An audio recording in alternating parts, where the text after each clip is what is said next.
Hello and welcome. Today we're going to be doing something a little bit different. We're going to be watching the Pro Tour live. So if I share my screen, we go over to this thing. I don't know if y'all will be able to hear the audio. So what I got to do is I got to full screen, unmute.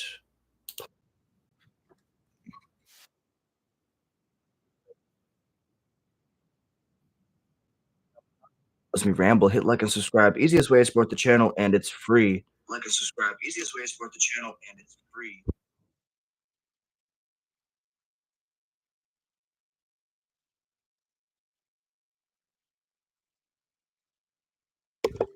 Okay, so you can't hear any of the audio. So what I'm going to do is turn all this down. Going to hide this. Turn on. We're going to stop sharing, reshare, specifically the window of this. United States of America, blue red prowess. Hell yeah, Ian. Team Flex Lot all David the way. Rude, Canada, All right, blue does red this work? prowess. No. Now we just see black. Percy Fang, China, Okay, so red. Okay, we got it. Chen Liu, I'm China, gonna turn this up. mono red. Tony Portolan, Croatia, is it prowess?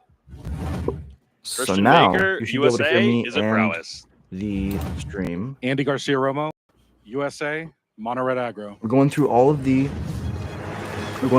top 8 competitors And right we are now. unveiling our The audio top before we 8 get bracket started. now for the first time this morning. And the way things have shook out is actually incredibly interesting. And I don't Amazing. know if So this you has can ever hear me happened and my before at a Pro horrible Tour. takes. We have with the mono red awesome on one side of commentary the bracket. We have competitors. Is It Prowess on the other side of the bracket. So that means essentially we have 2 mini tournaments that are happening here in our Mono top red 8, versus which Is It, very baby? interesting. So we're going to find So now we're going to the skip best forward to mono round red player in the 1, building. or the Then first we're round going of to find top 8. the best Is It Prowess player in the building, and they will face off in our final. Boom. Has been a good, Two absolute consistent legends. finisher for the past few years, and his goal for the season was to stay consistent. He wanted to play in all 3 big events plus qualify for Worlds. Yeah, Hype. that's the It's biggest hype. thing for any competitive player. Of course, top 8 is important, but also being able to show up and participate in the events is equally important. So that's always the main goal. But now that both of these players have top 8 and are queued for the next year,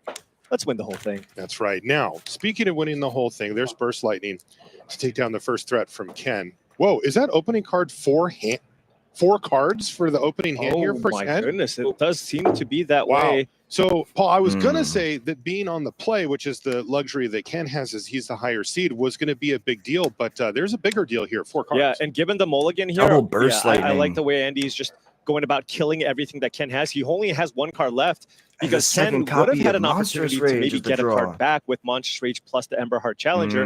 But Andy just firing off all the burst lightnings here and just, being up cards in this matchup is just so huge. Oftentimes you're using your burn spells just to keep the board at bay here. And yeah, Ken just has a couple of Monstrous Rages very far behind. He's already down to 17. Screaming Nemesis, but Draws his doesn't have a card for the third turn. land. It was Screaming Nemesis that he doesn't have the mana for. This is the problem with mulligans on Very this tough. extreme level, is that you either don't have the lands to cast your stuff, or the stuff you have you don't have enough of, and you can't really hit a balance. So this Hired Claw has now turned the tables back on Ken. Again, generally speaking, we would assume that the player Really on the tough spot play here. is the aggressor, and the one on the draw is forced to play defense, which You have is to kill that really what this Manifold deck Mouse wants now. to do. That as we see, Andy Garcia Romo has broken serve and is firing back. There's Burst Lightning now from Ken. Andy does have a Monstrous Rage. And a Oh, Monstrous that's going Rage to is be game devastating. number That's the 1. game. Wow. Andy Garcia Romo picks up game 1 in like half a minute. I mean, we were Absolutely trying to insane. set up kind of the story of these players, and all of a sudden it's over. But I mean, that's what happens. You're going to win, what, 20% of your games when you mulligan to 4, maybe less? Yeah, 15 So to 20 would be my guess. So it's just a really rough place to be. Now, as you can see, Ken Yukihiro's hand, there is a copy of Self-Destruct, which is normally a card you would expect to see Ken sideboard out. But of course, in the top 8, it's best out of 5. You start with 2 best of 1 games. That's right. So this is game 2, but still When I was going to say, I'll just mute. I think that Self-Destruct is one of the most important cards in this Pro Tour. It sounds insane to say, but the combination of Screaming Nemesis plus Monstrous Rage plus Self-Destruct is just so much damage, right? You Monstrous Rage your Screaming Nemesis, you deal 6, and then you Self-Destruct, dealing 6 to your opponent. That's 12. And then the self-destruct deals the 6 damage to the Screaming Nemesis, which gives another 6 to the face. That's 18 damage. It's 3 cards, yes, but I mean, out of nowhere, that's just so much damage. And it's only, you play the Screaming Nemesis on turn 3, and then you untap, and you have 3 more mana to spend. You just spend that 3 mana immediately to self-destruct and Monstrous Rage, and that can be the game. I really like the innovation here by Ken. Absolute legend. Super cool. As you can see there, Ken could have played a Manifold Mouse, but you know, this is a battle of resources sometimes, and would rather wait till he gets the 4 mana to be able to get the Offspring going and make 2 tokens next turn. Or 2 creatures next turn. Yeah. And there's an Emberheart Challenger. Okay. So the question is Andy now the aggressor with this play? And does Ken have an answer? He sits there and thinks for a second, but he's just bluffing. He doesn't have anything. Yeah. He does have a mountain in hand, though, so he can pay that Offspring cost. Oh, there's a Burst Lightning a little late. Does this make him want to change avenues? I don't think so, because he's still ahead in the race here, right? Okay. He's at 16. And he's at 13. He's going to take 3 from the higher claw. I would imagine what you want to do here is attack for 2, get in for 3 because of the ping, and then just play a Manifold Mouse with Offspring. It's pretty unlikely that you're going to die on the following turn unless Andy has both Monstrous Rage plus Manifold Mouse in hand. You take 1 and then an additional 2. Yep. Yeah, Ken's not going to pump, so he is going to make that play that you described. There's Manifold Mouse plus Offspring cost, so basically he gets 2 of them. The higher claw is a lizard. That is the price you pay. I would not even call this an aggro mirror. I would say that the mono red deck is much more like a combo deck than an aggro deck. It does have the aggressive elements where you're attacking over time for increasing increments of damage. However, I think that the combination of Monstrous Rage and Manifold Mouse is very similar to a 2-card combo that just wins the game out of nowhere. That's my take. Ken's got Andy down to 10 here in game 2. If you blinked, you missed game 1. Ken mulligan to 4. And it was easy pickings from there for Andy Garcia-Romo. Yeah, this is a really big turn from Andy. This is probably the turn where you're going to see him slow down and think a little bit, just because now that you're at 10, like there are so many different ways that Ken can kill you. However, if Andy chooses to be aggressive here, he does have some prowess creatures, has a Witchstalker Frenzy, but looking to use it defensively. Now remember, the cost reduction on the Witchstalker Frenzy goes both ways. It's not just, normally it's you're attacking and you're playing it for a cheap cost, but if your opponent attacks with 3 things, you can play the Witchstalker Frenzy for 1 mana and kill one of Ken Yukuhira's creatures. And you can see that Andy has committed to that line with the Witchstalker, because he could have played the Magebane Lizard instead. Yeah, additionally... Does Ken figure this out? Yeah, additionally... Doesn't matter. Right. Sorry to interrupt you, Paul. Go additionally, you also just get the prowess creatures from the Emberheart Challenger, so all of a sudden you have really good defenses set up too. It doesn't mean Andy's going to be able to completely turn things around because Ken is still at 16. And look at this. Ken just passed back. Now, Very patient. I have to say that's a good patience, but also Andy's probably pretty happy with that as well. Well, I mean, he's not just dead. Yeah, but look at Ken's hand. That's 2 Burst Lightnings with 5 mana in play. Oh. Burst Lightning in for 4, Burst Lightning in for 4. As long as Ken survives now, he can just kill him with the burn spells in hand. That's 10 damage from his hand with Self-Destruct and double-kicked Burst Lightnings. So Ken sees the line, and it's 16 life, plus the defensive stance from Andy last turn. He feels he can buy himself enough time to deploy his entire hand. Yeah, and it's rough. If you're Andy, what do you do? If you attack, then Ken can turn things around and just attack with his creatures as well for damage. Right, and then maybe only 1 Burst Lightning's needed. Right. Okay, so Andy did draw Burst Lightning for the turn. Okay, so that indicates perhaps a more aggressive line here, right? Because now you kind of don't want to waste the prowess triggers necessarily with the Emberheart Challengers. Attack for 6. Okay. I think if you're Andy, you can afford to get aggressive here, as long as you have 1 more burn spell in hand. So he needs to kill him here. Yeah. Right? Because Ken can just hit for 2 and Burst Lightning. Yeah, this is just going to be lethal. Oh, but he has the Magebane Lizard in hand that he can play here. And he played his line. Okay. So this is 9 damage coming in. 9 damage coming in. That'll put Ken down to 7 if he doesn't block. Does Ken have to abandon that plan and start using removal spells on creatures at this point? Yeah, you could potentially, you might have to turn this around and just use a Burst Lightning on the Emberheart Challenger here. Currently sitting at a 3-3. Yeah, the window for a 1-mana Burst Lightning is behind us, but you can still cook it. Now here's the issue though. Ken's thinking, well, what if you have a Monstrous Rage? Right? Sure. Because if you use Burst Lightning on the Emberheart Challenger right now, and Andy has a Monstrous Rage, it is an absolute disaster. Right? And you know, even bigger picture, does Ken win this game if he starts firing Burst Lightnings off? Right. On creatures? Like, what is his plan?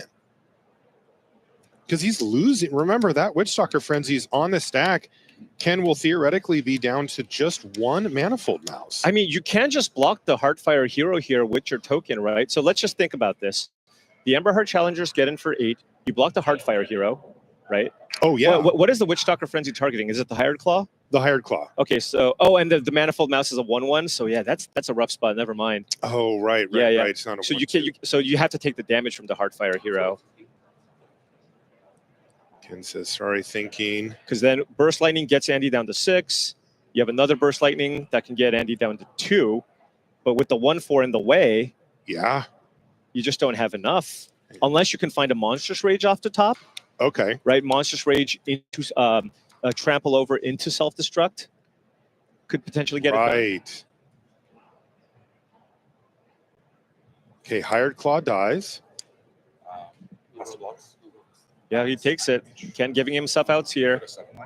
But he doesn't know about the Magebane Lizard, and that is going to be a stop sign, right, for Ken Yukihiro, because he audio needed good? to be able to Let get me know in in for the that chat 2 if you can hear damage. Marshall Sutcliffe. You're going to the face needs a Monstrous Rage I want to here, make sure that I'm not the only something one along those who's lines. talking here. I'm eating an apple because I forgot to eat breakfast this morning. I'm sorry. Soulstone Sanctuary, that is not. Okay, so he will not be able to win this turn, that means, right? Yeah. I mean, I guess assuming that Andy blocked, which he will. So, right, there's a Soulstone does the Sanctuary change the combat math the other direction? Yeah. The threat of it. Yeah, I mean, you can turn it on and block here, and Andy is out of spells, but now it's like, if Andy draws a spell, obviously that's great with the 2 prowess cards, but if he draws the land, he can also activate his Soulstone Sanctuary to get in for a bunch of damage as well. Ken is not in a position here to attack. Probably just has to pass the turn. I mean, alternatively, you can Burst Lightning down to Magebane Lizard, but I don't think that's what you want to do either. So now Andy probably should try to go for the kill here. Does he have enough, though? I don't think so. 4 damage coming in. Can he activate the Sanctuary and self-destruct it, so like block and kill something He else? cannot, because he just played it this turn. So if he activates it, it will have Summoning Sickness. So once you turn it into a creature, you can tap it for mana now. Right. But if you turn it into a creature, it's got Summoning Sickness, so you can't activate it and then play the self-destruct. Now, you can't play the Burst Lightning still. Right. So you can still try to... So he can activate it and throw it. He can tap it, but he can't block and throw it. Right. Okay. Exactly. Wow, this is a really, really close game. Andy drew... Whoa, Screaming Nemesis. Yeah, so what happens if you just play the Screaming Nemesis as well? 2, 4, 5, 6 damage coming in. 1, 4, 3. Okay. There's Screaming Nemesis. There is Screaming Nemesis. Now, Ken has perfect info at this point. God, I love this. Andy playing a little bit of offense and defense here, just trying to make sure he can't possibly die. And now, if you're on Ken's side, you can activate the Sanctuary, block the Heartfire hero, and take 4, go to 3. Does he have enough then? Oh, but there's a Magebane Lizard in play. So let's say you block the Heartfire hero and you take 3 from the Screaming Nemesis. You go to 3. Then if you play 2 spells on your turn, it wouldn't work. Oh, if Ken draws a land off the top here.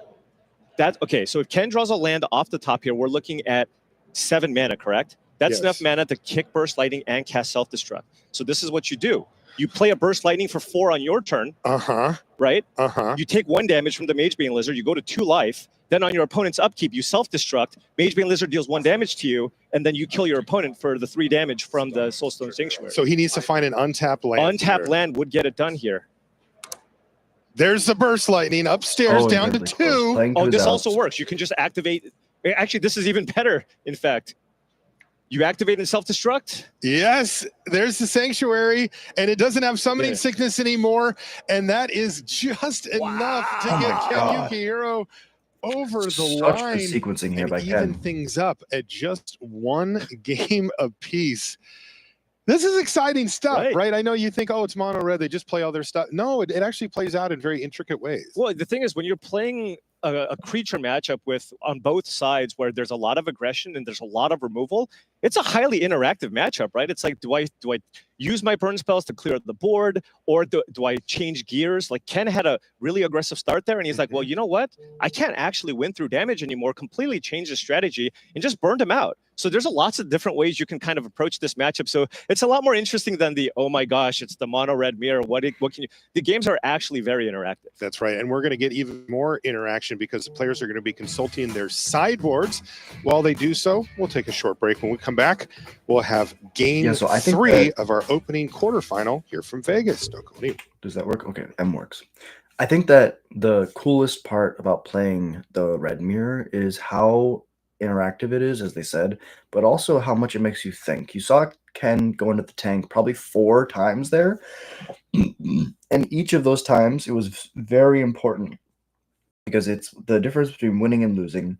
Your threat assessment, your ability to gauge what is happening, when you need to extend, when you need to hold, and I think that combat math is the most intricate part of Magic. To people who hate aggro and to people who don't, they don't like combat math, they'll scoff at that. But I think that, honestly, if you think about it, the hardest part of Magic is when you both have a board and you need to make sure, hey, what's up, Derek? Appreciate you dropping in, bro. Thank you so much for being here. The hardest part about Magic is, reading the board and figuring out, okay, when can I become aggressive and when do I have to block? Because in those situations where Ken tanked, he worked really hard mentally to figure out, okay, what's the most that my opponent can deal? What is their optimal line? And then in relation to how aggressive they can be, what can I do to stop that? And sometimes you just need to take a step back, take a deep breath, take that time to think, and then you just come back fighting. And so what's really cool here is because we're watching in the past, we can actually fast forward to the next game. Little arena ad there, then they return back. Awesome people at MagicCon Las Vegas, absolute legends. If you're at MagicCon Las Vegas, shout out to you. Huge showing. I heard. I really wish that I could have made it. I need to go to more MagicCons, but we're gonna get there eventually. We're grinding for the future. Back at it with game set 3 of the round here, but being on the player of the draw is important no matter the matchup, but here it's particularly critical, not just for your chances of winning, but also for the way that you play it out. The person on the play will most likely be the aggressor, and it's up to the defensive player, the person on the draw, to try to stem that bleeding and turn the tables back around so that they can be aggressive. As you see, Ken use Burst Lightning on Hired Claw immediately, but he is going to take a couple from the challenger. Yeah. The way that you play this matchup, especially that when was you're on Twin the draw, Stormbrew, is by the way. if you have a creature or removal spell, if you have a target for the removal spell, you use the removal spell. You want to keep your life total as high as possible. Another thing is because you have to play around the card Monstrous Rage, whenever your opponent's tapped out, don't get tricky. Just use the removal spell on the creature, because if they have a Monstrous Rage to save their creature, it's really, really tough to come back from that. I Nice really like curve the out here innovation from of Andy, putting though. He goes right here into Screaming Nemesis. because it allows Higher the removal Claw, spell to just Emberheart get shuffled Challenger, in. Screaming Nemesis. You might sometimes say, wow, why would you play a Boros card in a mono white deck? But the ability to just have that 5 damage in your deck over and over and over again, you're never casting the dragon side. So the Omen will always shuffle itself back in. If you grind, if you thin your deck, if you get to like turn 7, 8, 9, the likelihood that you keep drawing that 5 damage removal is just higher and higher and higher. And so that's a really cool innovation to see out of this red deck. Take 3 damage, right? And Andy's Andy's on the play. same thing too. Upstairs. But this has to favor Andy, right, as he's the one who's already ahead on the damage race. So if they're both taking 3, that's better for him. And you see the Heartfire Hero now hit the battlefield for Garcia Romo. He has been able to continually keep a threat on the battlefield even through all these burn spells. And good sequencing there from Andy. Notice that he actually played this creature post-combat so that the damage from Ken Yukuhiro Screaming Nemesis can't kill the creature that's in play. Yeah, no need to give him a 2-for-1 on board. You see the can't gain life thing over on the left. Not relevant. Is there even a single life gain spell that exists in mono red? I don't believe so. If there is, I have a problem with it. I'll tell you that. Right. It's kind of antithetical. So Ken's hand right now has an Emberheart Challenger and a Torch to Tower. He's also got the Manifold Mouse. You obviously want to spend mana there. Feels like you kind of want to just go with Emberheart Challenger into Torch to Tower here. Or, actually, tapping out, just being more mana efficient there. Just suplex. Yeah, just suplex. Exile effects being very relevant against the hero there, just so you don't take the damage because it does get exiled. And he does have lots of removal spells here. Exiles the creature if it dies. A Torch to Tower here to just kill the Emberheart Challenger. Doesn't have a threat though. So now we're back to square one with life totals very close together. That's a very Who good can reason. seize the day? Wow, it's Ken Yukihiro. Wow. With the big play. Anytime you can spend 4 mana, well, on anything in this deck, it's going to be big. Yeah, and Andy's hand is just a handful of burn spells. He might have to just fire off both of his burn spells to kill the mice that are in play. Yeah, if I was Andy, I would just shoot And down if he does all so, of Ken's it'll creatures. be burn spell versus burn spell with no board state for either player. Right, then it's just last like red it. standing, and then, I did mention before, Case of the Crimson Pulse. Yes. That could come into play. And Andy has access to that. He brought that in. Ken has it in his sideboard, but I do not believe See, he the brought it Twin in Moss because he Stormbrew was came the back. player on the draw. Now, you might see him bring it in if he loses this game. Pump He's it, on the pump play this it. game.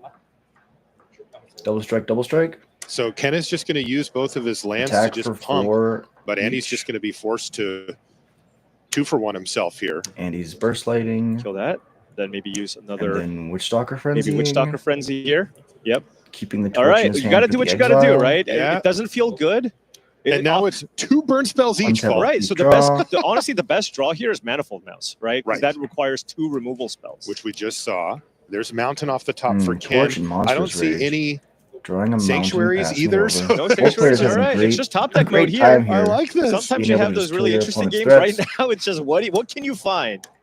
A That higher is a claw. higher claw. Can give it haste. This is and Give this, it haste. and you can't torch kill in it here. There's the response. Torch to Tower window. He's going, please don't have Monstrous Rage. Pretty good. Yeah. All right. Pretty Yeah, good. you saw he played the Witchstalker's Friendly second last turn just to make sure that Draw. Monster Sage Screaming wasn't a Nemesis would be the factor. best time. Okay, And it's a Another higher higher claw. 1 threat. Will it It stay? Now Andy does have a Monstrous Rage Torch- here, and he's torch going to it use back. it. And he has the And monsters Ken rage. says, okay, Okay, all he's right. going to take a bunch of damage here. Now But Ken does just have also the for being able to Charring pump Bite his on the lizards following so turn, that it but this doesn't- is a very Yeah. big chunk of damage It's going to coming be a in. big attack here. What so is it, that's 5? 2 6 damage with the plus ping. Oh, Ken is down to 3 from the 6, monstrous rage. but we'll have the removal spell here.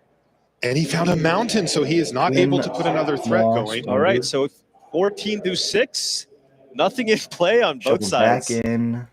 And this is where I think that Ken Ken's is just probably going to be begging favored for because mana. the Those Twin Moss graveyards Stormbrew just top. keeps shuffling that back in, and you're going to always these have that 5 lands, damage, 5 right? damage removal spell in your deck. They are loaded. I mean, given that Ken is at 6, This is Screaming hilarious. Nemesis would be an absolutely incredible draw. Appreciate you dropping in, Noah. Thank you so much for being here. It's a Okay. mountain As go. an aggro player, I Well, actually there's a love Screaming that Nemesis. so His own Screaming far. Nemesis. I'm only Okay, doing so now much, the clock and, starts here from Ken's side. I know there's some people who are That was watching a it. great If draw you want to for watch Ken. this Another live, one for go Andy. check out the MTG. Is Andy flooding out? Okay. itself. You can always Down to go 8. 8 He to is. 6. All They're both mountains in flooding hand out. for both players. Go. to our Can Andy Final find Fantasy something on here? YouTube and Oh, he watch this found directly. something. It's a Heartfire Heartfire If I Hero, can add and you any can pump it twice. commentary This or is an anything attack to it, for that's all I 4. that's all I could ever Because hope there are for. 2 Rock-Face Villages in play. Wow. That'll put An Ken down to amazing top 2. deck here. Heartfire Hero gets All double right, let's see what pumped, Ken attacks draws. for Charring Bite off Ken the top would be 2. incredible. That was This Charring Bite Heartfire would be the Hero win. dies. He's Ken Look at just him. He's loses. peeling for Charring it. Bite? It's Needs an a exile, red card? but Yeah, it's a doesn't red have card. an It's exile. Heartfire A Hero. Heartfire Ooh, Hero that's could fine though, Would because that Frenzy also be GG? Heartfire Hero with 2 Rock-Face Villages is an attack for 7. Oh! Right? 3, 4, 5, 6, 7 damage. He's 1 damage short here. So he might have to play a defensive Heartfire Hero and not even pump it. You can't pump it because if he pumps it into a 2-power creature, all Andy has to do is attack with his 2/2 Heartfire Hero. And if they trade, Right. then Andy kills him. He So you needs have to it to play die. You have to play a naked Heartfire Hero here just to survive. Yeah, it's insane that you And And if it in a dies, deck it's that's all only about doing aggro, one, now so you it have wouldn't to be not lethal. use your Hardfire Hero, Right. and you have to hope that your Yeah. opponent does Okay. not draw Andy anything. has so many draws here to just win the game. Can he find the top deck? A rock It's a face. Rock Face Village. Is that enough? No, No, it's still just not. a chop. Just a It's not. blocker. But so here's what happened. Andy has to attack, right? Right. So if Andy attacks, Ken Hero blocks. That'll put Andy down to 4. Screaming Nemesis Yeah. attack puts you down to 1. So But then he's dead on the crackback, so Ken is going to have to top deck something. So close. all right, So just close. fully pump up the hero. That's kind of the only line that you have because, you know, Andy Garcia here. What are you going to do? Keep the Heartfire Hero on defense, maybe? It's probably better to just hope Ken just draws a land Yeah. and attack and go down to 1. Both players with lands in hand. Because right now we're looking at a 2/2. Oh, it's so If you- close. I guess pumping it doesn't actually matter. He needs to make sure, yeah, just that the Heartfire Hero doesn't trade, but Yeah, the Rockface Village, I believe, is a sorcery speed ability. Check yeah, there. you're right. Plays He his did leave it patience, back. Passes. Oh. Now, even if he blocks, Does that active, open the window non-active here for player Ken? What does will he shoot. find? Self-destruct. Oh my gosh! And that's enough for the game. Ken says, That's got why there. self-destruct That's is 2 so games good. to You 1. target your Screaming Nemesis, Yuka you shoot him for Hero. 3, then the damage hits the Screaming Nemesis, you shoot him for another 3. that is the Without mono even red needing to go mirror to in a combat. nutshell, right? Wow. Especially after sideboard, more removal spells. Really well played by Last Ken. threat standing for the win. Table Alpha starting game 4. All right, game 4. It looks like Andy's down to 6 cards. Ken's on 7, but Andy does have the play. They didn't change anything for their sideboards for this game. Right. Well, because Andy's again on the play this game, so it makes sense. If Andy wins this game, there might be some swaps. There's the village, and Okay. there's an Emberheart Challenger. Right, nice aggressive And start. there's the attack. Ken was writing it down before he even turned them sideways. Ken does have the classic turn 1 Heartfire Hero into turn 2 Manifold Mouse, so he They're can tied crack up some back for 4 damage right damage now. here as well. It comes But down to Andy's who hand is has excellent. more Does have 2 pump Torch to spells Towers or and a burn Witch Talk spells, Frenzy. depending. Like we saw Does- last threats, game. yeah. Burn With spells like are sometimes another better than pump spells mountain, 'cause the they give your Rock Face opponent Village does no not threats. allow you to actually double spell this turn. Right. So Andy here with 4 You know, burn spells. it is in his his hand. best interest to We'll fire see off if one of that, these removal if that spells. is the best While, way. while the getting's good. And Combat, Ken is not going to just block 4. because the higher claw can pump here. And then before damage, he will fire off probably one of these removal spells, probably a Torch to Tower on the Heartfire Hero. And then get that prowess trigger. Yep. So 4 more after the 1 This is a from the total of higher 5 talk coming go. through after the No ping on mountain, the though. attack. But Ken's hand, I mean, he's got the lands here. He's got the Screaming Nemesis, actually just one of the best cards in the deck, full stop. Great in the mirror, just good in basically all matchups, Yeah, one of the Could- best cards in the format. right? Could consider now playing a defensive Screaming Nemesis, right? It's just like there's not too many things Andy can do. It's just you play that on the defensive end and you think, okay, what's the worst that can happen? You kill it and I just kill one of your creatures. Yeah, and that's what he's going to do here.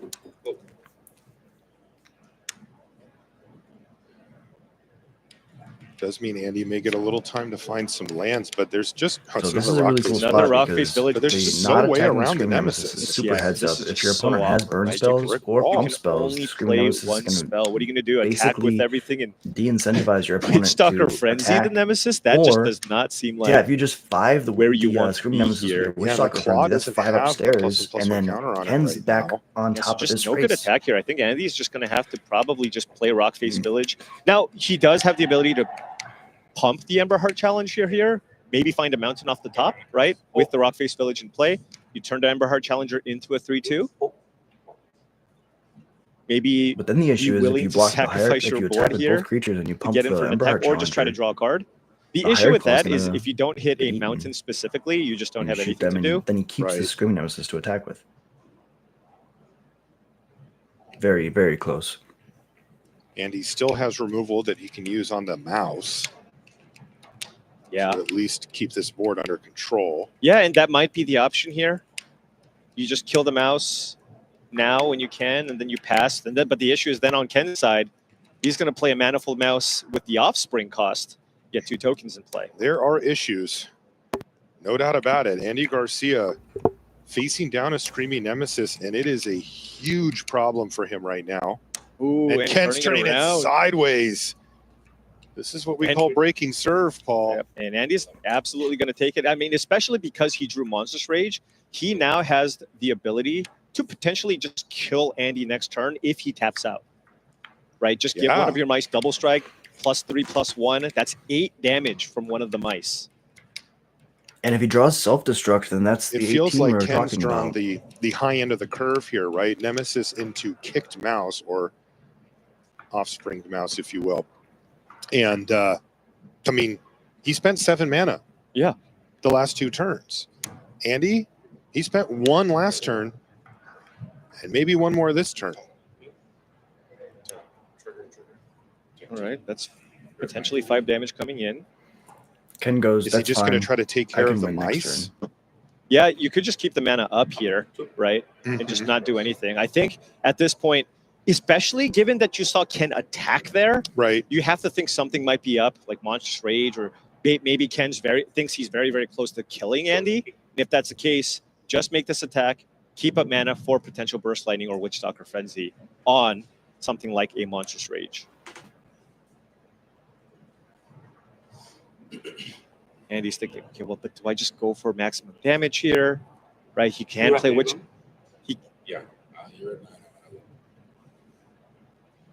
Oh, and this is great because this forces Andy to tap out if he wants to kill the Manifold Mouse. Ken's going, look, if you want to pay 2 mana to pump your lizard, Claw. by all means. Because now he's tapped out. And this Yeah, means that Ken wins. And now, I mean, that's at least 8 damage from the Manifold Mouse from the right side. Wow, what a block there from Ken. Right? Oh, no, excuse me. That's He gets even to more. pump as Pump it. well. +1/+0. Does he have lethal here? Yeah, that's 10 damage on the right side with the Screaming Nemesis. That's 13 damage coming in. And there's no way to block to get around any of it because double strike, Monstrous trample, and the Rage, Nemesis. block on Is the this Ken Monstrous Yukihiro Rage. advancing? Has to put it there. That's 11. 2, 10, 13. This one goes to 11. That is Ken Yukihiro advancing to the semis. Masterfully 3 played games there. to 1 in a tense mirror. And you see a smile. And also Very- remember, very close games Ken there. started this match off very poorly on a mulligan to 4 and a, I don't know, 45-second game or something. They played 3 turns and the thing was over. Big shout out to Fire Shoes And there. all You of a saw him as the sudden, camera he finds zoomed himself out a pillar of the not Magic too far community. later onto the semifinals. Yeah, and I mean, a lot of times I think Mono Red sometimes gets a bad rap where you could just like, oh, it's a deck where you just play your things on curve and you just win. No, especially in matchups like the mirror, there is just a lot to think about. And Ken, I mean, just even look at that block, right? That was When you such made a that sweet attack, block. he's just like, look, I know this is a play that puts me down a card technically, but it lets me win the game because I know that you're going to be tapped out. And so then I can just pump my mouse and go for the Monstrous Rage. Just little things like that. Those are tiny edges that not every player might see. But of course, somebody like a Ken Yukihiro will find those lines, and that's why he's here. And that's why he's here. Absolutely amazing. Yeah. Oh, yeah. Tell us about a really self-destruct and why you like it in the deck. This self-destruct, yeah, best Final Fantasy card. Great. Yes. Yes. Better than Monstrous Rage, I think so. Anyway, Yeah, It's Ken, so good. You are always smiling when you're playing Magic. Do you ever get nervous? yeah, very, very happy. Yeah, You're very I'm very happy. Yeah. Awesome. So, next matchup, you're going to be fighting against Mono Red again. Are you looking forward to the match? I'm a mono-red play, best #1 player. Okay. Yeah. All right. Watch Good out, Percy confidence Bang and there. any other Mono. He is the best A number short one. reward. He is the best mono red player, is what he said, and I agree with the way that he played that match. I can agree. He's the innovator coming into this tournament. He's got Monstrous Rage, and Screaming Nemesis and Self-Destruct is an amazing 18 damage combo. And yeah, let's jump into the next Theme match. Skills at your Before we jump into the next fingertips. one, really appreciate you being here. If you enjoy Goblins content, if you enjoy this example, hit like and subscribe. Easiest way to support the channel, and it's free. If you want to do more, support the channel. $1 a month gets your name out on every stream. Before we jump into the next one, I'm just going to shout out my members real quick. We'll get the next match queued up, and then we will. First off, I just want to look at this. Look at this. Unbelievable. That's atrocious to listen to. If we go back, Flex Slot Diamond. This is what we wanted to see. Shout out to Team FlexSlot. My red hoodie is a FlexSlot hoodie. I am not on Team FlexSlot, but one day I hope to be. Big shout out to Ian Robb, the first person to lock in a day 2. Absolute legend. I haven't met him in person, but he's on Team FlexSlot, and big salute to all the people in Team FlexSlot. Absolute legends. Ian Robb, Adam Brace, Ivan Espinoza, Raja. I played Raja a couple times. Absolute legend. Jacob Nagaro, Daniel Weiser, Owen Hayes, Bartek Wojciechowski, Christina, absolute legend, Corey Burkhart, we all love Corey Burkhart, David Ackers, Mark Jacobson, Emir Momin, Lee Webb, Will Kowalczyk. I play Will Kowalczyk all the time at our local store at Boar's Hat Gaming. He's an absolute legend. He comes out to FNMs. He's just a normal guy. Mikey Bishara and Enzio Burke. Absolute legends, each and every one of them. Big shout out to FlexSlot Diamonds. And I'm going to go real quick and shout out all my members. We have Alpha Ronan, Tim's Top Decks, Elias Sutter, the Darth Newt, ADDY100K, Jared Munsterman, Annan, Riberio, Cypher777, The High Wumpus, AJR, B Rhyme, Gorvasker, Sliver of Nope, Scott McIntosh, Javier Hugo, and Valeroth. And thank you so much for watching. You legend. All right, let's jump into the next match. Super excited to see what we got queued up for the next round. We're just going over all the teams that made it to the Pro Tour, back to FlexSlot Diamond, and let's see if we can get caught up.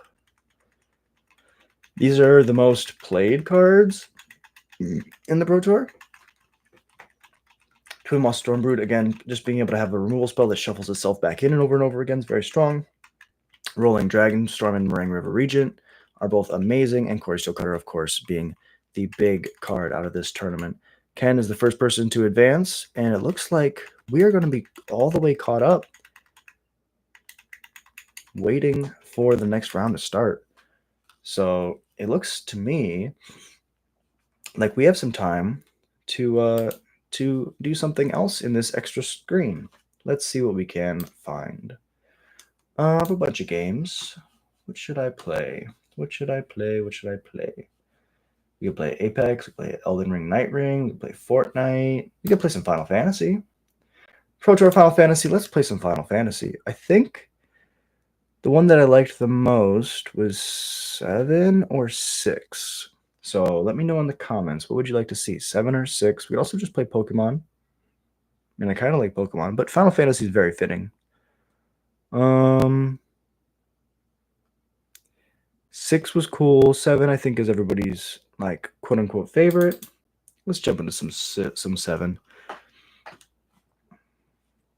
Boom. We can put it, I believe, as its own window. No, maybe not. Then close window. Maybe 6. Maybe 6 is something that we could do as its own window. I know some of these games you're able to just pop out.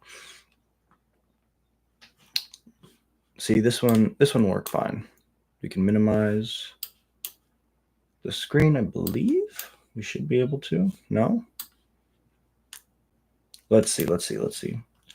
Doing everything live here, so slight technical difficulties. Really appreciate the patience. Oh, I gotta share my screen. Load the game. Yes.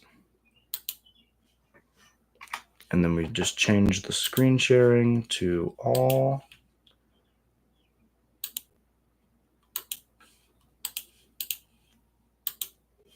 Ba-da-ba-ba-da-bum.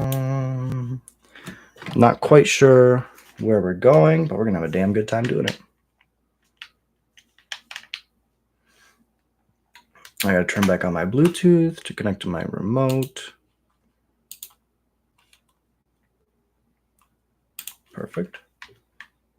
I believe the cave is where we're going. Figaro.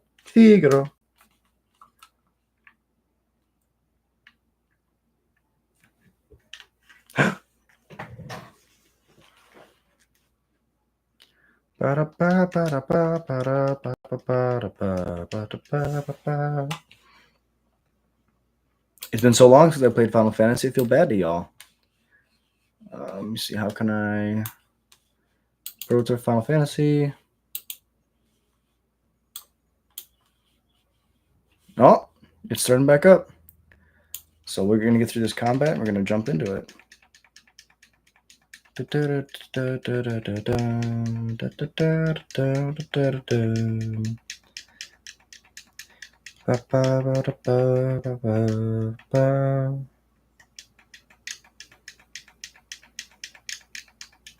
Kasmaka, smacka.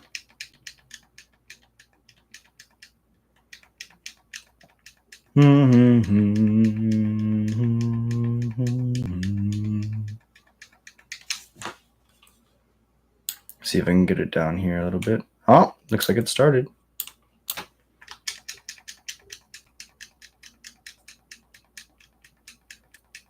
All right, Foper. They put me to sleep. No. All right. Jared is going to be excited that I'm playing Final Fantasy now. So we're going to actually just pause the game. How do we pause? Is it this button? Pause menu, RT. And now we can go minimize, maximize, and we're back. Go back to just streaming the window that we need. Magic Pro Tour. And then we can back it up. Oh, you know what? I think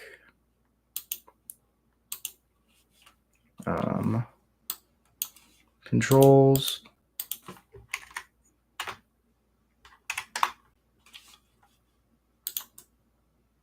All right, back here, back to sharing our screen. Full screen. Make sure the audio is back to working. Is it still muted? Terrible Canal is the land. Well, it appears Russ, but one alongside Gabriel Nassif and Gab sang many, many moons ago. Tony Portland, no Audio still stranger to high-level competitive Magic and positive results, but only one is going to get to move on to our semifinals, and we're going to find out who it's going to be starting right now. Good luck, guys. A Spire Bluff Canal and a Storm Chaser's Talon is how Rude will get his day started. Pretty traditional start. Yeah, looking at Tony's hand, I believe that's a sleight of hand, a Quarry Steelcutter, and a Stock Up alongside quite a few lands. So in a position where is representing the more impressive threat in the Quarry Steelcutter, assuming there isn't one from David. And there's a Drake Catcher. Definitely considering he is the one with Monastery Swift Spears, the more reactive hand at the moment. I'm going to run to the bathroom. This is a Quarry Steelcutter for Tony before passing the turn back. David off to a very nice start there with the Storm Chaser's Talent and a copy of Drake Hatcher. We'll see what the third turn does yield, and it's going to start things off with an Opt. So there will be one prowess trigger there for both of those creatures. The top card here for Rude may remain the top card. We will find out here in just a moment as David does consult his hand.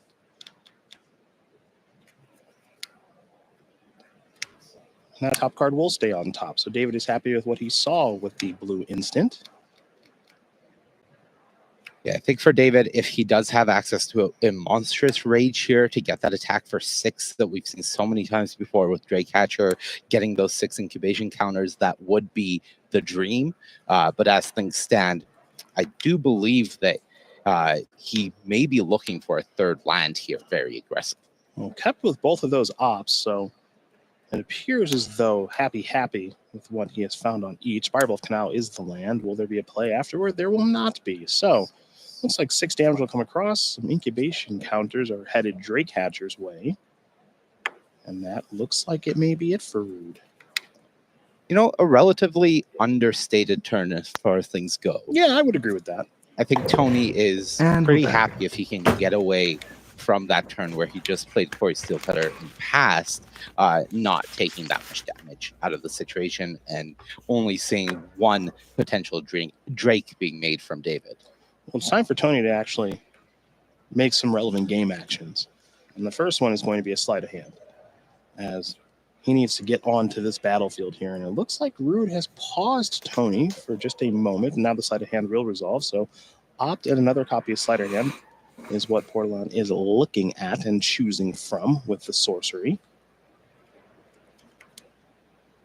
David potentially representing a Into the Floodmaw, saying that maybe with the sleight of hand on the stack before you're able to dig deeper, I want to try to bounce this Quarry Steelcutter. A bit of a risky play considering the amount of instancy spells that are available to the Izzet Prowess deck. Maybe considering just activating the Drakecatcher, but as things stand, it could also just be a bluff, just taking the advantage opportunity to tell Tony, okay, this is one aspect of things that you have to think about is maybe I have this. I like a strategic bluff. It always makes your opponent think. And if you can, I don't want to say play mind games. The follow-up. But if you can make your opponent think about something and play around There's a something you copy of Into the potentially do Floodmaw. not have, That's going to that trigger changes the outcome Quarry of the game Steelcutter. usually. And looking to bounce that Otter, and that is going to work out just fine there for Tony. So starting to get on the battlefield in a meaningful Bounces way. the Otter so that he can grow And now we'll his, simply pass the or turn back make with a a mountain monk at the ready. token. Not quite Let's see enough if to Drakecatcher attack, wants though. to make a Drake on the end step. Looks like the answer is yes here for Rude. So there's the 2/2 flyer. And David will be untapping very quickly and drawing a card.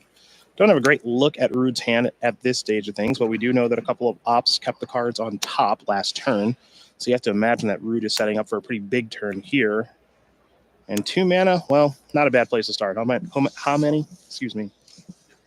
Yeah, Quarry Steelcutter definitely being the ideal way to start things off here from David. And for Tony, the hand is really offering no help. As much as he would like to posture, I believe it's 2 lands as well as a stock up and a sleight of hand. So really doing nothing in this scenario. And if David reads this and says, I have free reign to do whatever I want here, which is essentially how things are playing out, then this is just going to continue putting Tony on the back foot. And we don't see any of those 1 mana interaction spells that typically stabilize things in this Izzet Prowess. Well, you saw that copy of This Town Ain't Big Enough. Going to bounce the Monk token that Tony did have. Also going to bounce the copy of Storm Chaser's Talent that David owned. And now you see a whole bunch of damage coming through here. Drakecatcher. Yeah, just confirming that we have the damage correct, putting Tony down to 6 and 3 more incubation counters on the Drakecatcher, plus a hand of spells, especially with that Storm Chaser's Talent that we do know about, means that David can continue putting pressure on next turn, and it's not going to take much more pressure to put this game away. And there's a copy of Vivi. And we have saw many times over the course of this weekend that if one does have the opportunity to untap with Vivi, life is pretty good. I'm not sure Tony's going to get that opportunity, though. Yeah, currently. In the meantime, it is a sleight of hand, which means Vivi will grow a little bit into a 1/4 and deal a point of damage, and there will also be a monk token from the Quarry Steelcutter. I mean, Into the Tony, Floodmaw is very fingers crossed, strong. able to get through this turn.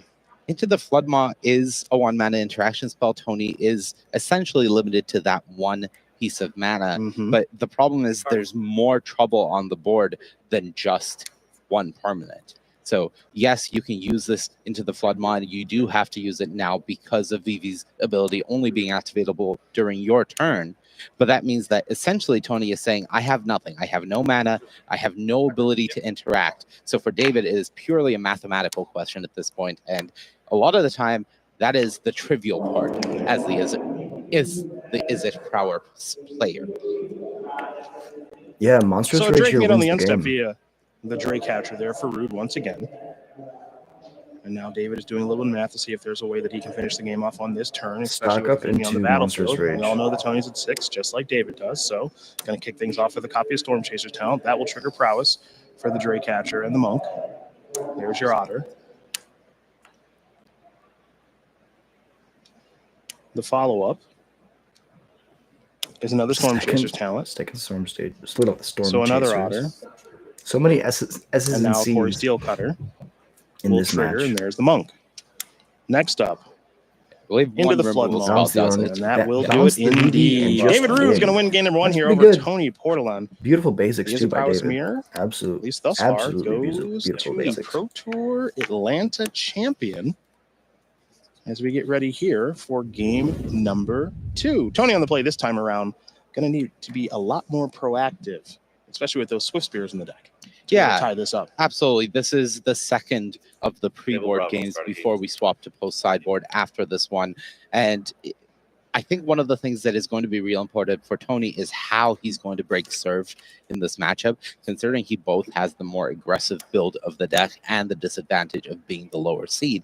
At some point, he's going to have to win a game on the draw, and if he loses this, that's going to be a really difficult battle. It is indeed. As here's another copy of Storm Chaser's Talent, another otter on the way. The one that's in play will become a 2/2.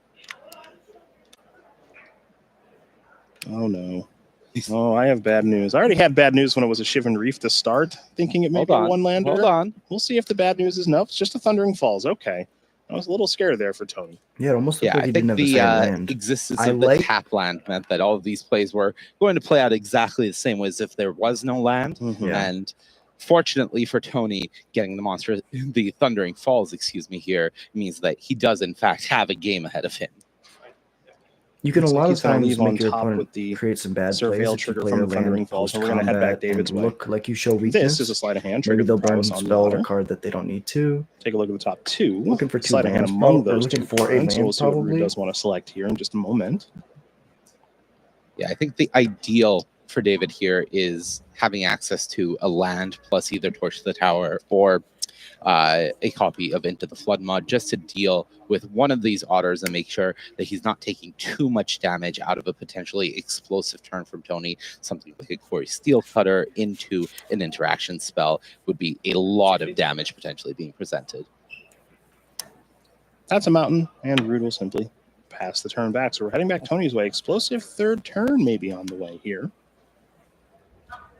I do think I saw a third land in Tony's hand, and I do believe there was a sleight of hand. The only thing I don't know is whether there is that 2-mana Haymaker in the form of Quarry Steel Cutter to bring this all together. Well, it looks like the answer is no. So at least for right now, we'll just see a sleight of hand.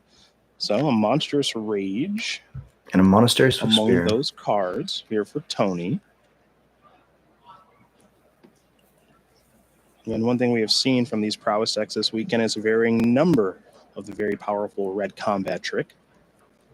Some players electing to go with 4, some with maybe a little 2-2 split, 2 of those, 2 copies of Wild Ride, but it does still exist in the deck, just in varying numbers.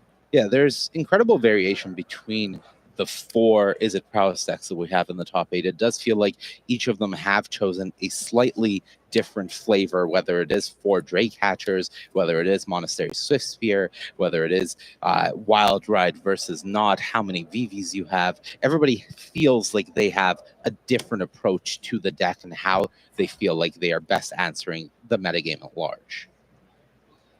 2/2 Prowess Otters at the moment. Looks like there's a Swift Spear. Follow up is another copy of Storm Chaser's Talent. Sorry, 15. As Tony's going to fall down to 15. Otters on the battlefield, at least the ones that can attack, they're 3/3s. And then Monastery Swift Spear is a 2/3. Yeah, notably, one of the best good ways amount of we damage have coming in. seen people find success in the Is It Prowess matchup against Prowess is just to go wide. And the only person that we've seen actually have any sort of preparation for that is, I believe, Christian Baker, who has a copy of Fire Magic in his sideboard. Yes, indeed. Everyone else, when they're looking at a wide board, they're thinking about how am I going to 1-for-1 answer things or how am I going to race, because those are your 2 options. An opt is going to make the top card the bottom one. So mystery card here for Rude.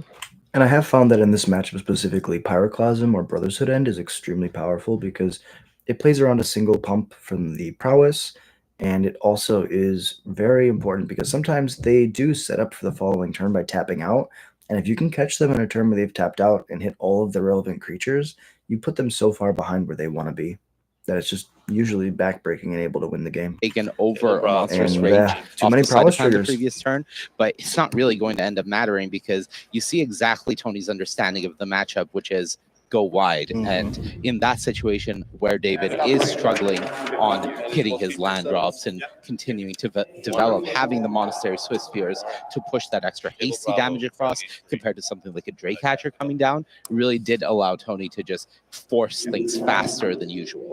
We are in game number 3, which is our first one, here of our sideboarded games. We'll get to what these players have done here in just a moment, but you do see that Rude is on the play with the Storm Chaser's Talent this time around.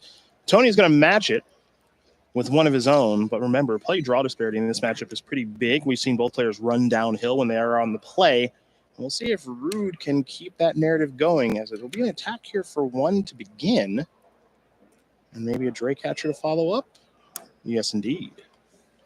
Yeah, I think you see both players really in the sideboarding are trying to become a little more reactive, not too much, of course, but cards like Lithomantic Barrage or Roaring Furnace coming in, and definitely recognizing that you can't afford to fully tap out for a 3-mana play like Vivi, so both players are taking out at least one copy of the Legend. We prepare here for Tony's second turn of the game. I really enjoy trimming in a matchup like this when you don't want to compromise your overall game plan. You just want to fit other cards into the deck. And it's hard because if there's nothing that's cut and dry worse than the cards you're bringing in, usually you're stuck in the situation where you're wasting brain power that could be spent on a game and trying to find a way to navigate to a win in your sideboarding. And so if you ever find yourself in a position where you don't know specifically what to board out, everything seems kind of okay, there's nothing that's obviously worse than anything else, just trim one off the top for your top end. Keep your lower end cards focused and aggressive. Trim your 2s and your 3s, just one of each to get those sideboard cards in. And it's a very effective way to sideboard without compromising your overall game plan and the effectiveness of your deck. Sideboarded as he did, taking out copies of Stock Up and Vivi. We're on turn 3 here, where ideally you would be able to resolve one of those spells when your opponent is tapped out. But if you play Vivi and pass without casting a spell, that's a very vulnerable creature to something like Torch to the Tower. If you just tap out for Stock Up here while your opponent has 2 prowess creatures, you can take a lot of damage on the way back. So the dynamics of the matchup forcing you to be reactive when you are even behind by just 1 creature means that you can't really afford to tap out for those 3 mana spells as liberally as you would like.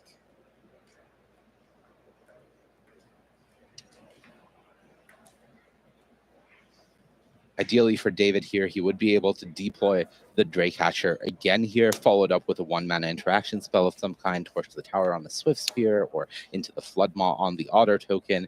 That would at least allow him to take the board back in his favor and try to stabilize things. But if there isn't that 1-mana follow-up, then a Drake Hatcher alone is not really going to be exciting enough here. Even if the follow-up is a sleight of hand or an opt, that's only a bit of damage being pushed through by this Otter. Well, there's the Drake Hatcher, and Rude is just going to pass the turn back with a single mana up, which of course can represent a myriad of things. So we're going to head back Tony's way, see how he wants to play against Rude having up 1 mana and a little bit of a board presence that is prowess related. First things first here for Tony will be an opt. He'll wait patiently before resolving that spell because Spell Pierce does work itself into the equation in these sideboarded games. But the opt is going to resolve, so the top card here for Tony is going to become the bottom one. Mystery card coming. That was a wild ride being drawn. So Tony has the ability to get aggressive a few turns into the future. At the moment, I believe Tony is just going to be also playing passively, just saying that if you are going to not use your mana fully, I'm going to try to develop with as much my mana as I can, which is not that much. He missed the land drop there.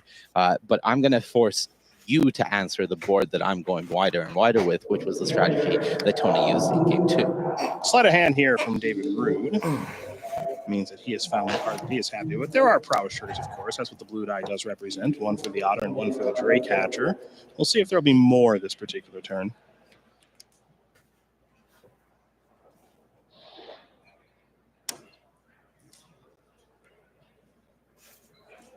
I think one thing that Tony is really hoping for here is that there isn't a big haymaker from David right now.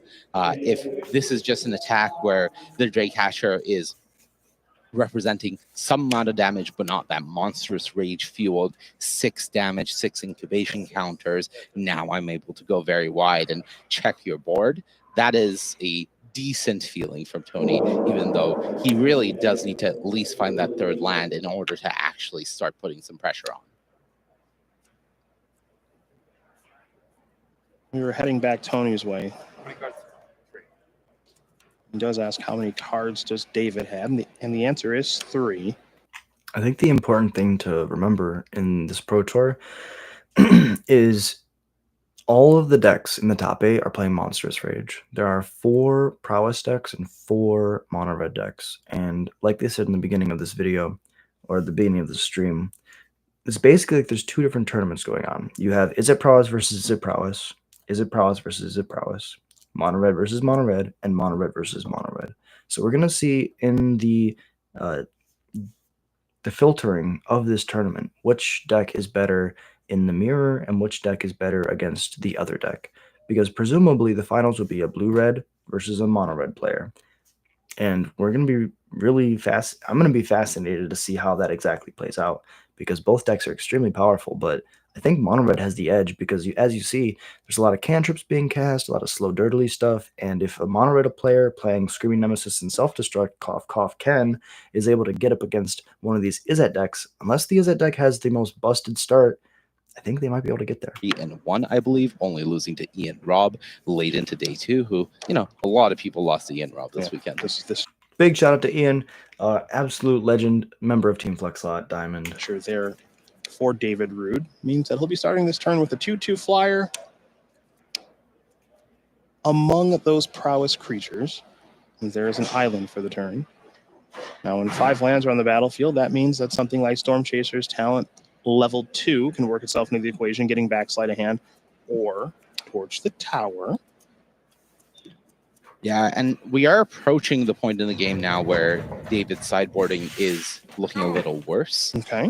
Once you get to 5 mana and suddenly you've cut 2 copies of stock up from your deck, that is the point where you really do want to find those 3 mana draw spells, just because you have the mana to interact as well afterwards. So there is an inflection point where when you're on 3 lands, stock up not looking good. Once you're on 5 or 6, suddenly you really want it back. Looks like Drake Hatcher and the Drake will come across. No effects. Damage is going to come through. Tony's going to fall down to 10. 1 incubation counter on the 1/3. And now here will be Storm Chaser's talent getting back towards the tower. And David will pass the turn up with a very obvious removal spell and a prowess trigger for his 2 creatures. Yeah, so 2 blockers and 1 removal spell, but now Tony has pseudo free reign essentially by knowing about what is happening there. And if David fires off this Torch to the Tower aggressively here and Tony has a Monstrous Rage, that's disaster. So something that I think David will have to play conservatively and hold back. You see David taking a long look at the hand here. Let's see what this is going to be. In response to stock up, that will be a Torch to the Tower. Looks like it'll be on the Otter token. Okay, so that'll take care of that. And now the stock up will resolve. So a couple of lands alongside an Opt and Into the Flood Maw, and another copy of stock up here for Tony to select from. Yeah, this is the big issue, of course, with firing off that Torch to the Tower now is Tony has free reign, can do the math, can decide whether I am aggressively using this Into the Flood Maw to get rid of this Drake Hatcher and push more damage across or not. If he does have a copy of Monstrous Rage, he can use it on a blocked creature here. So still definitely a bad situation for David, as he has essentially put the shields down. The question is, and I believe there's only 1 card left in his hand, what is he able to do with the remaining resources? Because if he's not able to push lethal across the next turn, and Tony is chaining stock ups here, the game is over. Here's Into the Flood Maw. I'm going to bounce the Drake Hatcher. All these prowess creatures are 3 power. 3 power.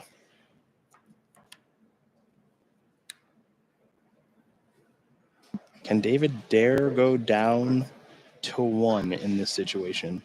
Maybe try to kill with a counterattack of some sort? Well, I got that question answered very quickly. He doesn't believe that's true. So he'll chump block, fall down to 4. Yeah, I think it really depends on what David's hand is, because if he doesn't have a removal spell, I don't think he can actually deal with another attack regardless of whether he's at 4 or 1. So it's possible that he may have needed to play for lethal. Of course, that depends. We don't have the full hand information. We know there's a Drake Hatcher in that hand and some number of unknown cards. But it is really a matter of, is my only hope trying to go for the kill? And that is a big ask, considering, again, Monstrous Rages have been sided out here in the post-board game. And I think our question has been answered here very quickly, as it's just a Drake Hatcher and a passing of the turn back. So Can't imagine that David's hand is terribly strong at this stage of things. Not a guarantee, of course, but it sure does seem tough. As now here's a copy of Vivi. Yeah, this is massive for Tony because he's on the verge of breaking serve, as we mentioned previously. Yep. This is the game where he was on the draw. He was the lower seed. So if everything went according to plan, it would have been play, draw, play, draw, play for David, and he could have won a set in 5. So Tony winning this one means that he has taken the advantage firmly should that get across the finish line. And not to be cast after the Vivi. So the Vivi trigger is going to be on the stack, as will the as will 3 prowess triggers. So we'll see if David wants any of these things to resolve and what order they will be resolving. Clearly, David has some intention of responding to all of these triggers that are on the stack, as well as the opt itself. Yeah, whether it is a matter of bluffing or does indeed have something, this is a situation where David is essentially using the last of his resources or pretty close to it. It'll be towards the tower that has been bargained to take care of the Vivi. And that's going to resolve. So now David will have the opportunity to scry. But I believe he is technically alive here as things currently stand. He does have 2 blockers for 3 creatures that are all going to have 2 power, and he's at 3. Well, so in this exact moment, that is true. In this exact snapshot moment of time, David is alive and getting another turn. We will see what comes after the opt from Tony after David finishes the scrying from the torch to the tower. So the scrying is done, and now the scrying from the opt. And notably, Tony has not played a land, I believe, this turn. The previous turn, he did go stock up into the Flood Maw, so has the ability to play a land. And as we believe, any spell here should be able to push lethal across, including that Swift Spear in hand if there is a red source. Well, at the very least, he can present lethal. Again, we don't know what's hiding in David's hand, so there could be some sort of interaction spell there. Who knows? It looks like 2 cards. Now Tony's just going to pass the turn back. Okay, so David makes it out of this turn alive. Now it's time for him to untap and draw. Remember, he put the top card from the Torch the Tower Scry on the bottom, so this card that he's drawing is a mystery to everybody. And see, at least one. Oh, I like a good sweat. A Shivan Reef? We saw the hand of... I think that's 2 Shivan Reefs. Don't love that. Pierce. We saw the hand of Fire Shoes come across to take the dice and the token out of the graveyard. Oh, yeah, that's definitely 2 Shivan Reefs and a Spell Pierce. Okay, AKA Robert Taylor, AKA the unknown Awesomeness card. on Twitter. 4 creatures available. Fire Shoes is his name, but I call him the Awesomeness. He keeps the Magic community alive on Twitter. Not that anybody likes being on Twitter. It's just where most of the Magic community lives. Is a Spell Pierce. Blue Sky is amazing too. You enjoy Blue Sky. I'm on Blue Sky as well. See if Tony wants to pay for this. David, it's hard to get trying everybody to move Tony's to one mana place or the here. other. Or saying Tony you says have nothing. Tony says I won't pay. He'll say Tony I'll has it the all. upgrade. I'll braid that. And how about a little of this? Triggers, That's going to get the job lethal. done. Tony Bordelon's going to break serve here. Taking a 2-1 lead. And this, is it Prowess Mirror? Yeah, really impressive stuff from Tony. I love, of course, how he's playing, but we are also seeing the impact maybe of that Monastery Swift Spear. If everybody is trying to play for a mid-range game plan and you have the cheaper creatures, you're only spending 1 mana on your threats versus 2, because there is a significant difference between having to pay 1 for a Swift Spear versus 2 for a Drake Catcher. So in a matchup where every bit of mana economy matters, when a turn from David Rude on turn 3, where he plays Dragcatcher and passes and doesn't use that remaining mana, is a much bigger deal than you would normally imagine in Magic. This is a huge difference. A little bit of a change in sideboarding here for David Rude. For this particular game, he has sideboarded out that copy of Twinwall Stormbrood, a Monstrous Rage, and 2 Spell Pierces. And he has brought in 2 VVs, an additional copy of Stock Up. Remember, he boarded out 2 Stock Ups in game 3, and then looks like he's boarded back in his copy of This Town Ain't Big Enough, or at least one of the copies of that card. So there is a difference between the play and the draw in the matchup, and you can see that he is shifting things depending on where his game begins. Meanwhile, Tony, no change.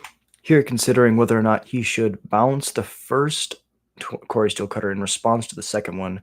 So if he allows the second one to resolve, he does not have a window to bounce it before his opponent can cast another spell. He says, no, what you're going to do is fine. Makes 2 tokens.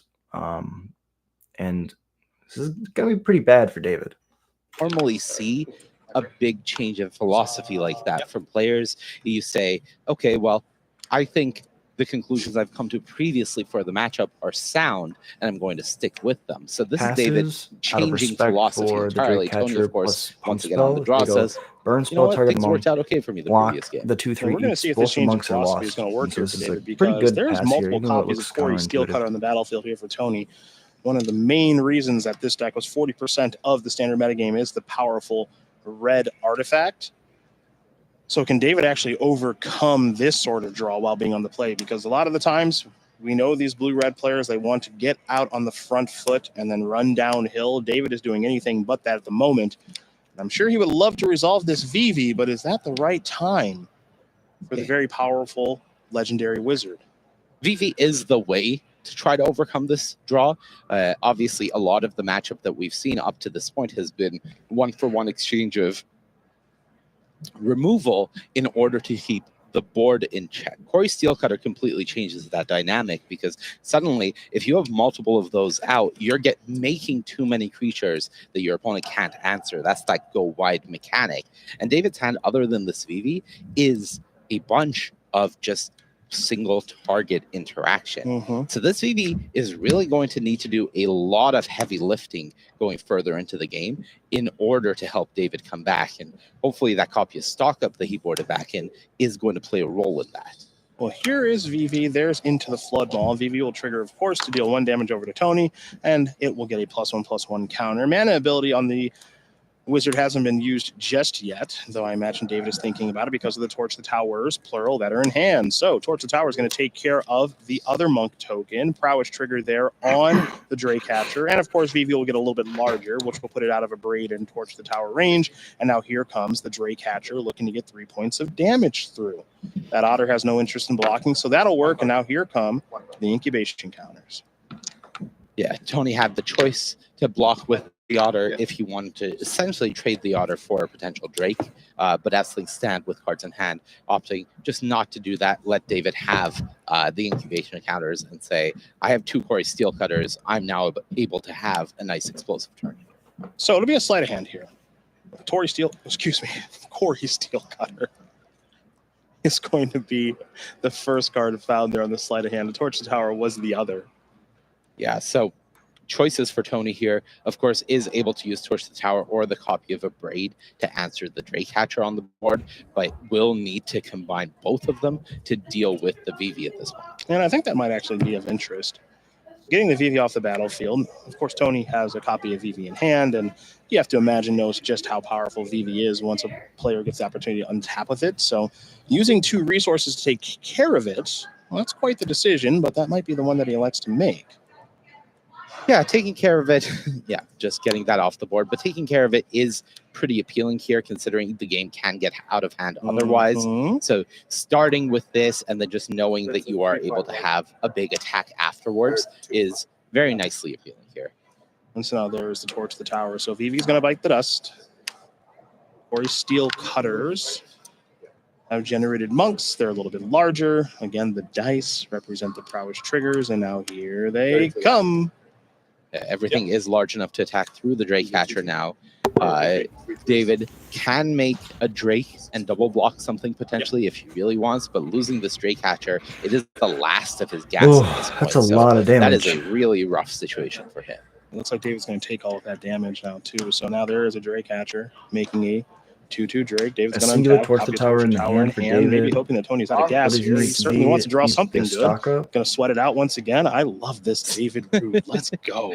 He comes from our era. Yes, you know? I mean, he's older than both of us in terms of time spent playing And Magic, but very much the not where you let's make it a show era. You got the camera. It's not just about entertaining those at home. You're entertaining yourself. Yeah, the sweat is definitely about making sure that 1000%, you're bro. enjoying your time here. Let's Table for one. That's what I say. take a deep breath. the cameraman we understands can this see is David's the Revive death Verge. That is not going throws, to do and anything. Tony's doing his best to Currently, figure out what could he draw Tony that doesn't gets him out really of have this. anything other than the board, so it's not like the game is just over, but it's pretty close, especially because there is a copy of Storm Chaser's Talent there sitting on the board. So even if Tony was to draw a land here, Just that Storm one. Chaser's Talent can go to level 2, get back a 1-mana spell, and then still Plays the a lot land of and trouble for David. passes. David going to play that River Pyre Verge, and simply pass the turn back. We know that Tony's battlefield's already pretty Storm good. Chaser Drawing a Talent copy of off Storm the Chaser top. Talent certainly isn't bad. And Plays there's the also VV the first. inevitability of VV in hand as well. And Speak of the Devil, and it shall appear. And there is the very powerful Legendary Wizard. Now there's a Storm Chaser's Talent. This will be a pause for just a moment here from David. Yeah, so on the stack currently is a VV trigger, 2 Corey Steelcutter triggers, I believe, and David with a Torch the Tower in hand, thinking about what to do. As you see Tony getting everything ready, none of these Where's a things are there Whirlwind yet, Denial when you but need it? 3-mana instant. Counter all. David has to do activate, the math of whether he can counter targets afford to pays 4. take how much Control- of this. counter I don't believe he can be bargaining activated or triggered push the ability tower to on the kill stack unless the it's VV control in this pays 4. Let me spot. pull it up on It scratch. will likely have to just kill off an Otter. And Whirlwind. that's essentially admitting defeat in no such terms. More or less, Yeah. especially with the inevitability of the VV on the Then we go battlefield to and the 2 copies of Storm Skyfall. Chaser's Talent. David has just been overwhelmed in this particular game by Tony's draw. Multiple Steel Cutters, multiple talents, and just a very balanced Is It Prowess draw. Yeah, I think we're definitely seeing the aggression of Tony's build It's not legal in showing standard, itself but and this card how was it so can good help it back in the going day. wide Let in this me, matchup. Oh, there's that see Towards this. the I'll show Tower. the It has been card. bargained. Time to scry. Top card becomes the bottom. 40 Steel Cutters have triggered. Couldn't bottom it fast enough. Yep. So much going on here. Getting rid of the VV. The best that he can do. Yeah, checking. David is at 9. This Everybody. game is over. So these are 2. These are Everything's 2. Everything is 2 Everything's right now. 2. Yeah. So there's a block. Here's some damage. It's a token. Is it 1, I believe? Goes Yes, to indeed. 1. And David is Opting. Opting to try to stay alive. Top card. Storm Chaser's Storm Chaser's Talent. Talent does not get there. bottom. Most likely. You really need something. You know what better than David this. needs is a fire magic that doesn't exist. Yeah. Mountain won't do Yeah. it. There's a mountain, and that's And the going to beautiful do it. mountain Tony does Portolad not is going to play win good this enough. game and match here over David Rude. The Is It Prowess mirror goes to the Croatian, and he will be moving on to our semifinals. Yeah, I think that was just really well played from him, understanding his role in the matchup. Even Yep. the decision going back to game 2 or 3 when he kept a Monastery Swift Spear rather than taking a Monstrous Rage. He was pushing damage, but he chose to take another creature. Just the understanding of going wide in the matchup, really impressive, really well played for David. The draws just being a little awkward, but still, that is the nature of the mirror, as you don't really have room to stumble. No, you don't at all. Stumbling and fumbling, not the name of the game. Multiple Corey Steel Cutters, that's where you want to be. And we're going to talk with Tony right now. Ailey, let's talk to our winner. Tony, congratulations. 3-1 victory here for you. What's up, Did Jared? everything Appreciate you go dropping in, as bro. you'd hoped in Yeah, this we're matchup? Well, yes, I was on the draw, but I brought the deck list from Sanctum, which had the sisters in the main, which I believe give an edge when you're on the draw, actually. So my opponent played the Hatcher version, and it went according to plan. However, he was flooded one game, but the other 2 games, yeah, I pressured his life total, and the Hatchers didn't do that much. So, yeah, all according to plan. Awesome. Go Really Swift well Spears. played. Really well Going played. into the semifinals now, who would you prefer to face going into that match? Well, I lost to Ian, so in the Swiss, so I'm looking for a revenge, but Yes. also I won against his opponent, so maybe, yeah, I would prefer maybe his opponent. It's a toss-up. I mean, we're trying to find the king of the Is It Prowess players here, so who knows? Maybe that could be you in a couple rounds.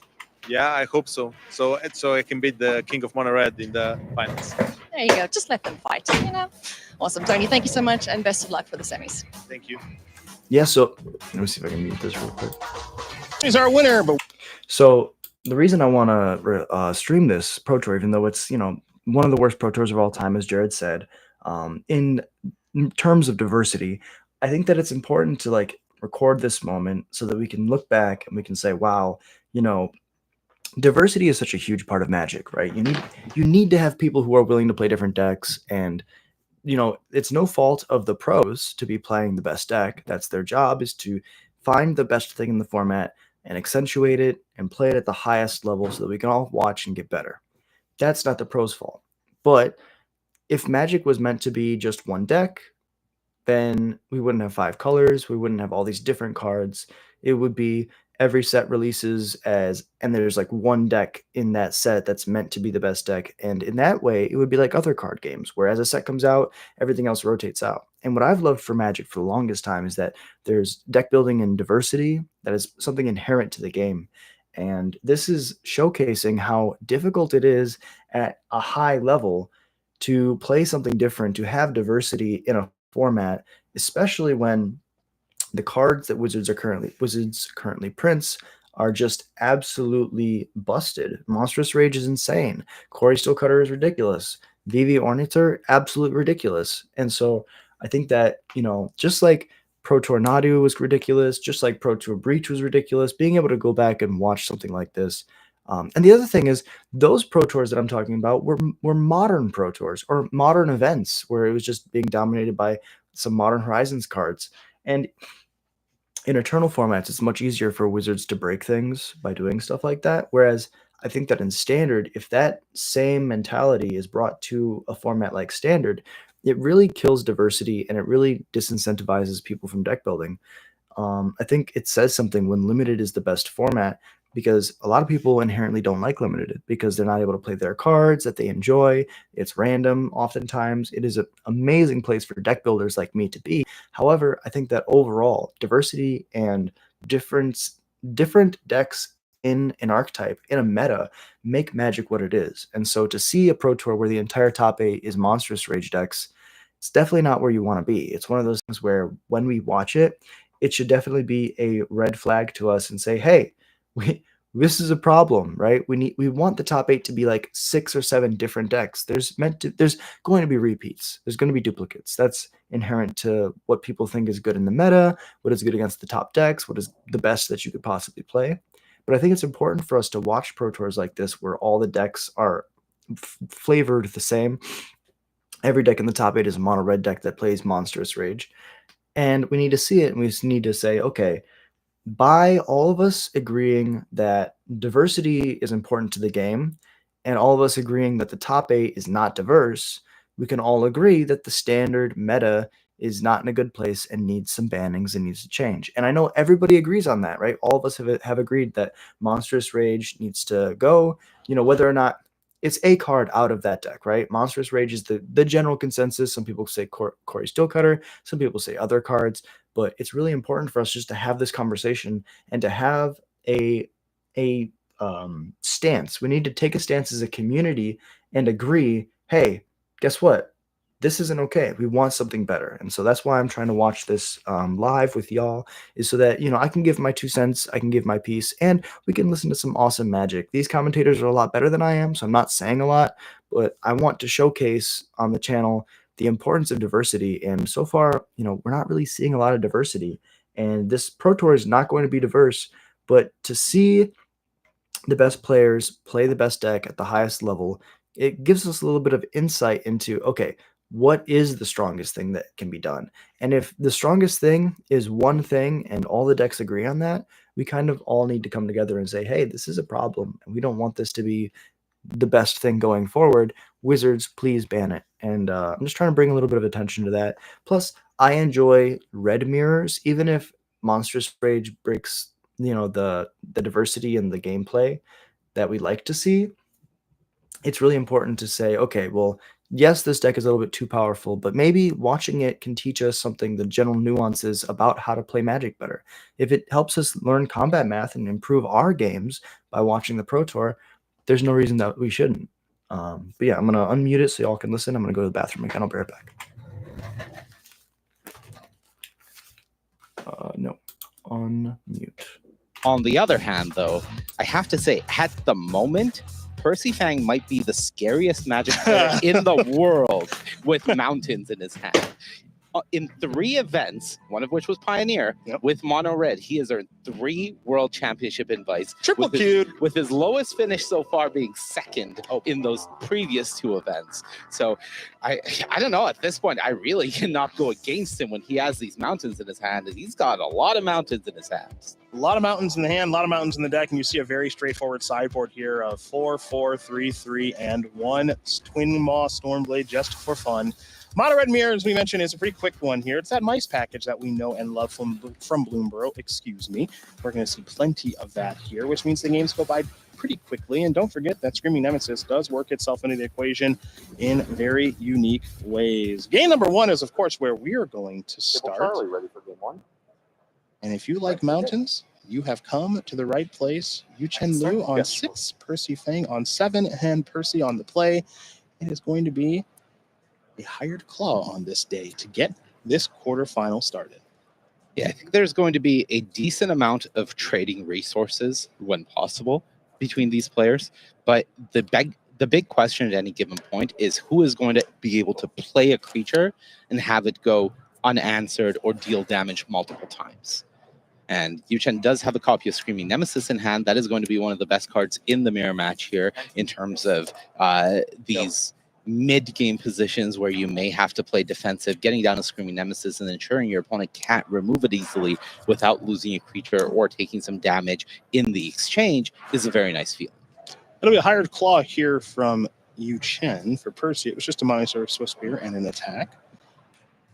Yeah, Swift Spear for Percy is one of the unique choices between the 2 decks, where Yu-Chen does have those opera love songs. Percy has actually gotten more aggressive, including 2 copies of Swift Spear in the deck to Yu-Chen's 0. We'll see what comes up next here for Percy on the 3rd turn. Yeah, there is also a question when we're comparing these resources is who has drawn what. So one of the things that we see from Percy right now that gives him a slight edge is a copy of Rockface Village in the land area where Yu-Chen only has access to mountains currently. Okay, a couple of Burst Lightnings we're going to exchange with Monstrous Rage and a Hired Claw. So a little bit of a 2 for 2, and of course 2 Prowess triggers. And now there's another copy of Hired Claw, and Percy will pass the turn back. So we're going to head back Yu-Chen Liu's way. Yeah, I would not be shocked given the current situation to see a Screaming Nemesis on defense and just saying go. And that's exactly what you are going to see. So we're going to head back over to Percy. Screaming Nemesis, 3-mana, 3/3 haste. Whenever it's dealt damage, it deals that much damage to any other target. And if a player is dealt damage this way, they can't gain life for the rest of the game. It is a very, very powerful 3-mana spell in these mono red strategies. Yeah, it is definitely a terrifying card to play against, but it is also a card that just has the ability to completely blank this board. One good Screaming Nemesis deserves another, so that's what Percy has played. They're both sitting back on defense a little bit here, so we're going to head back Percy's way. Now, of course, Percy doesn't know the contents of Yu-Chen's hand right now. There's a little bit of flooding taking place right now for the Screaming mono Nemesis red player. Percy Nemesis. only on 3 lands and and Monstrous happy Rage, Monstrous to send in Rage. a Screaming Nemesis. Super excited. Yeah, Percy definitely the aggressor here with more creatures on the battlefield, forcing Yu-Chen to potentially take a trade here where Percy is going to get the Can't Gain Life emblem online. Not that relevant in this matchup. There's not much life gain to be found, but this does help clear off the board a bit, which Yu-Chen is okay with. I think the big thing right now for Yu-Chen is he's hoping to find one of those copies of Opera Love Song that he has access to, because that will do a good job of restabilizing this game, given how much mana he has access to. See the light totals here, 20-16 in favor of Fang. Now this is going to be an Emberheart Challenger that's on defense. So we're going to head back Percy's way. Yeah, there was a joke from Percy there, I believe, about hard casting Twin Maw Stormbrood. That is a creature that gains life. I don't believe there is any white mana in this deck to speak of. No. But that is one of the cards that Yu-Chen does have access to in his deck. Is one of is that Stormbrood. You know, for the charring bite side of the Omen rather than the dragon itself. Here is an Emberheart Challenger for Percy. salad Yeah, for Percy has breakfast. the stronger challenger here as he has the rock face village to trigger it, and we see that Yu-Chen does not. So it is very much going to be a lot of stalling back and forth at the moment while Percy uses the repeatable resources he has that Yu-Chen doesn't have access to. I'm going to head back Percy's way now. You mentioned that rock face village, and there it is. Going to reveal a copy of Heartfire Hero. The Mouse Soldier may be making its way onto the battlefield, and it does. And we have seen this one quite a bit. When Heartfire Hero becomes the target of a spell or ability you control for the first time each turn, put a +1/+1 counter on it. And when Heartfire Hero dies, it deals damage equal to its power to each opponent. Yeah, best draws for Yu-Chen right now would be a Manifold Mouse or even a Rock Face Village, just something to start targeting this Emberheart Challenger and getting some value out of it, because otherwise, if the game continues on in this direction, you can see that Percy now essentially has a Pseudo-Phyrexian Arena every turn in order to get access to an extra card. And combat, way back at the start of this game, I said it's going to be about trading resources. Well, now you're not running out of resources. No, not at all. Not at all. As here comes the Heartfire Hero. It's a little bit larger now. I believe has double strike. Mm-hmm. And this is the mice package is complete. Manifold Mouse, Heartfire Hero, and Emberheart Challenger, providing a little bit of card advantage along the way. Nemesis, not a bad draw. Of course, you take it. But one thing that we do have to be wary of as well in this situation is that with two Magebane Lizards, one of the outs that Yu-Chen has from this flooded situation, the Opera Love Song, is already pretty close to uncastable, but very much headed there, if not already there. I'll be a land there for Percy off of the Manifold Mouse trigger via the Rock Face Village. Yeah, Percy doing the math of, can I attack here? Can give double strike to the Heartfire Hero and attack with it, and Yu-Chen will likely be forced to just block with the Screaming Nemesis and hope there's no Monstrous Rage waiting in the wings there. And I think Percy knows that as well, so asking how many cards does Yu-Chen have in hand? The answer is 2. And the interesting thing about a spot like this, if you're Percy, is do I have any reason to get aggressive? And the reason I would ask that question if I were in his seat is I'm at 20. I'm seeing 2 cards a turn, and my Heartfire Hero just keeps getting larger and larger. And if you ever try to deal with that, well, we know what happens. You end up taking some damage. So Percy can elect to get aggressive, which we are seeing, or he can elect to maybe hang back and be more conservative. But he's going to take a much more aggressive slant to this particular turn, which leads me to believe that there's some strength in him. Yeah, I think if you didn't have a Monstrous Rage in hand, or at least something, you absolutely are not getting aggressive. Once you have something, I do think that you do want to try to push this game over the edge before your opponent has a chance to draw anything. Of course, you are firmly in the driver's seat at this point, so it is just purely a matter of, are you scared? And I don't think Percy is scared, but I do think he knows his advantage and he is going to push it. That is a key sign of any mono red master, is understanding your spots. There's Monstrous Rage.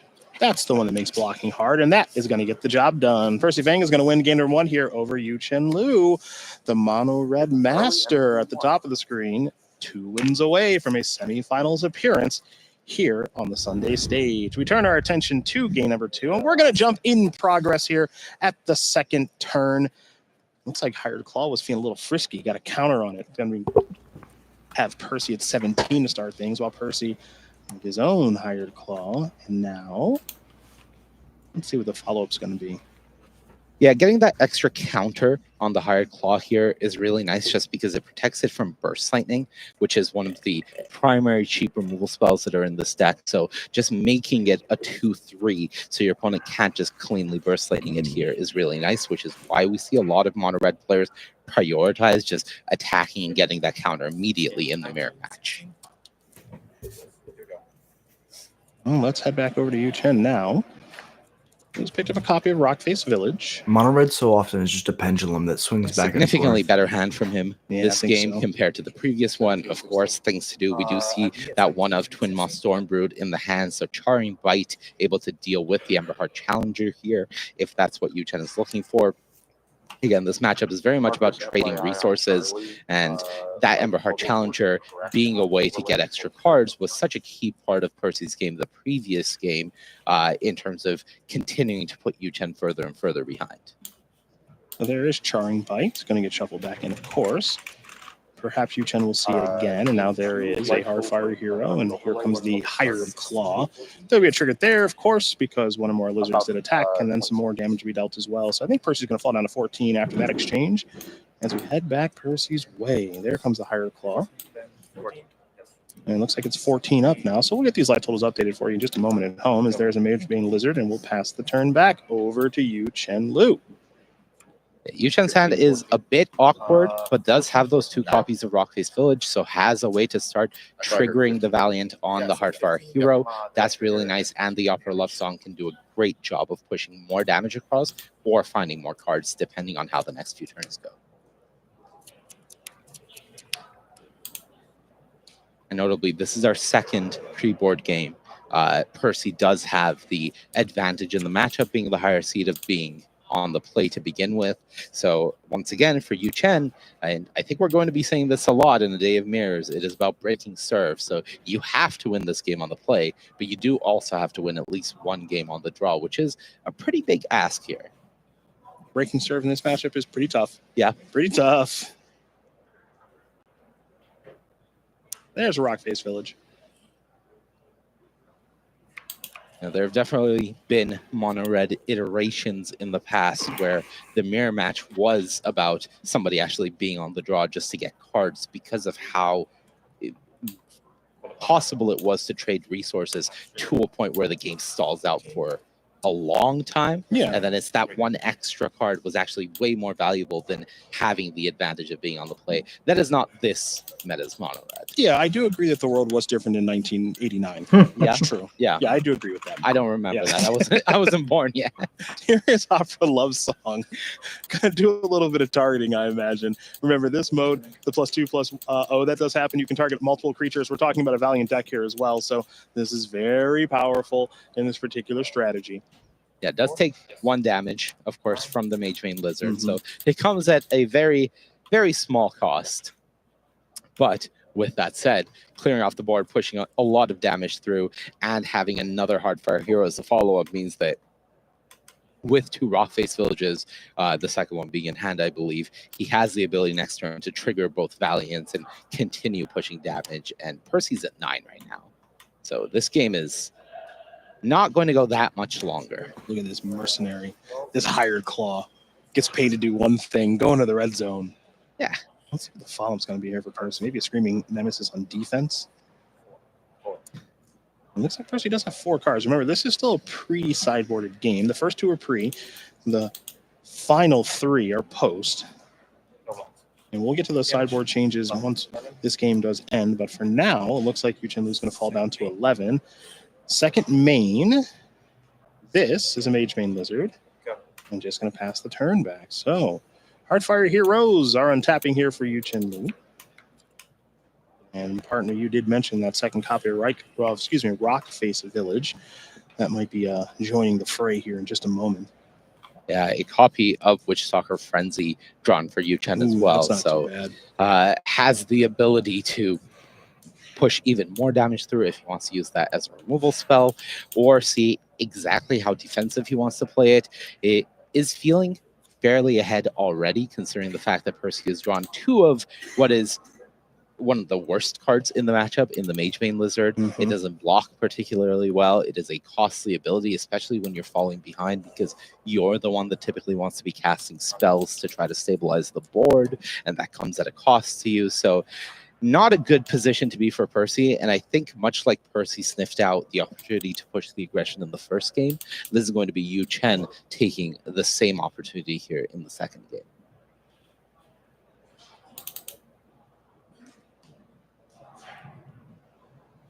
And right now, I believe Yu-Chen has access to 8 damage represented. And I think he does actually have the ability to do 9 if he does play this Rockface Village. No, what he's lacking is an actual a second red mana to be able to go Witchstalker Frenzy your Lizard after attacking, and then use the red mana to activate the Hired Claw. The Rockface Village only taps for red for creature spells, so unfortunately, that is not going to help you in this exact situation to push lethal across. So Yeah. I do believe Yu Chen is 1 point of damage short of lethal at the moment. It's a little bit awkward, the mana in this situation, and Yu Chen is trying to solve this puzzle right now of exactly how to get all of this final damage through.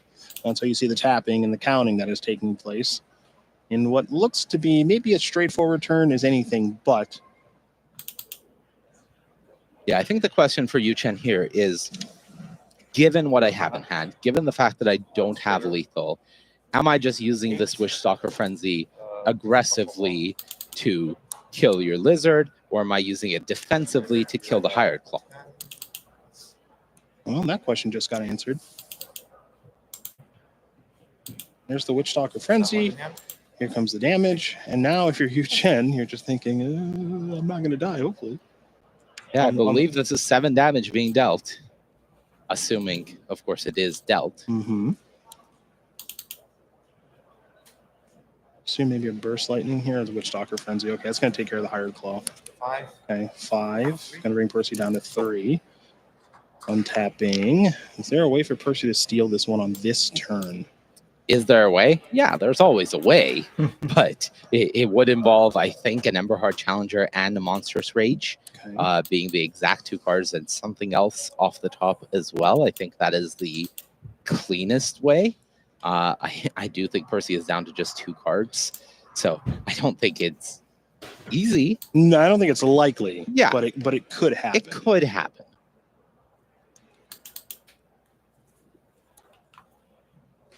Here's 4 mana. Another. The Offspring here with the Manifold Mouse.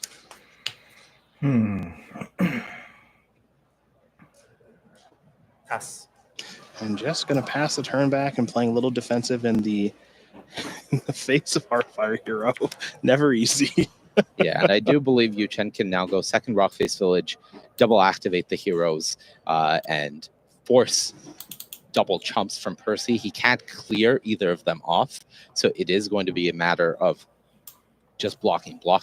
The big issue with that, and the thing that Yu Chen has to consider, is once there is one Manifold Mouse left alive, the fear of double strike actually makes losing the game a lot more possible, especially with the Soulstone Sanctuary there in the land area. So that is something that Yu Chen has to be aware of when making that a pseudo all-in attack, and maybe a reason that he would be eyeing this Soulstone Sanctuary instead is, if I activate this, that's a vigilance attacker, Sure. so it will also be left back as a blocker. Well, there's a mountain. And now here is the Soulstone Sanctuary, as you did mention. Very astute. And Combat. time for combat. Here they come. Yeah, so the Soulstone Sanctuary has to get blocked. At least one of the Heartfire heroes has to get blocked. Yep. And either they both have to get chumped, or one is chumped and you're not removing the other one because you would die. So there is Hired Claw blocking Sanctuary.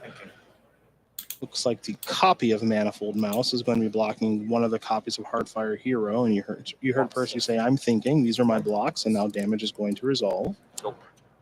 Down to 1. Is Percy able to actually steal this somehow, even when there's a blocker back on defense? Double Monstrous Rage. Emberheart Challenger Monstrous Rage again. Uh-oh. Target. Okay, trigger. What's this? Heartfire Hero. Will not do it, I Double believe. strike. Double strike. Yeah, I think even with a Monstrous Rage here, Yu Chen is always blocking and saying, do your worst. There's a block. Damage. All right. Heartfire Hero post. And Magebane Lizard. Go. Okay. We still play on here, yeah? We still play on, and I do believe we're in a similar situation if Yu Chen doesn't find a Burst Lightning or something here, which is going to be Okay, Screaming Nemesis. That makes it a lot easier. That makes it bingo. trivial. Is I will attack you with Screaming Nemesis. Yep.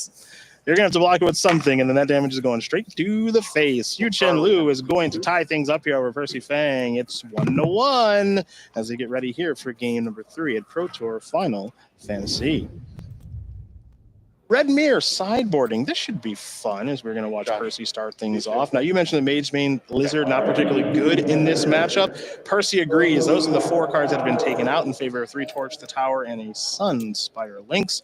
For Yu Chen Lu, the 3 Mage Main Lizards are gone, along with a copy of Opera Love Song. In came a Witch Doctor Frenzy, an Obliterating Bolt, and 2 copies of Torch the Tower. So straight up, just more interaction for both players. Yeah, more interaction minus the bad cards. I think, the old adage of minus bad cards plus good cards has never been more true than this exact matchup where they only have so few bad cards and only so few good cards to bring in. I would say bringing in the Sunspine Lynx from Percy is actually not ideal, not something that you're overly excited by, but looking at his sideboard, because we saw a pretty straightforward build from him, that's what he had access to. We're going to head back over to Yu Chen Lu now. Excuse me, we're going to head over to Percy. Rockface Village. Now there's the Hired Claw. Looks like 2 damage is going to come across. And now the follow-up is a Manifold Mouse. We're going to head back over to Percy. Excuse me, we're heading over to Yu Chen. I'm going to get this right one of these days. Eventually. First time in the booth. Yeah, we've got some time. Yeah, you get it. You've been out of the game for a while. Yeah, looking at Yu Chen's hand, I do believe I see a Monstrous Rage and at least 1 Burst Lightning, a Heartfire Hero, an Emberheart Challenger. Wouldn't be surprised to see something like a Heartfire Hero plus Burst Lightning turn here, getting rid of the scary double strike enabler as well as the Valiant enabler. What you really don't want to see is passing in this spot and then having Percy just slam an Emberheart Challenger on the board and be able to trigger it for free. So this is the cleanest line of play, and you still have a very powerful hand. So I think Yu Chen is not unhappy with this spot. Oh, I wouldn't be thrilled about seeing Screaming Nemesis on this side of the battlefield in the Red Mirror. That one is quite a doozy. So Percy off to a really nice start here. 1 drop, 2 drop, 3 drop. And it is the 3 drop. Yes, it is. So we're going to head back Yu Chen Lu's way.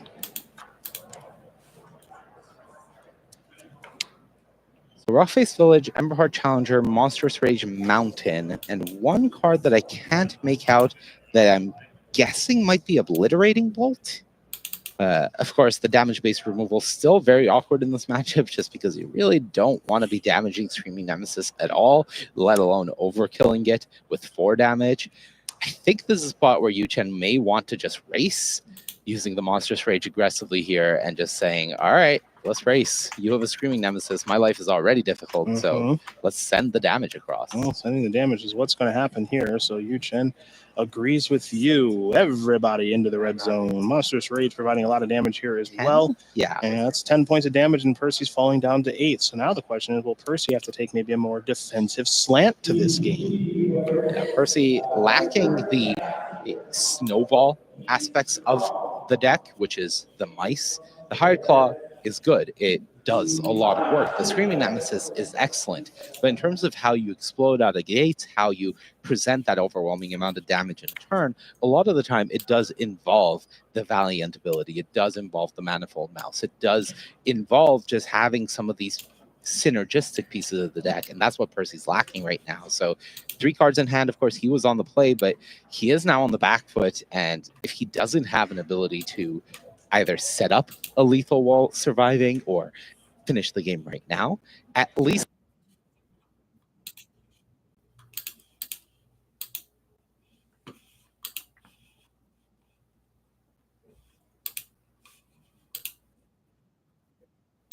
see if we can do both of these at the same time.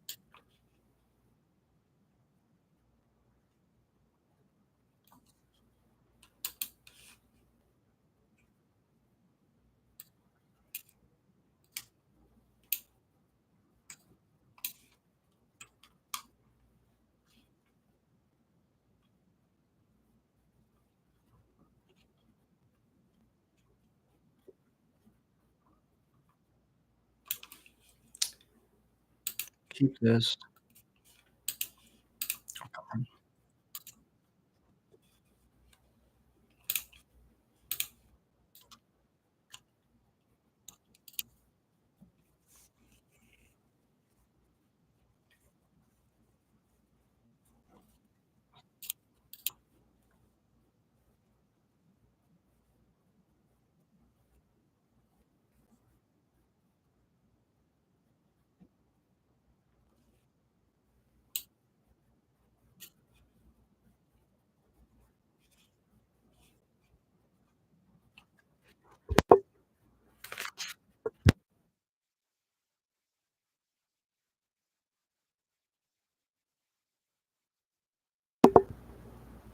Okay, so while that's going on, the mono red mirror is very interesting. I want to see if we can play in this Pioneer Challenge.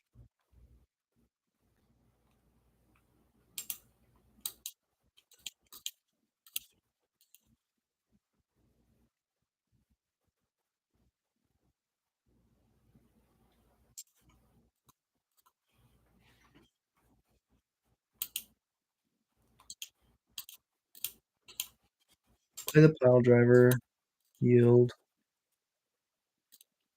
poke.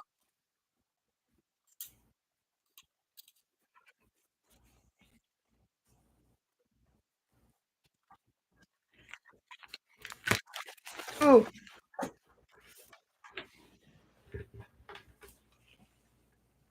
The Wandering Minstrel. Interesting. Pro blue. We can deal at 1 plus the Chain Whirlers 1, which is not enough to kill it. So what we might just do is we might go yes, we like the shock, go to combat, declare attacks, trigger, damage.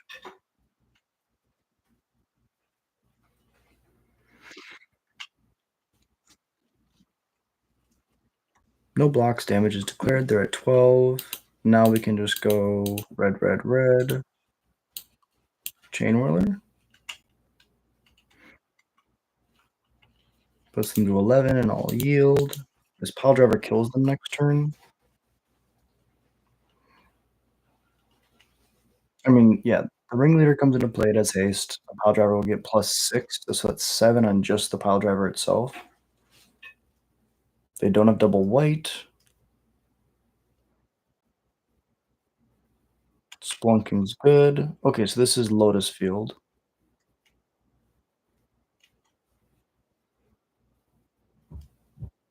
Lotus Field means that they might be able to combo kill me here. Mystic Sanctuary. Interesting. So they just get an untap land. And they pass it over. That could be an unsummon, I guess. Let's play the Sulphur Springs. Colorless, red, red, ringleader.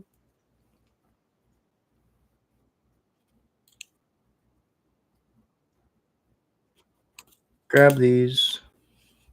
Any order. Go to combat. I'm gonna yield to combat. If they let us attack, I think we just win. First strike trample first, then buffed. 7, they block 3, that's 10. They go 1. Consider, okay. So they're setting up for a combo turn next turn.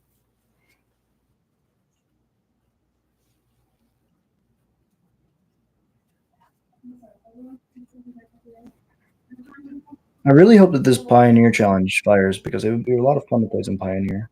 I like Pioneer a lot. Okay, so first strike. They're at 1. Land enters untapped. Still don't have a second white source.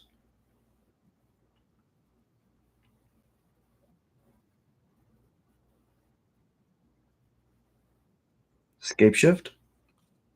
Okay, how do I die?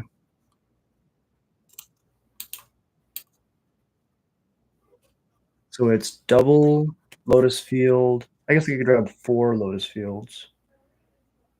And then they just Lotus Field combo me with like twiddles and stuff.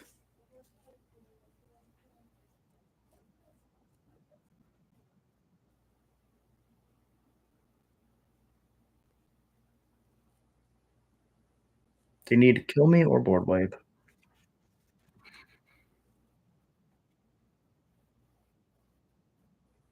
Very interesting. Go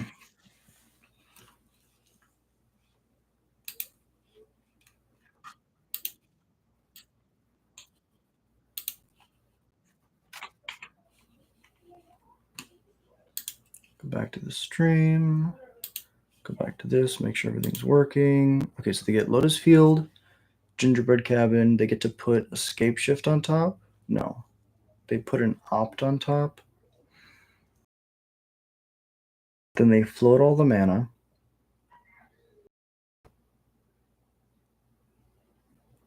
They have white, so they can board wipe. The food they can crack so that they don't just die at 1. They could grab a Leer. Stock up's good.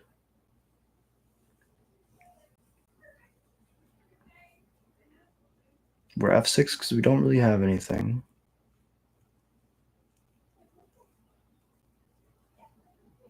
If they grab a Leer, they can flash back their spells. They can scape shift again. Try to remember how they get Lotus Fields from the graveyard back into play. Oh, Aftermath Analyst or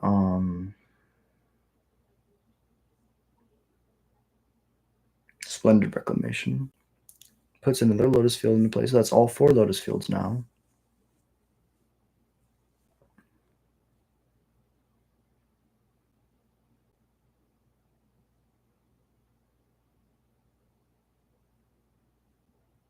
Making a bunch of mana. Bring to Light for 4, which will grab Splendid Reclamation, okay, to bring back all the lands. Bunch of triggers.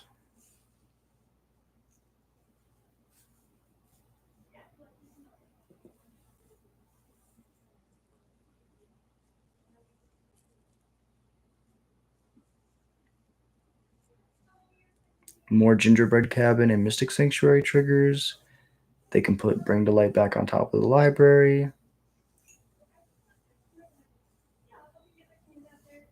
What this allows them to do is just to put the combo pieces back in their library over and over and over again. So then they're able to use mana to, stock up over and over again. Looks like they want to keep the the Splendid Reclamation in their deck.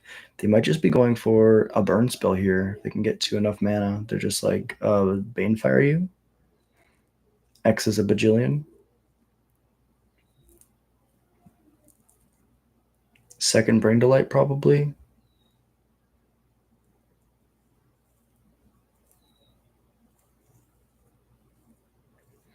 Sacrifices the Mystic Sanctuaries.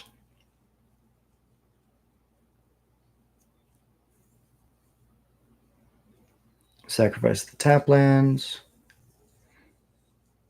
Stock up again.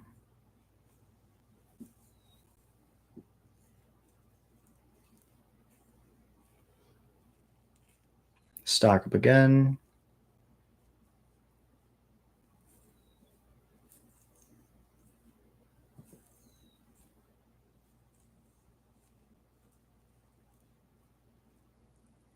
Splunking.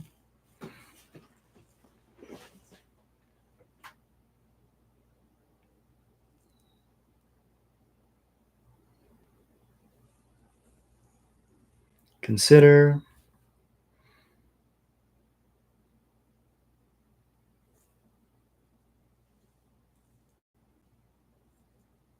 Reclamation again, bringing back the Mystic Sanctuaries, putting the stock ups back on top.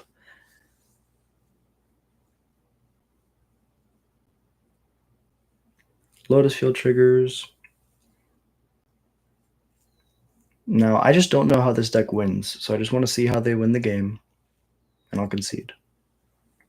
Because right now they're at 1, I could play this Chain Whirler and kill them. If they crack their foods just to gain life, then I'm able to, just keep attacking. Because this is non-deterministic. They could whiff. They only have 2 cards left in hand.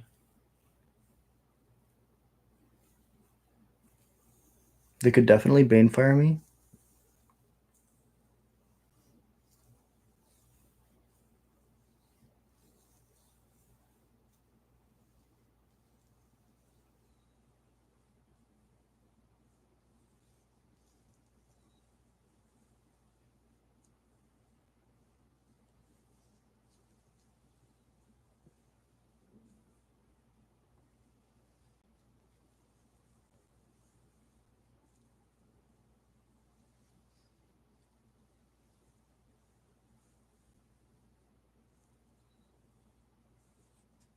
Opponent has 1,000,000 mana.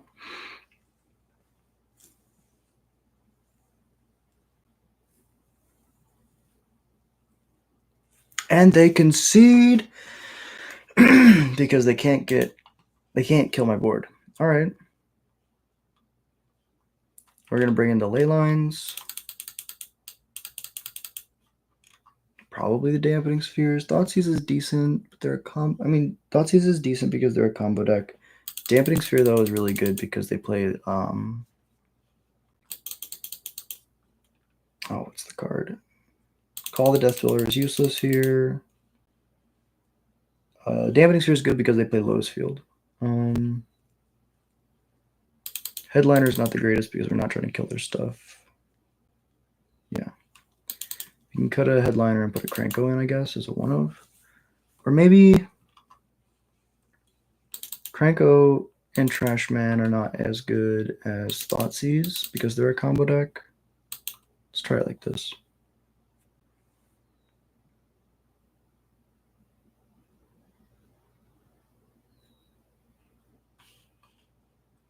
Meanwhile, back on Aria. Looks like Yu-Chen is up a game against Percy. Really close match going on over there. Do we keep a bad hand? No, I think we mulligan to a ley line.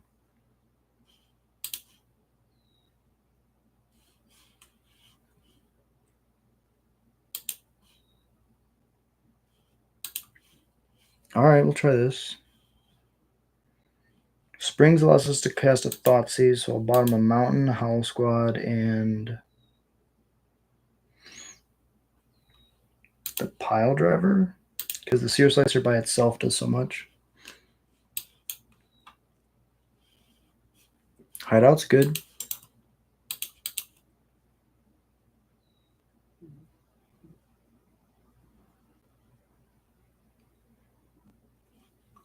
Horde Master's decent, so let's play the Den, pass it over.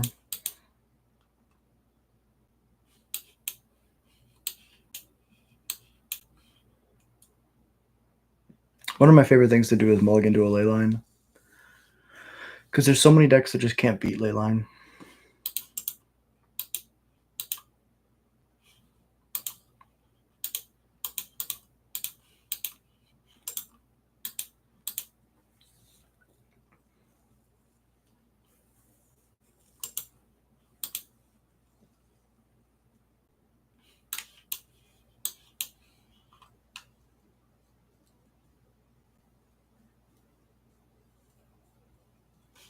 Stock up's good.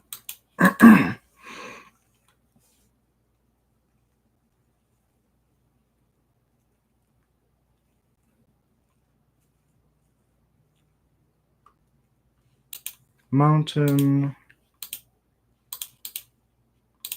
Seer Slicer. Pass it over.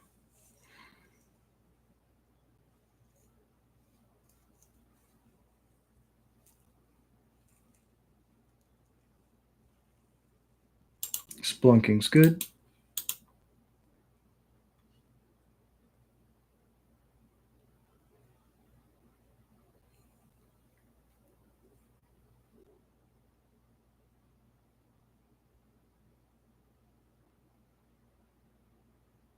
Land for turn, land for Splunking. Channel Beseiju. Grazer, okay. Put another land into play. Enters untapped. Passes it over. Tapped. Play a Lord.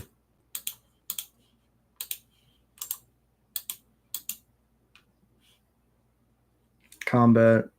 Swing.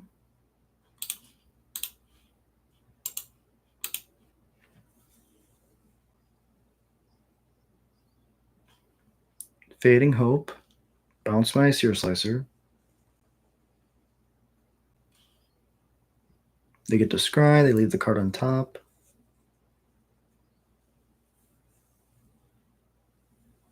Tifa Lockhart. I see what they're doing. I see you, opponent. I see you.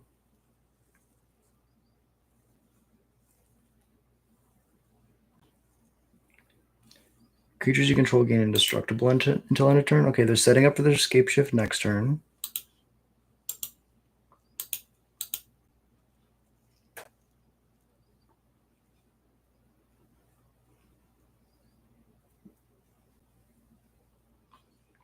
Cavern on Goblin.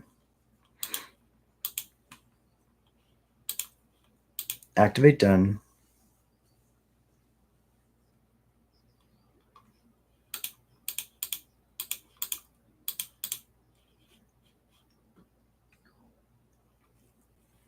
Go to combat.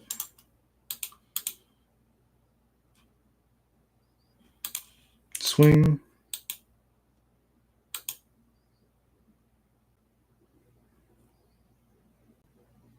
The 2/3 eats my 2/2. 4/3 comes through. Death trigger, I get a card. Thoughtseize gone forever.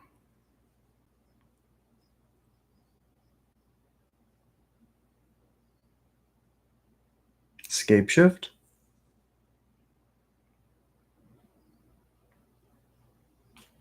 Splunking, trying to find escape shift.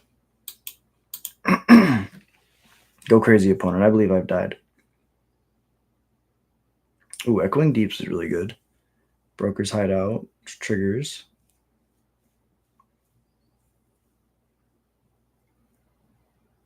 Doubles to 2, doubles to 4.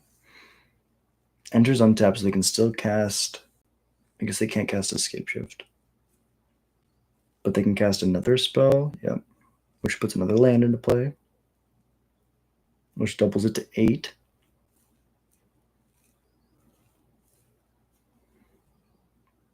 And then attacks for 8. No blocks.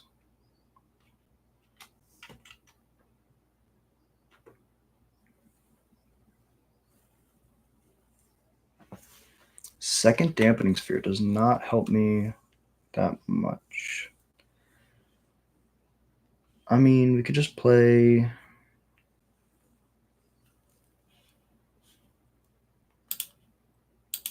Play Seer Slicer.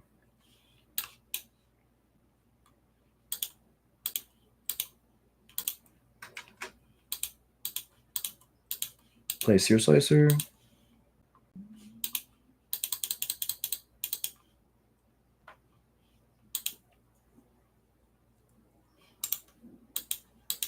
Pass it over, no attacks.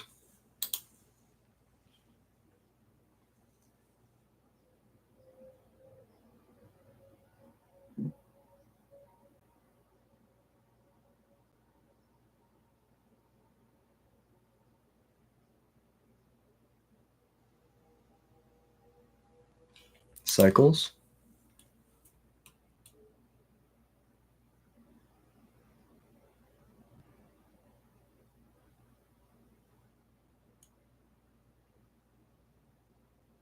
Stock up's really good.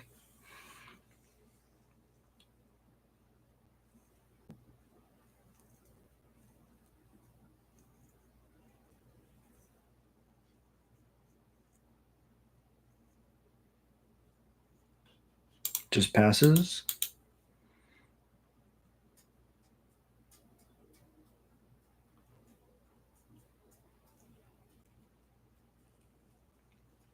Blood Crypt is interesting. Let's activate our den.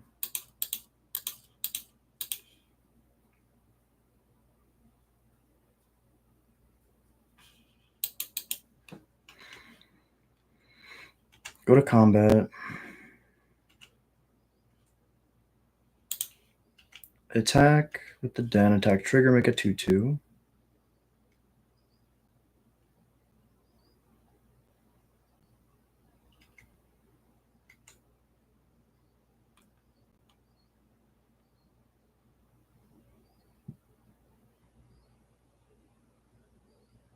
Okay, Fading Hope back my land. It's really good. Mana value 0, so they do get to scry. Just 2, which gets eaten by the glyph.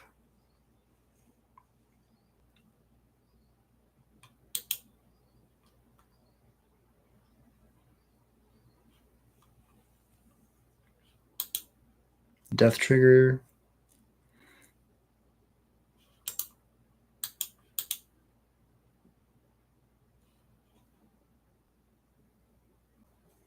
Ruins is exiled. That's good. I make 2 more 2/2s, so I can soak up a good amount of damage.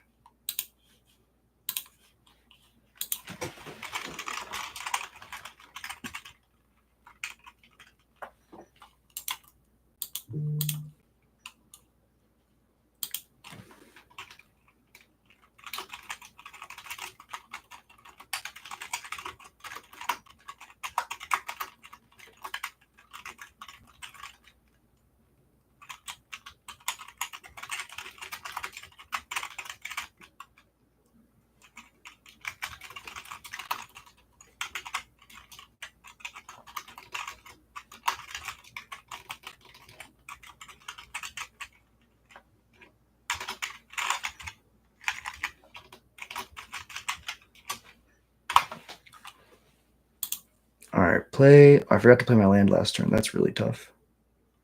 Play the den. Second dampening sphere.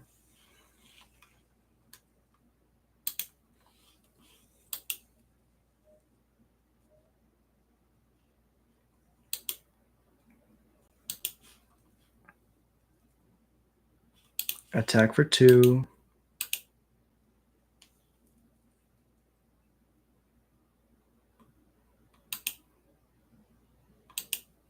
Dies. I get a death trigger.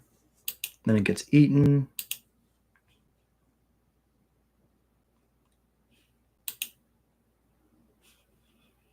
Second main, I can't cast it because it costs 3, so I'll yield.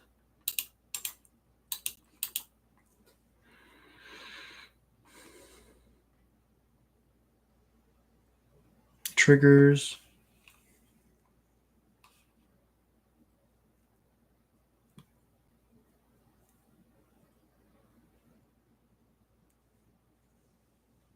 Stock up's really good. Eventually, there's going to be a scape shift in there.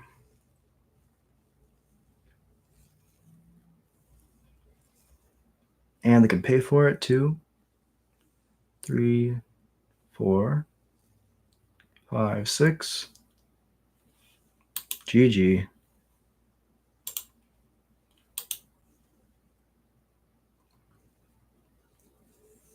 As long as they have enough lands.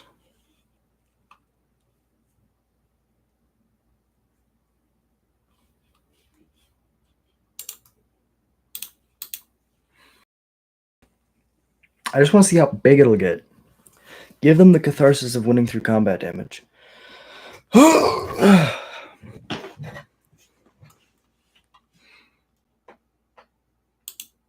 going to pause the Pro Tour, close the Pro Tour, stream window, entire screen, maximize, minimize, maximize. Boom. Okay.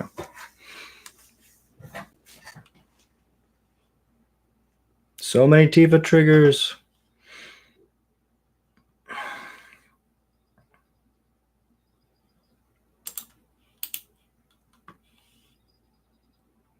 Now this is magic as Richard Garfield intended.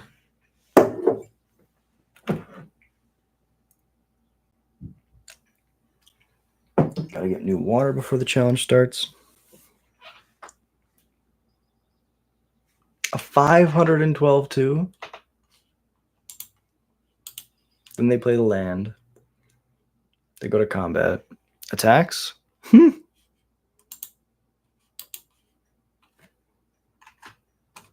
Just got to screenshot this real quick.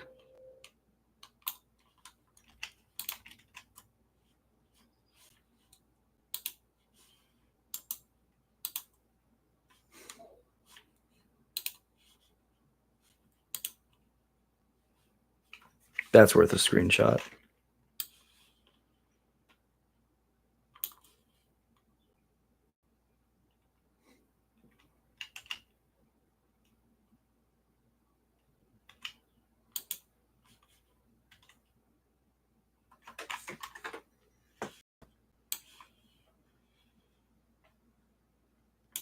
Yeah, that's pretty good.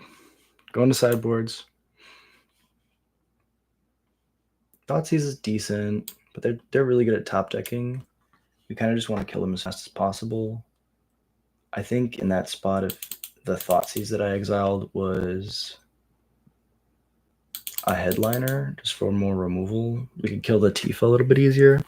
I guess this is leaving up 2 mana and requires me to have creatures in play, whereas Fatal Push is something I could just hold up. But let's run it like that.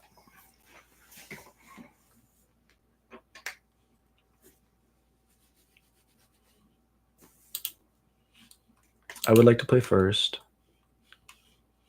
1 land, but we have Leyline and Dampening Sphere. I'll be greedy. Let's try it. I am ready to lose.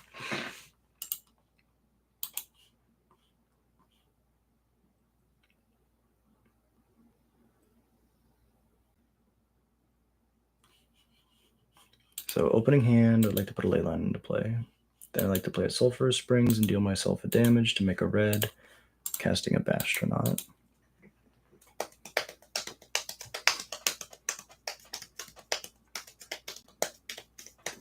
Alright, I don't like the piss versions of these cards, but they were the cheapest versions, so they're the ones that we have.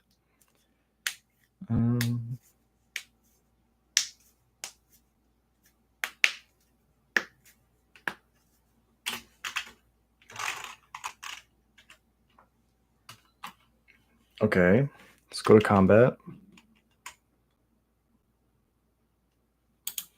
Attack for 1.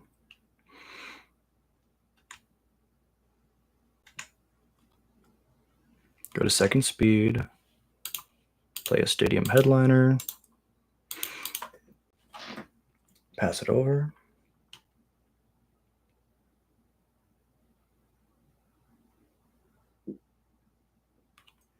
Fading Hope the Headliner.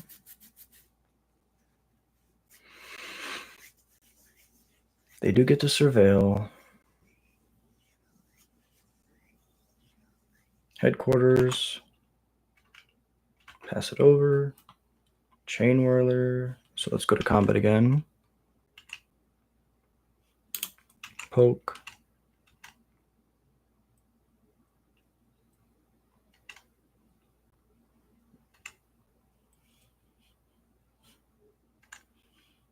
Then we'll deal another damage to play another Stadium Headliner, then yield. Same thing. Fading Hope again.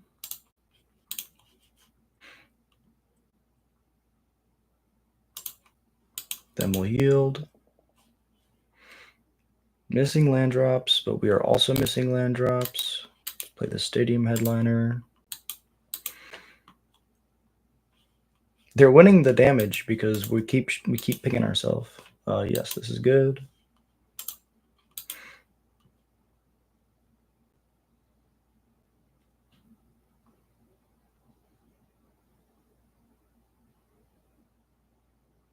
Lockdown. Splunking's good.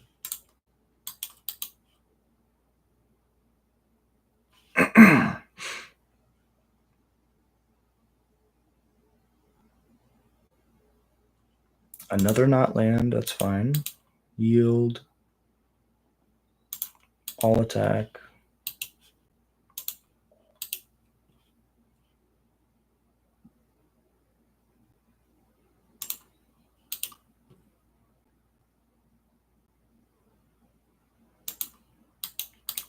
Yield. So they have Bring to Light. Bring to Light can cast anything out of their deck because they have 5 mana. No, they have 4 mana. So it's white, green, blue, red is the colors they have access to.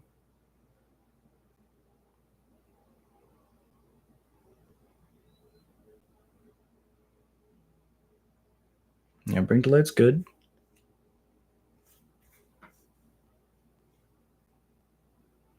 Omnath's really strong here.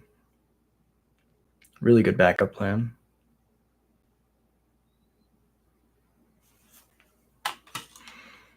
End step. Oh, there's a land. Finally. Okay. So what we can do is we can go play a Pile Driver. We also play a Sear Slicer. I like playing the Sear Slicer first.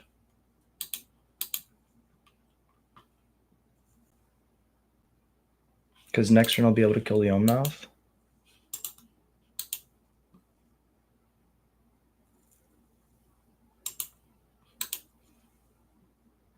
With the Stadium Headliner.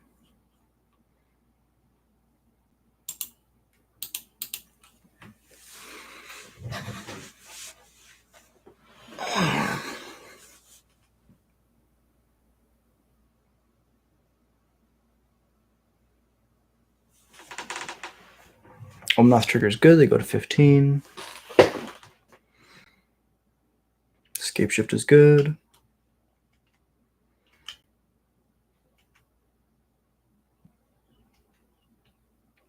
I guess they do get to make 1,000,000 mana.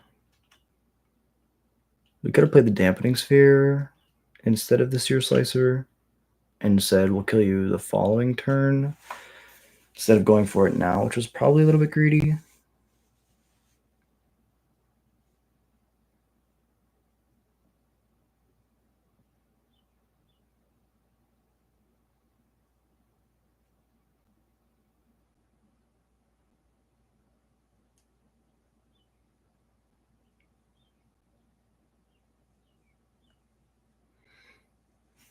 All these things are good.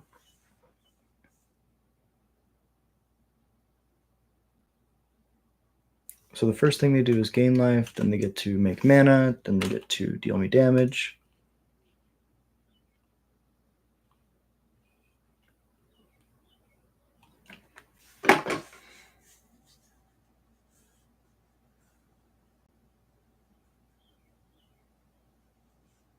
They get to grab another land. They're just going to pass it over. We draw a ley line. Now it's really interesting. Do we try to kill their thing or play this Dampening Sphere? I think we go to combat. We attack with everything. Mobilize, good. Then we'll pay a red and a colorless to sack the Stadium Headliner to shoot your Omnath for 4. And that's all we have, so we yield. The Warrior gets replaced. I have to place them on the stack. Warrior gets replaced by a token. They're going to sack the food to gain life.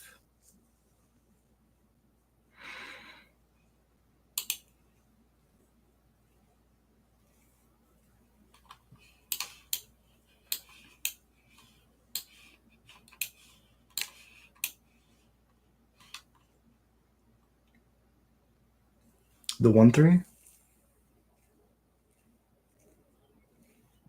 Yep.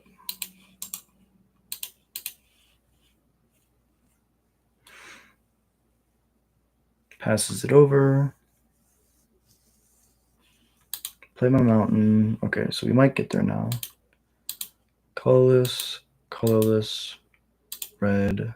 Howl Squad heavy. We're at max speed. Go to combat. Make a dude. Attack. This, and this. That attacks are good.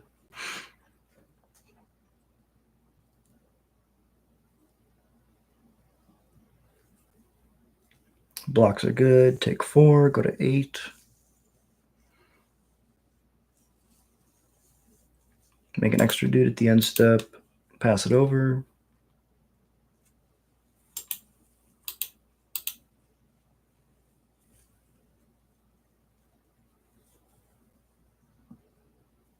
There's the Tifo.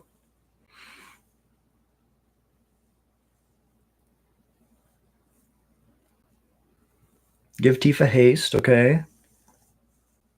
Lotus Field. That's 1 pump. Oh, wow. They might be able to kill me here if they have another Escape Shift. In which case, not playing the dampening sphere was a huge punt.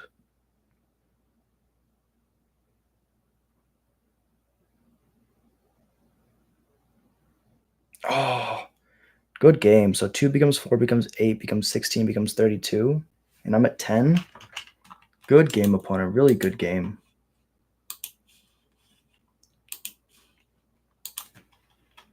GG's. Close and well played.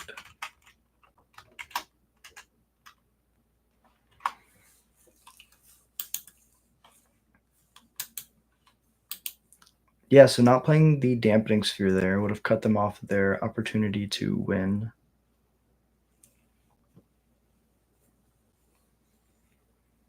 Yeah, I mean, having a hasty Tifa is just really good.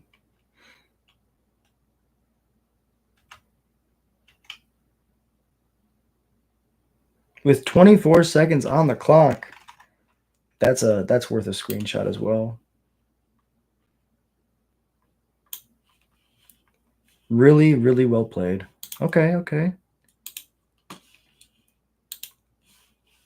Chat. Yeah, I think it was Corbin. The legend Corbin Hosler. All right, let's go back to this.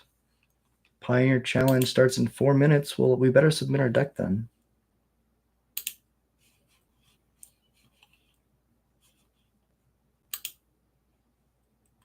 Was it this one? This has Howl Squads, so submit. 25 event tickets. Let's join.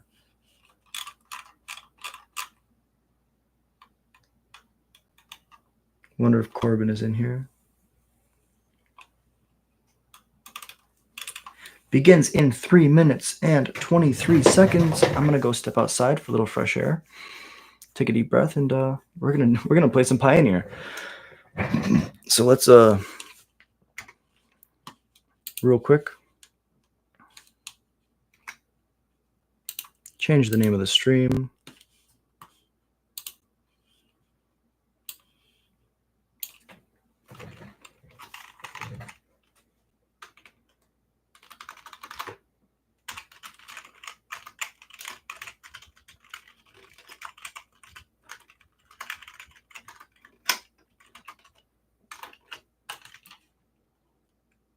Boom. All right, so now it's a Pioneer Watch, and now it's a Pioneer Challenge. We're just going to go straight into it. Minimize this. This is still pulled up. I got 2 minutes. I will be back. Going to get some more water. Take a deep breath, reset. That's how we do.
Minute left. Be right back.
All right.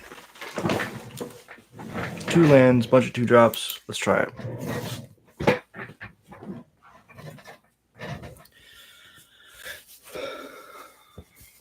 Okay. Playing the same deck. Yield to their turn. We got some good experience, though. What was it that we put in last game? Was it ever a Thoughtseize? I don't think it was ever a Thoughtseize. Play done. Yield. What could this also be? This could also be Jun Sack, because Mountain Forest or Plains. Okay, I don't think it is.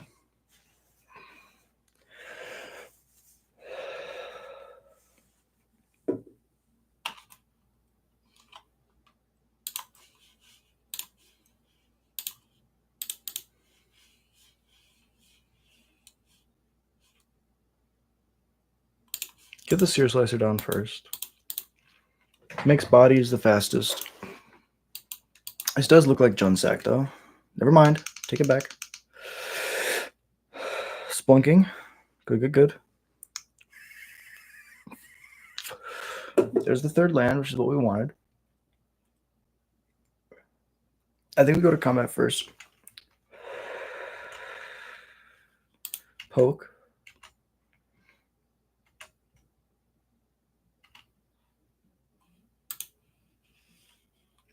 Play tap land. Play a pile driver. Pass it over.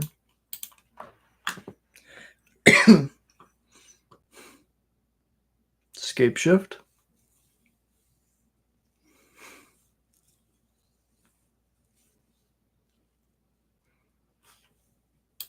I mean, Analyst works too.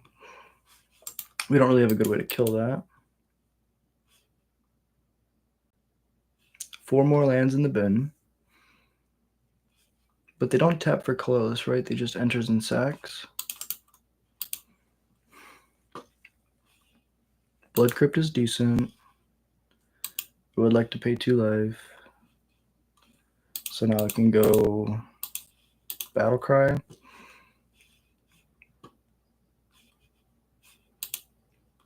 Activate. Yield through this turn. If they have Fading Hope, they have Fading Hope.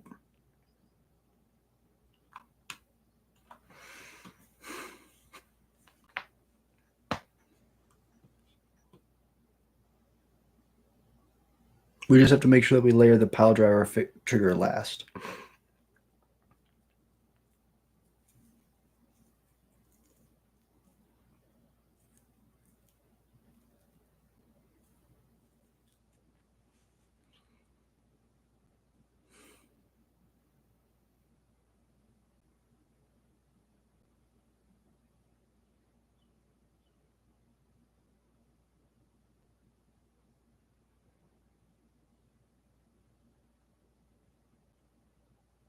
I mean, if this is the new hotness in Pioneer, I'm really excited because Goblins traditionally has a really good Lotus Field matchup. We get stomped game 1, then we come back game 2 and 3 with really strong sideboard cards.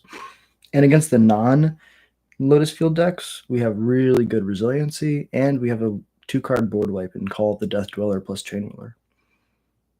Opponent's really tanking here. Maybe use my Wi-Fi. Comment if the Wi-Fi is still decent. Maybe I have too many tabs open. Let's close some of these tabs.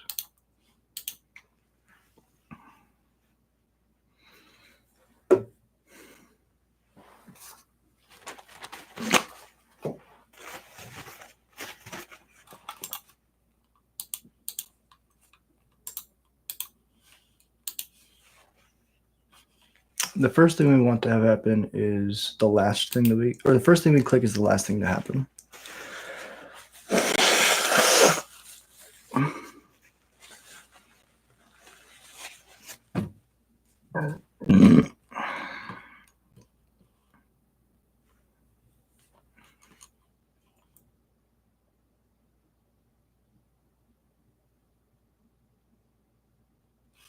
They cycle Colossal Sky Turtle to pick up the Nissa.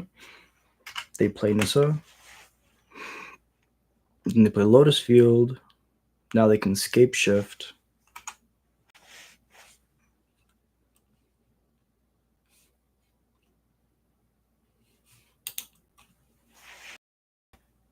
This is what happened game 1 in our first match. I think we literally had them at 1 with a Chain Whirler in hand, and they comboed off.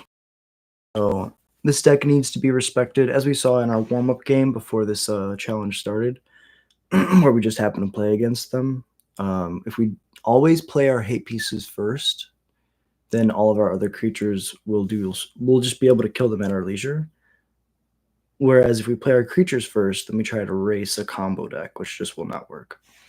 So there was the final match in our warm-up game was against this deck. Somebody else was playing it, of course, but we literally had a dampening sphere in hand. We just didn't play, and that was our downfall. Hashtag punts, if you will.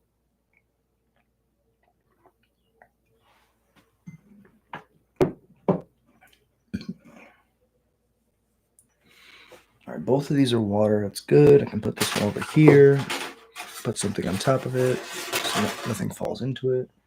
I can put this one here.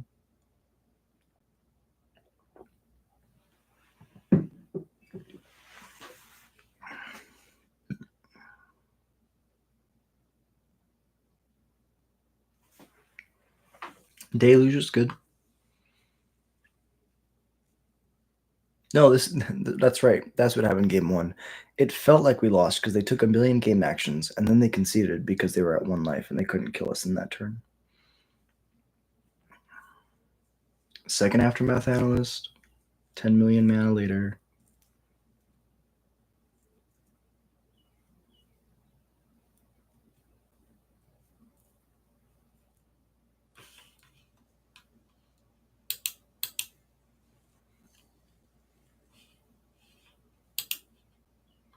I'm curious to see what's in their yard, just so we can see what's in their deck. Okay, so it only goes up to 5 cards, no matter what I do. So Aftermath Analyst, we know. Sky Turtle is an instant speed regrowth, or an unsummon, but Shigeki is a channel return cards from your graveyard to your hand. Deluge is Deluge. Minstrel is Minstrel. Omen of the Sea is an old school card. Aftermath Analyst is in play. They do not currently have the flip side to Nissa, which is the Titania Legend of Argoth or something. They're going to keep chaining Nissas and Aftermath Analysts together to get 1 billion mana, flashback a Deluge, and then try to win on the spot.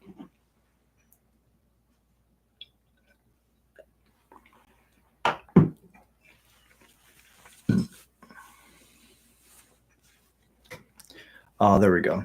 Flash in a Hullbreaker Horror.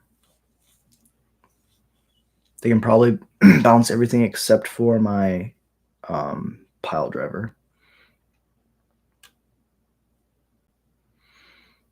Bounce a token, look at the top 7, grab 2. Should definitely be yielding.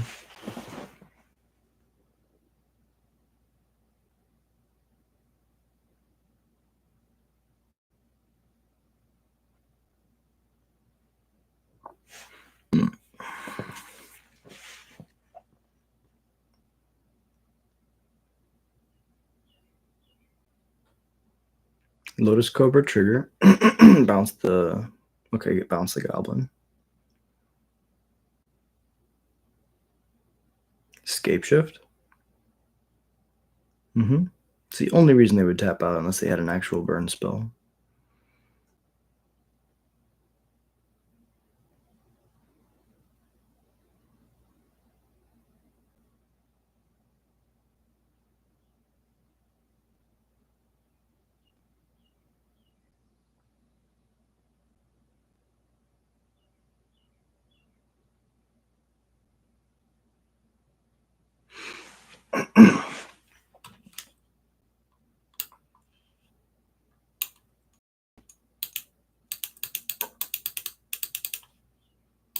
Pretty big yard.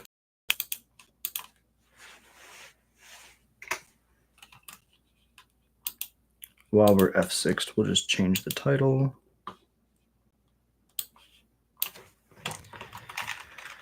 What can I say?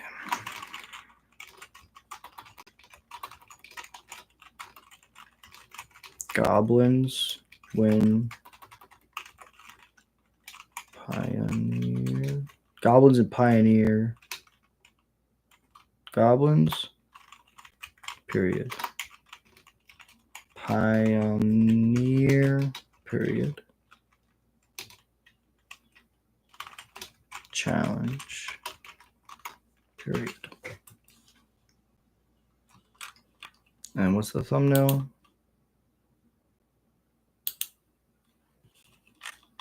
See if we have one already.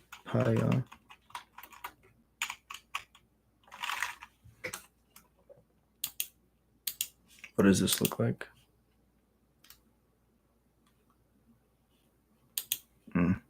Undo.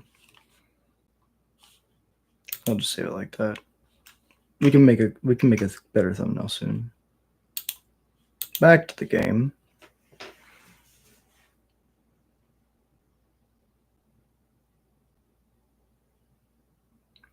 Meanwhile, back on Aria.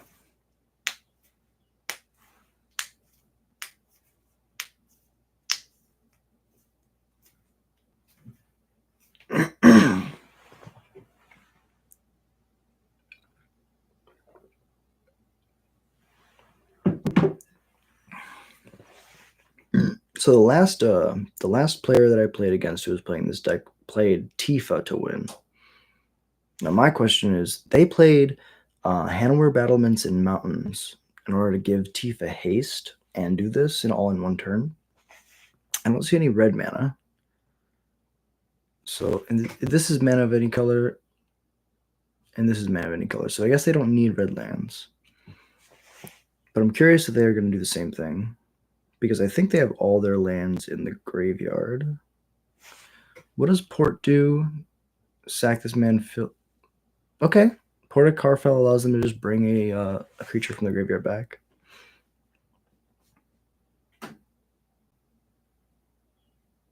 Which is pretty good. So they just pick up their Tifa. I guess they could pick up Aftermath Analyst. Is this plus Aftermath Analyst with enough mana just infinite? I guess you do need 2 for the Aftermath Analyst, 4 to flip it or to crack it. That is 6 mana. Where'd it go? Where'd it go? There you go. So it's, and this is 6 mana to activate. Plus you need to be able to tap it. So that's 12, 13 mana in order to get infinite loops. But if you have enough lands, a Spelunking, and an Aftermath Analyst, that's like infinite mana.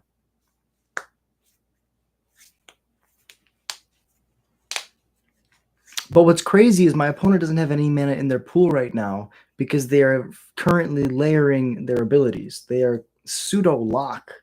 They're pseudo-locked right now. It could be the next iteration that they do literally takes them forever to put on the stack.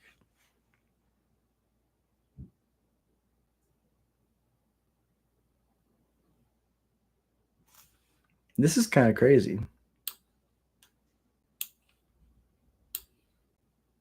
Okay, now they're auto-yielding. Really clicking through these triggers?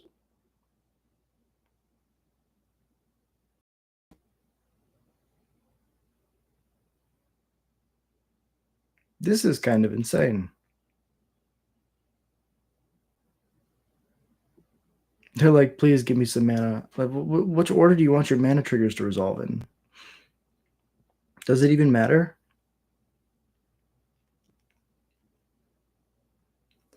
Opponent.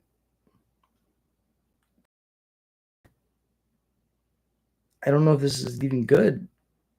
So they can flip their entire deck, right? They can bring all the lands from their deck into play, and then they can make infinite mana. At the end of that loop, what do? They have 2 cards left in hand. There must be like one creature. Is it? No, because if it's Sky Turtle, you. Okay, so what they're gonna do is they're gonna bring. Is it to the hand? Return a creature to your hand. Where is it? It's to the battlefield. It's not even to the hand, so they can't even get back their. Because I was thinking if they could bring it back to their hand, Shigeki is really good because then you get to pick up all the non-lands out of your graveyard. Yeah, show me what you're gonna target. Luma? Alright, so now all the lands come back. Alright, now you have more triggers.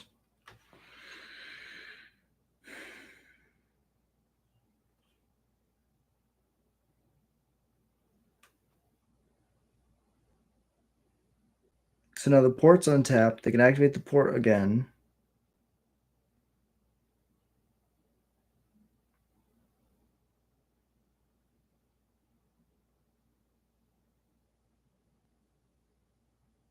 I am very confused.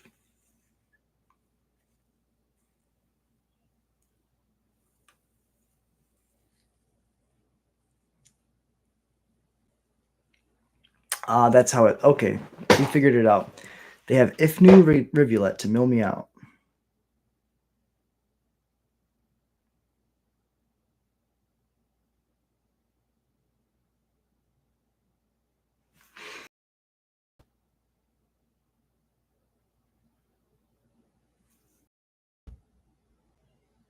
Lumra comes back, brings back the port and the Ifnu Rivulet.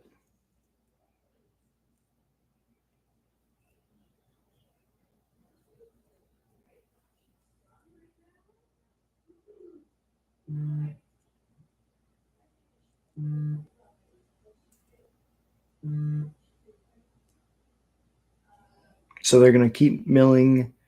This is the second Lumra? So now they have two Lumras that will legend rule themselves. And they can keep flipping Ifnu Rivulets and Port of the Caldera? Carfel? Port of Carfel? They have 6 cards left in their library. 2 cards left in their library. Another Lumra, Legend Rule, ETB, Trigger, bring the lands back, then triggers. So they have infinite mana here. Man, it would be so crazy if they pass because I have a chance. I guess they can mill me out and then I die if they pass. So that's okay. So that's how they're going to do it. They're going to mill me out, then pass. Because if I get to my turn, I can call the Death Dweller back at Chain Whirler and wipe their board, which is ridiculous. The fact that we even have agency here is insane. And they're at 9 minutes. Like, what the hell?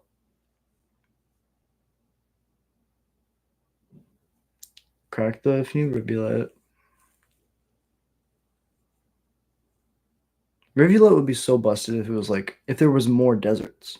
Right now, there's only Ramnap Ruins. There's like other ones, right? But there's the one of each color. Ifnu Rivulet and Ramnap Ruins are the ones that see the most play. Besides that, there's not a lot of playable deserts.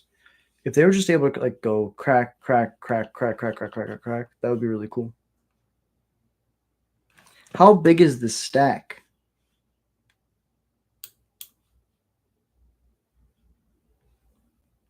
This has to be one of the biggest stacks ever.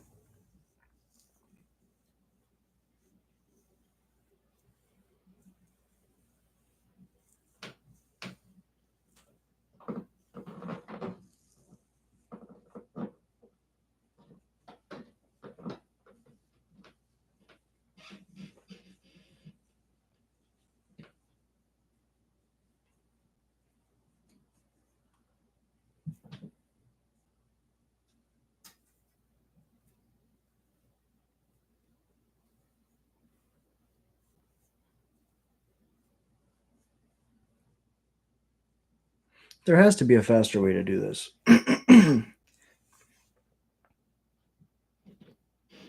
Like maybe if they play Tifa.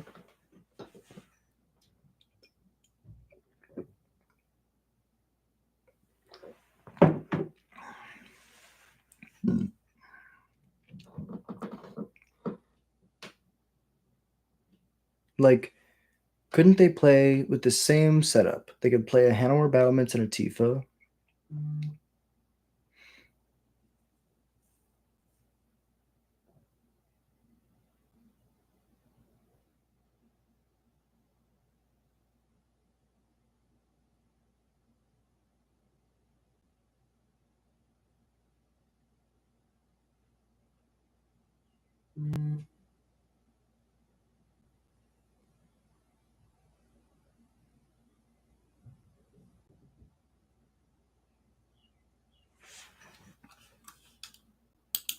So we know their whole deck.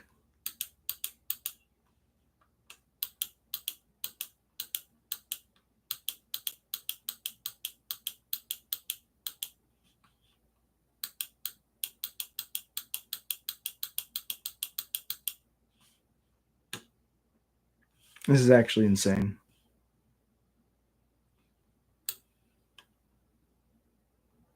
I guess they have to manually click through everything. I thought they could like auto yield to some of this stuff.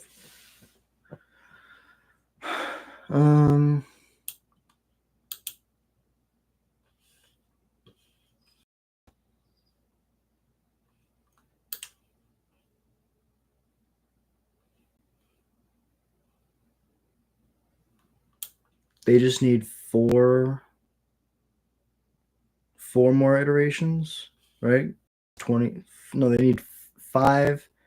I'm at 22, so 6 more iterations to mill me out.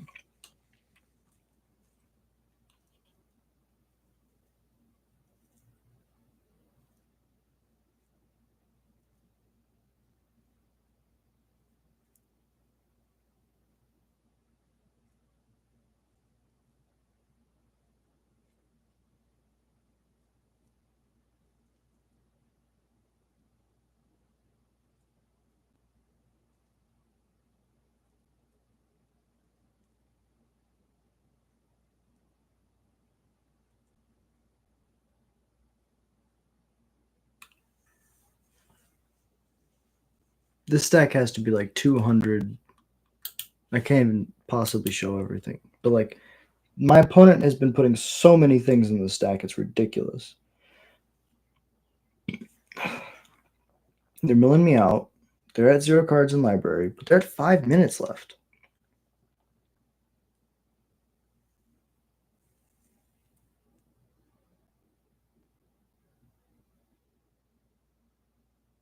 Like, I don't know if I would play this deck on mtgo for sure.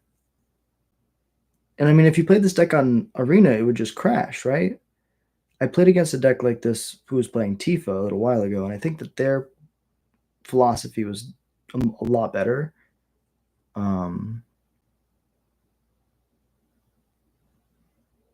They just got a Tifa in play, gave it haste. Oh, no, they got a Splunking in play. Splunking, played Tifa, played Scape Shift, a Hanover Battlements, and 3 Lotus Blooms into play, or Lotus Fields into play. Made the Tifa gigantic, gave it haste, killed me. Like, this was late game, but that's exactly how it went. Opponent here doesn't really have that oops I win button with Tifa, and they're going to die to their clock, which is insane.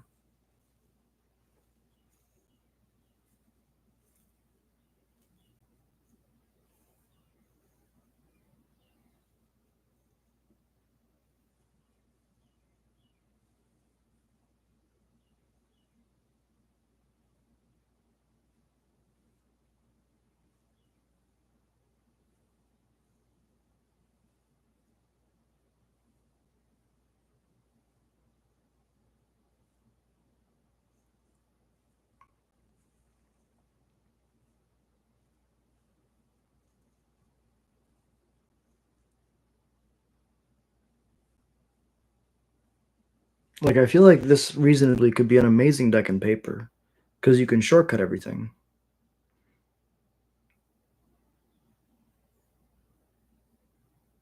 Like, I still have cards in library, so I don't just die on the spot. I want them to get to the point where I literally have 0 cards in my library. And then I'll concede, because then if they just F6 and pass, then I do die.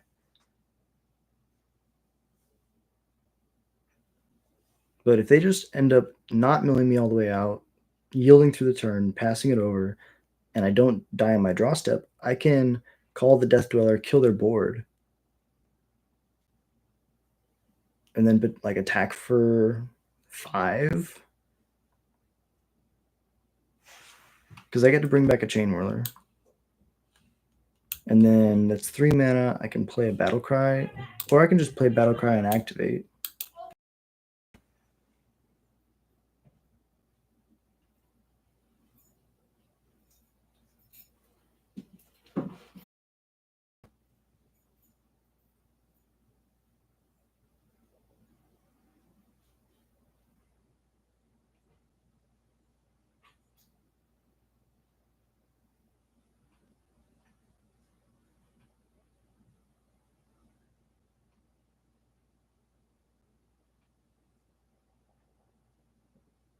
Now they f6.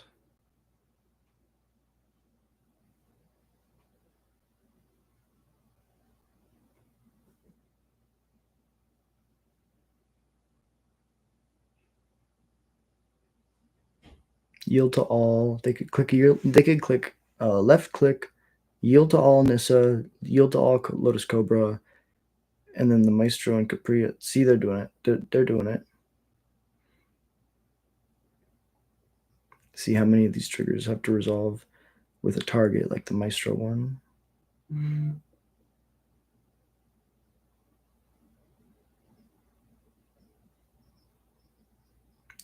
And they have to choose colors for each of the Lotus Cobra triggers. I totally forgot about that. So wait. We might not even get to a game 2.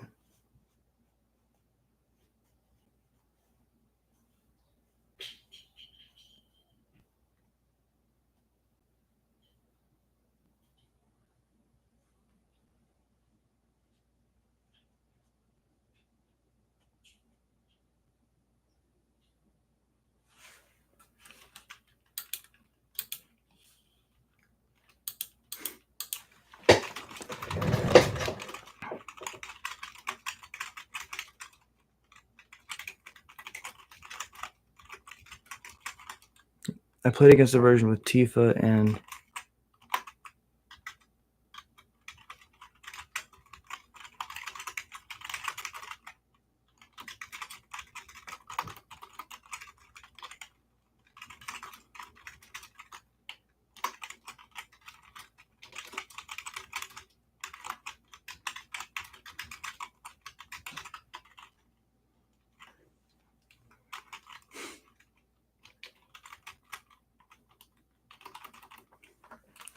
oh my god, Thoracle's legal in Pioneer? I thought they banned it, but you're right, they banned Inverter. Okay. Well, that's how it goes. We didn't get a second win, right? We won in just one, which is not how we would like to do it, but that's how it goes. Opponent, 1000%. Probably should have won game 1, but again, I feel like we're pretty favored game 2 and game 3. And, you know, sometimes your worst enemy when you're playing online is the clock. So I'm going to go run to the bathroom. We'll be back for round 2.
And we're back.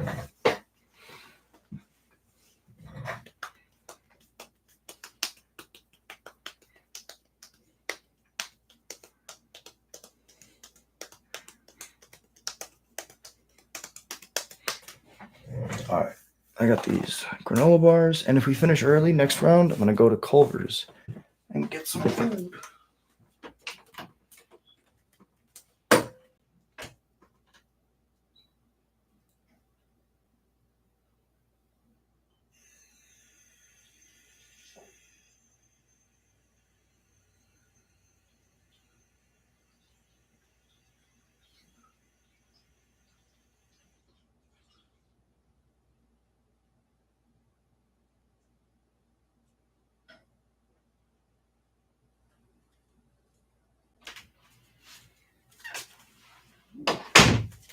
Okay.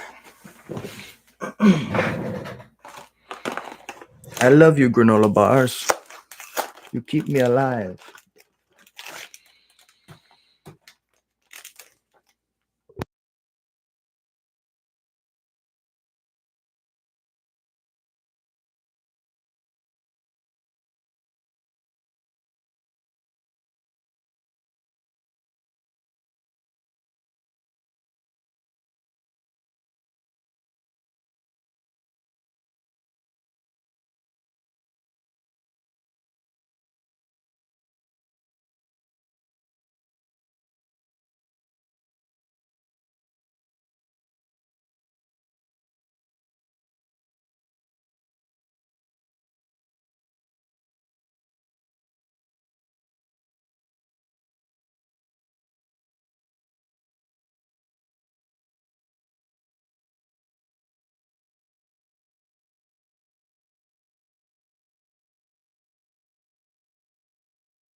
All right, everything's working. Got everything set up.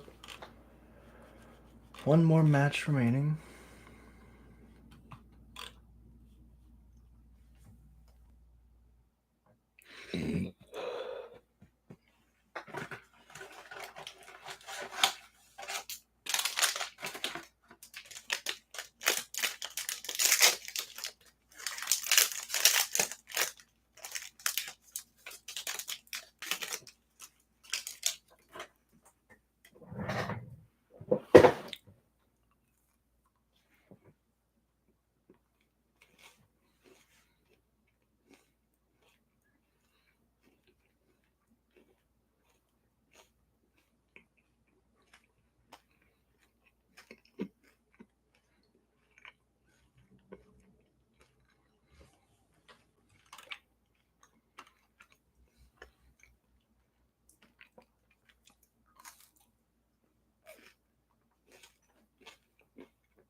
Just gonna walk outside, walk back inside to freshen my air.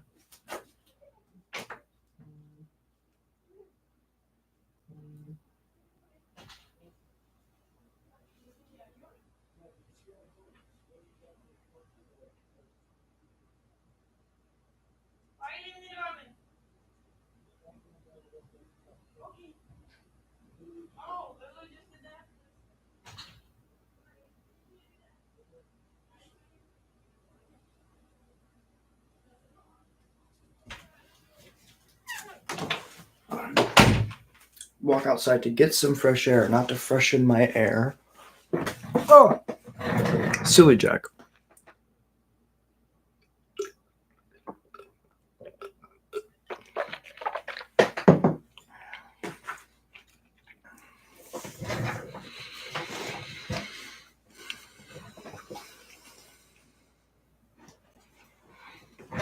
Okay, Pedro Stone.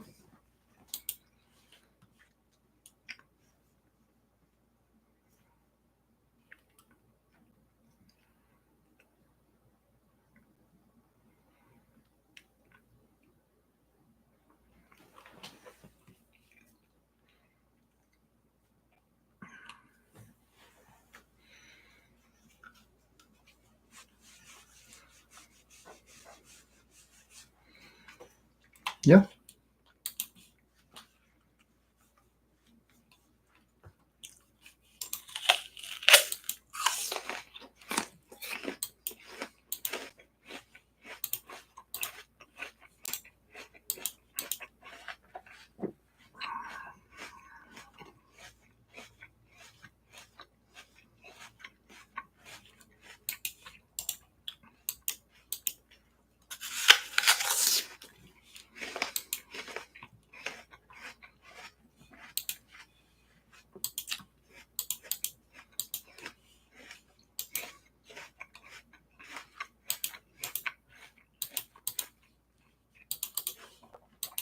It's pretty good.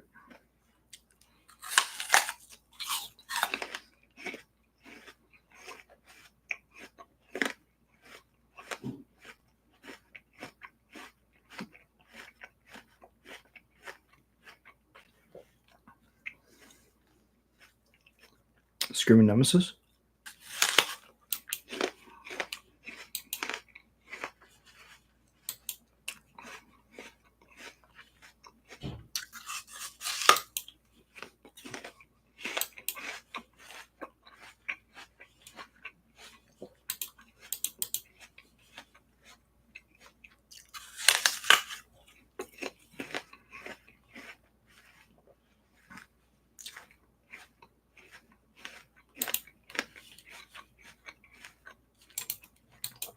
I'll just pass.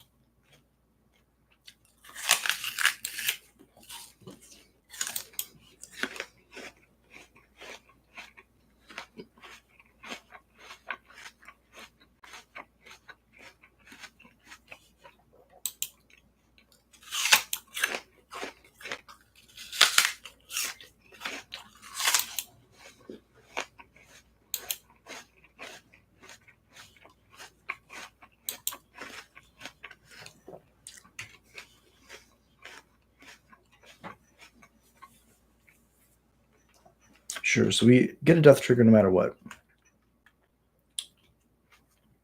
It was a land, but it was a tap land. Not quite what we want. Yeah, let's play the Lord. Go to combat. Swing at the astronaut.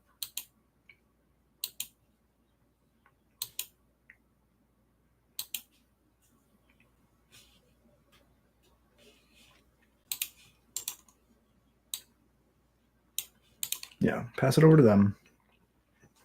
Yield through their turn.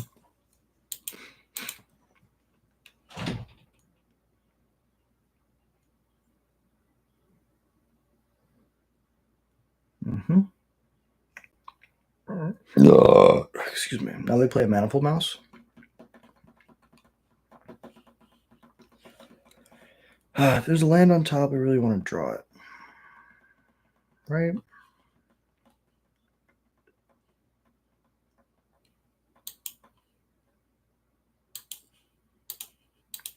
If they have another removal spell, this is really bad. But it forces them to have a removal spell. It does give me double death triggers, which is interesting. If the top card's a land, I can't just take it. I mean, this still deals me 5. They definitely cast their Monstrous Rage.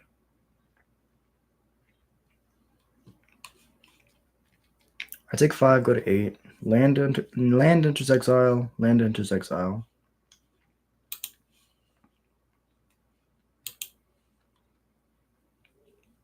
Kamano pings me.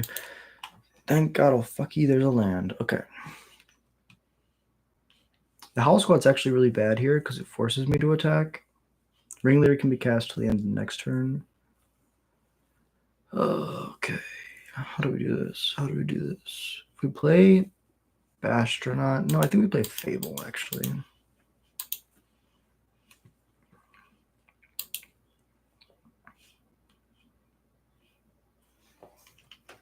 Then we just go to combat.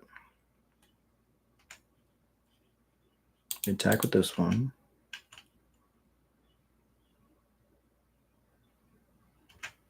Activate is fine. I'll deal my damage to the Mutavault. So there's no damage from the Screaming Nemesis. Call enters exile. That was the card we wanted. So that's a reason to just not attack there, but I feel like we're in a better spot because we get the 2/2 back. We're taking bodies off their board. 4 mana, Sunspine Links. I'll take 1. They take 1.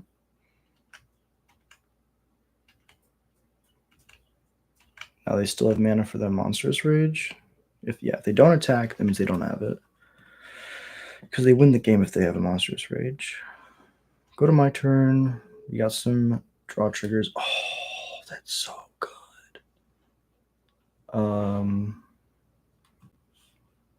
Yeah, so yes.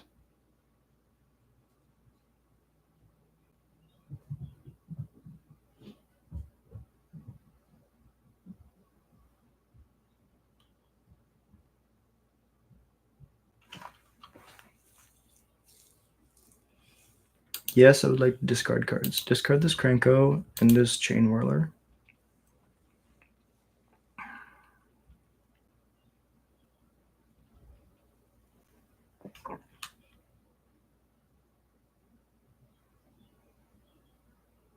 We can go to combat first.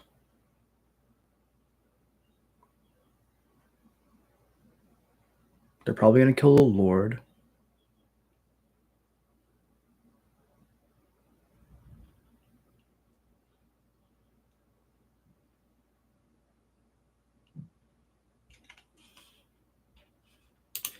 Just attack with the Goblin Shaman. I make a treasure.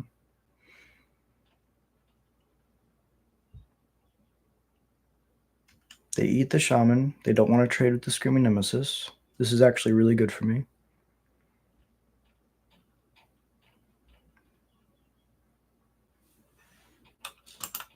Make sure we didn't yield through the turn.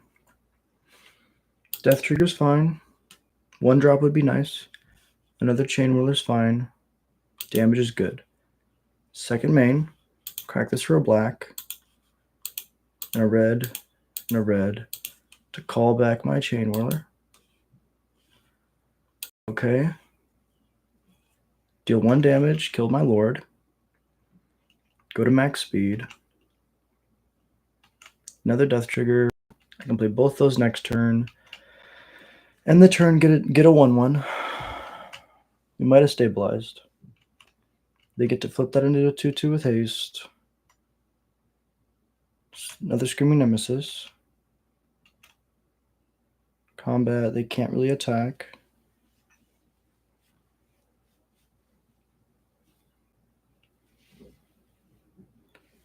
I guess if they have Monstrous Rage, they can attack. Monstrous Rage allows the Screaming Nemesis to be big enough to not die. I guess the Death Touch keeps it alive. Or it kills it, no matter what. Okay, now it becomes a Kiki Jiki. Pseudo. We can call back a Lord. No, we lost the token. We have a Lord in exile.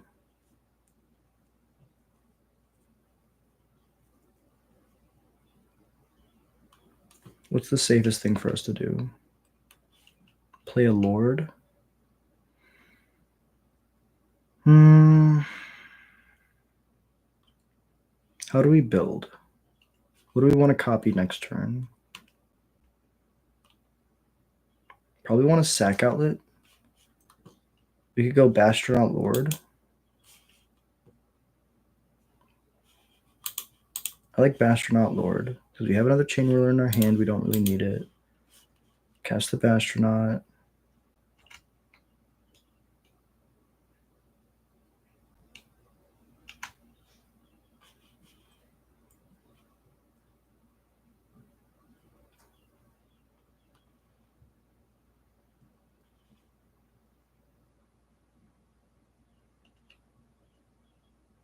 Just pass.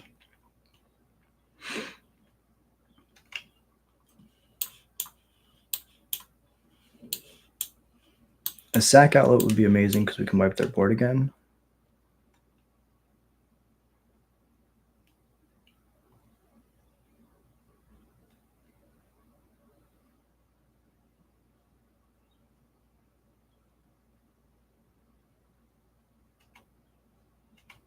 We just want to get to a place, not concede. We just want to get to a place where we're able to kill them before their Screaming Nemesis trigger resolves. So to do that, we kind of just keep doing this kind of stuff, right? Probably play Trash Master next turn. So let's go back a little bit. We have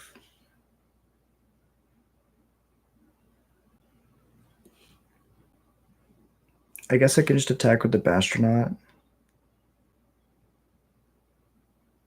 Double pump kills the Screaming Nemesis. I mean, are they just dead here? No, because they can kill my Lord. So let's be smart. Just play the thing that buffs my team the most. No attacks. Pass it over. Another land. No effects. Pass it over. Cavern on Goblin. Okay. Now I play Howl Squad Heavy. Yeah. Now we can go. That's 6 mana though. Do we want to call back a Horde Master? Howl Squad Heavy gives everything haste. So let's go that route. Howl Squad Heavy. reflection, copying, the Howl Squad Heavy. Now they both have haste, so I can tap for 10 mana. I can cast a Chain Whirler. The Screaming Nemesis damage doesn't do anything because everything's bigger because of the Trash Master.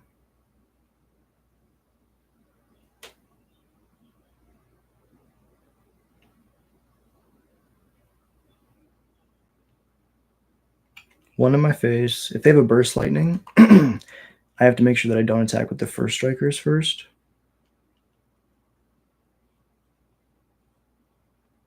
I think Howl Squad Heavy doesn't have to tap. I don't know anything. I guess the Bastronaut.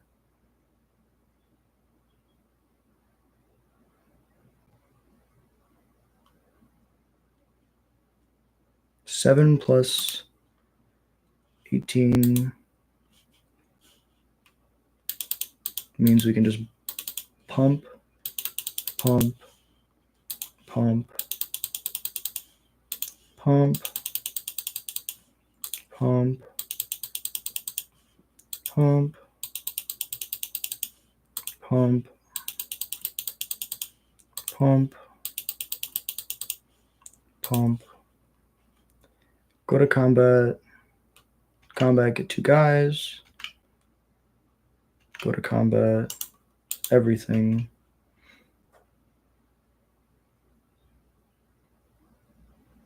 Oh, the Chain Whirler. No, it has Menace. It has Menace. Okay. Yeah, because we can assign all the damage to the Etching of Kumaro instead of the Screaming Nemesis for first strike damage.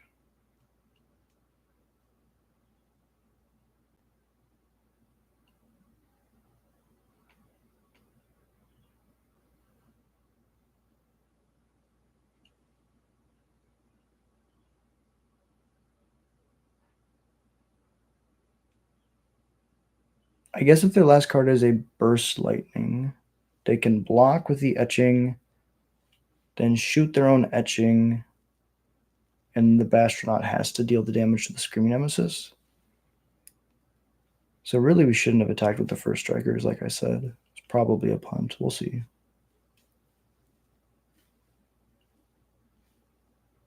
Well, if they have Burst Lightning, I think I'd just die. Anyways.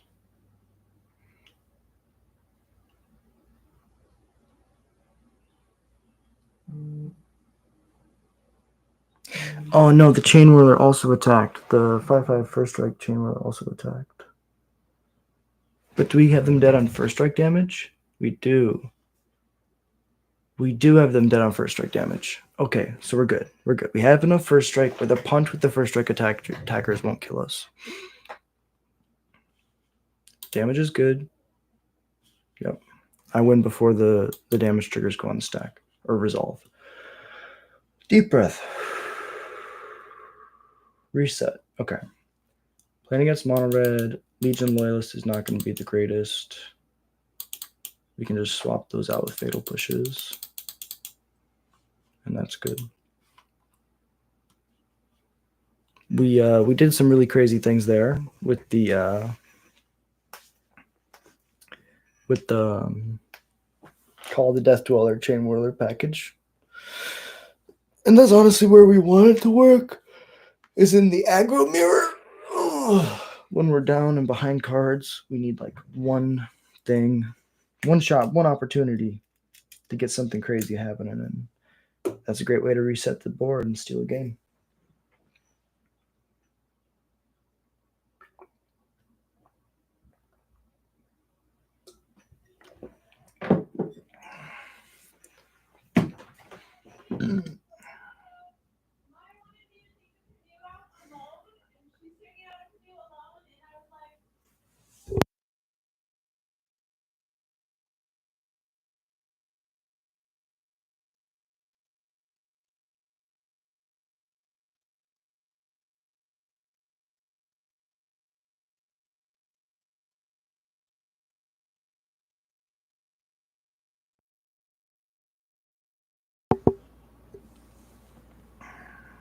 Take a couple deep breaths. Ugh. Reset.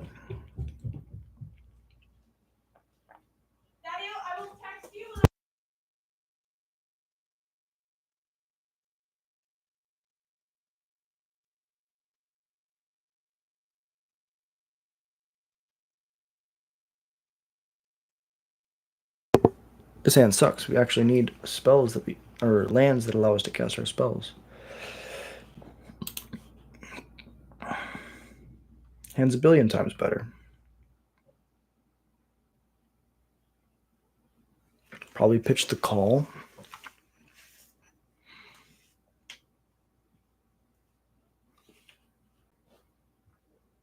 Might actually just be the Lord. 1, 2, 3. It's one of these. I think Fable's definitely better than call. Let's keep this. Bottom the call. Done.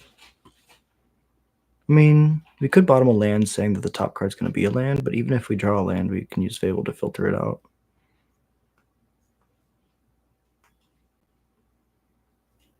Mountain Pass. Holding up our Burst Lightning. Hollow Squad Heavy's amazing. Get the den down first because it gets turned off the earliest.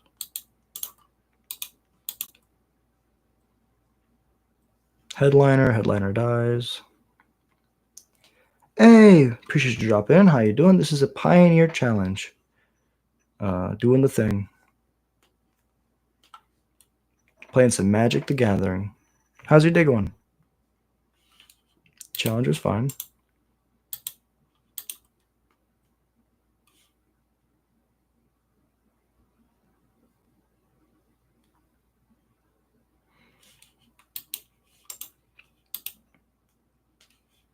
Blackleaf Cliffs.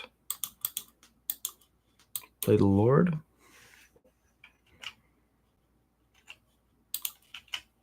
Attack for 3.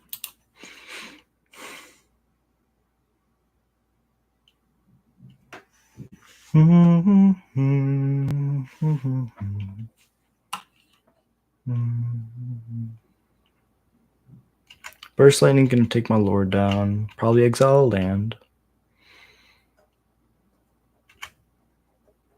Ooh, Bastronaut's really good. I'll take a Bastronaut. Play a Bastronaut and a Stadium Headliner next turn.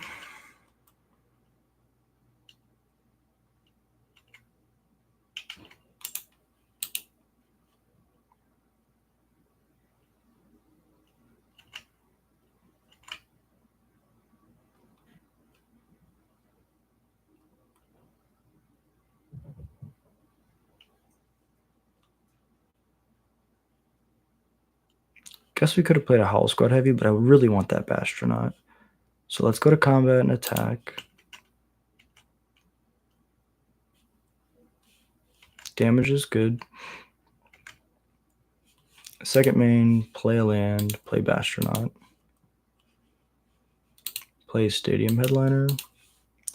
Okay, so that was also Missy wins because we could have played Bastronaut before attacks and we would have been at 2 speed. Let me see.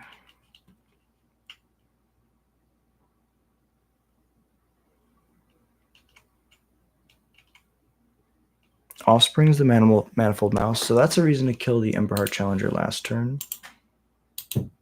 We'll yield through this turn. I think we can do a lot next turn. It's a 2/2 with double strike, so we can't trade right now. Another Fable. We can go to combat, attack. This is 5 coming in. Then we can play Chain Whirler. Chain Whirler is the best blocker. Trades with the most stuff. I think we just get a Chain Whirler down. They have a 2/3. I think I like the idea of just getting the Chain Whirler down, not even attacking. Next turn, no attacks. Next turn, we're going to be able to... Yeah, so right now, they have to choose between Double Strike and Trample. Activate the Mutable. No? Sunspine Links? Screaming Nemesis. Okay. Give their thing double strike and trample. Just double strike. One card up. Attacking in for 3. I mean, I'll trade because, yeah, I'll trade because you can either deal me 3. If I top deck a Call the Death Dweller, I'll be able to bring it back. Yeah, so they just go to the Chain Whirler itself to pseudo trade. Fatal Push is amazing here. Can actually clear their board if I go attack right now. So let's go to combat. Let's attack like this. Is that too greedy?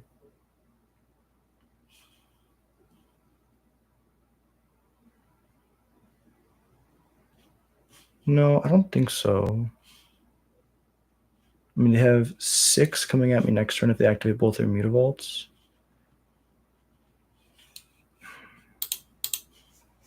If we don't attack, we can hold up Fatal Push. Let's just pass.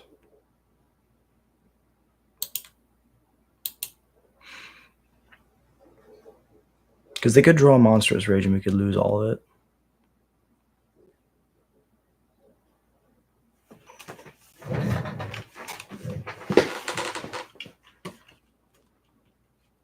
So combat, do a thing. Draws them a card. So I guess that's the reason to attack with the Headliner and shoot it, because even if they have a Monstrous Rage, they wouldn't get to look at an extra card.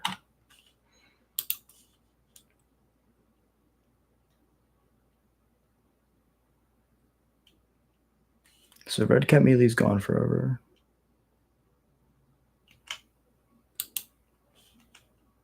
So that one's good. Reckless Rage is removal, so that's very strong. So now that gets that.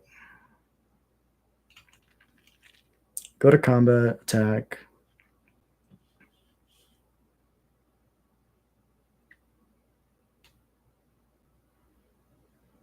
It's got double strike.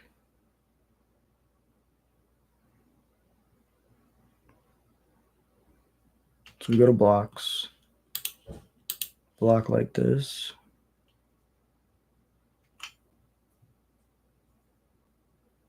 Then they have to do something or we go to damage.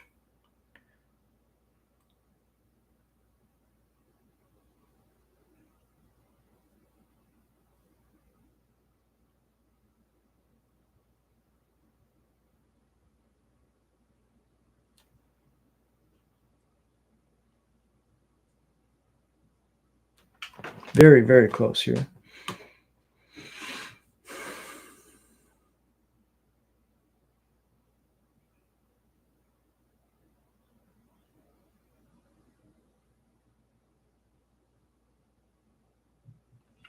Before damage,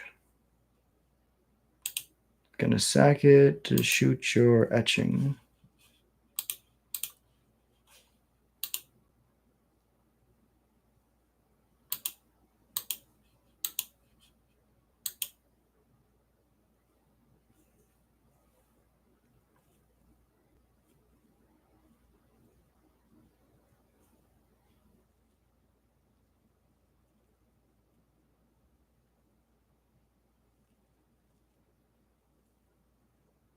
I've blocked, so that's good.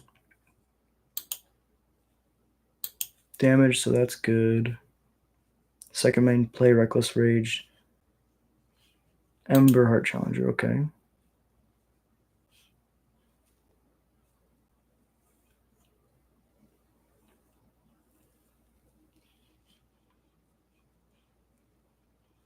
In response to all that,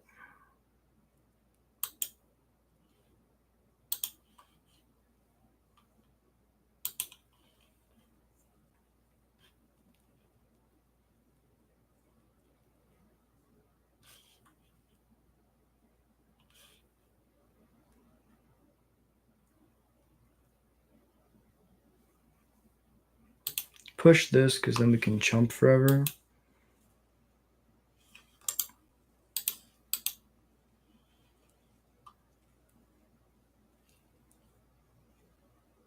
And a red cat melee, okay.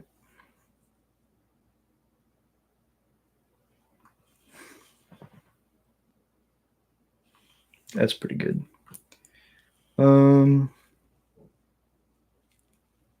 They have 8 if they activate.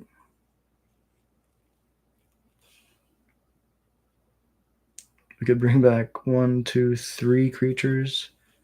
Put a death touch counter on the stadium headliner. Or we could get a Fable down, trade with a challenger. The thing is, we die to a prowess trigger if we do that.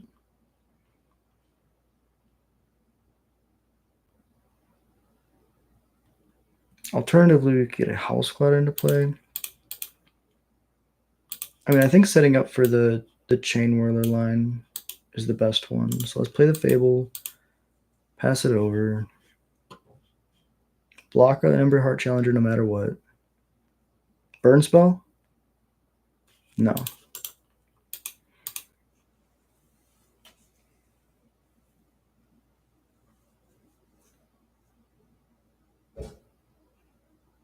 Nemesis. Does that do it?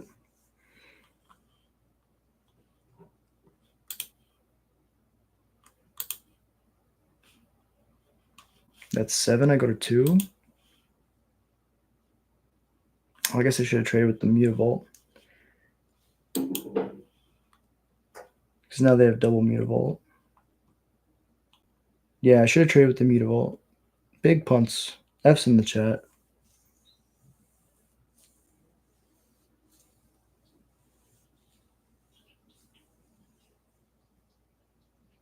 Because I'll go to 1. They still have another Mutavault. Even if I hit the... I guess I can bring back 3 blockers. Kind of buys me another turn. Very close game here. Very close game.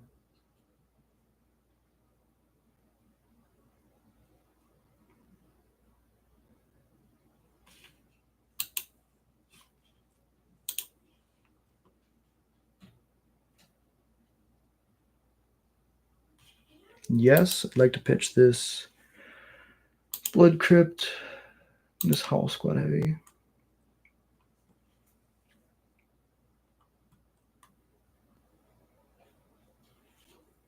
So now we go Cavern on Goblin.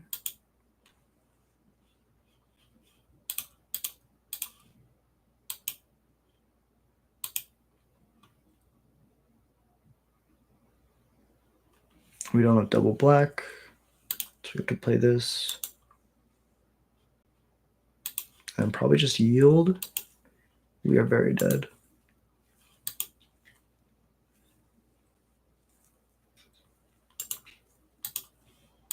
Yeah, we died to the Screaming Nemesis. Go to game 3, so that was a punt. I mean, we didn't see the chain whirler, so not as big as I would say, but I feel like that was a huge punt. Oh. Oh.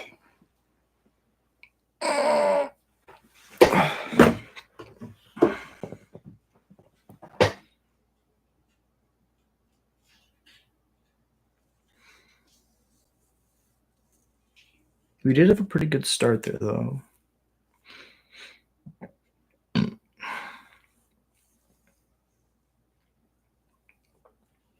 So if we go back to that turn where we could attack and then activate. If we attack and then we activate, we shoot the Manifold Mouse, then we push the Emberheart Challenger. Then they play another Emberheart Challenger, and they attack with the Kamano Faces Kakazan. That's 4 damage coming in instead of a bunch more. So that was a sequence where I had the right idea. And I was like, well, let's hold it up and see if we can get them to use a Monstrous Rage.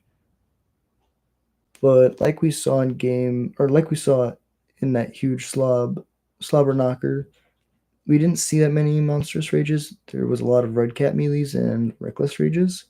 So perhaps their build is more like removal focused than Monstrous Rage focused. They could not even be playing Monsters Rage.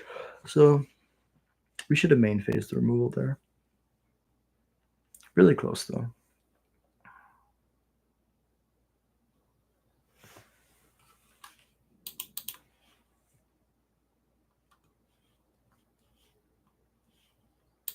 I'll try it. Got double fatal push.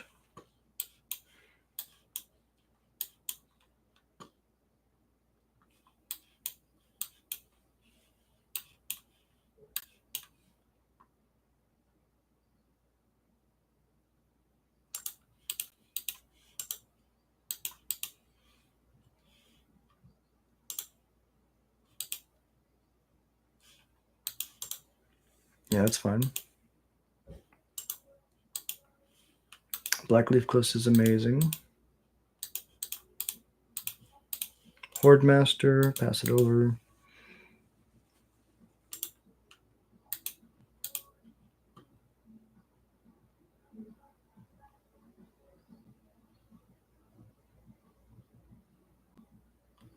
Another Fable.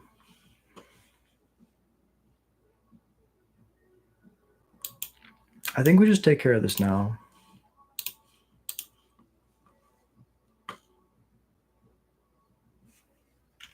I'll lose 2. Then we can go to combat and attack. Then I'll yield through this turn. Pass it over yours. Nemesis. Yep.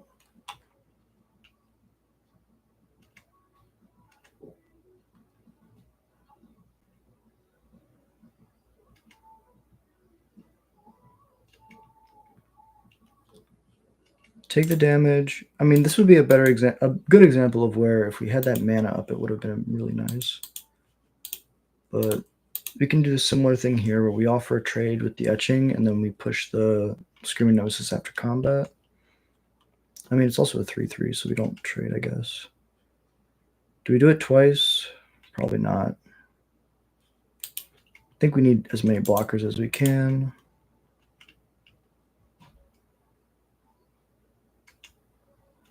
Combat's good.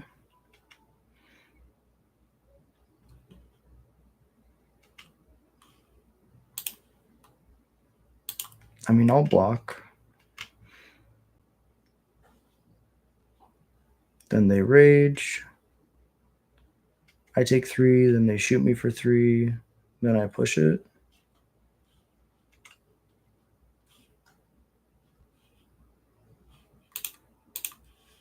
In response, I'll push.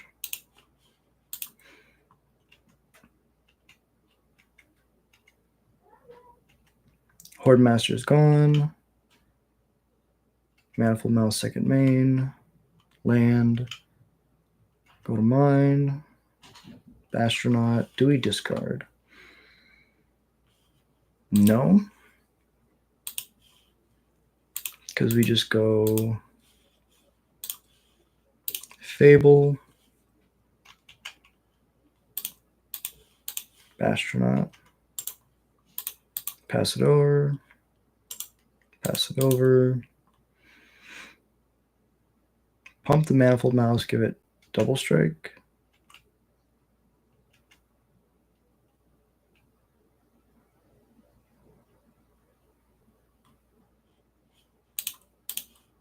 Take the trade for sure. Monstrous Rage? Yeah. 10 right there. GG's, opponent. Well played. Okay. That's how that goes sometimes. You win some, you lose some. And yeah, my opponent drew really well. We had double fatal push. Maybe we didn't need to use it as early as we did. But the mouse just gets so big with the rock face village. I'm trying to think. Game 2 was probably our avenue to victory in that match. But that's how it goes. We have 3 other matches remaining. I'm not going to be able to go get food, but I am going to go upstairs and try to make myself something to eat. I will be back.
And that's how the match sometimes will go. Is your opponent will have two monstrous rages, and they know how to use them. Shout out to my opponent. Really well played. I guess we weren't really in a position to race. We really were. The other thing we could have done is we could have made sure that there was a chain whirler in play and then been able to kill it. Really close games, really close games. And that's the kind of game that makes you go back and think, all right, what could I have done differently? You know, what was good, what was bad? Let's show the past rounds.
And we're back.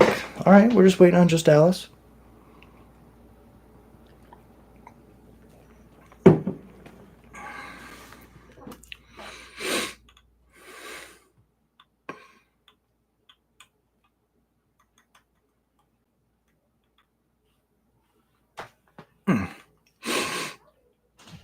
So we played against Pedro Stone, which was 15. So we got paired down a little bit, but that's just how it goes. One more round, or one more pair is playing. And then we get to play round 3. I guess. I'm trying to think what else we could have used in that match. I think it was just close all around. Very interactive. Opponent played really well. It's just how it goes.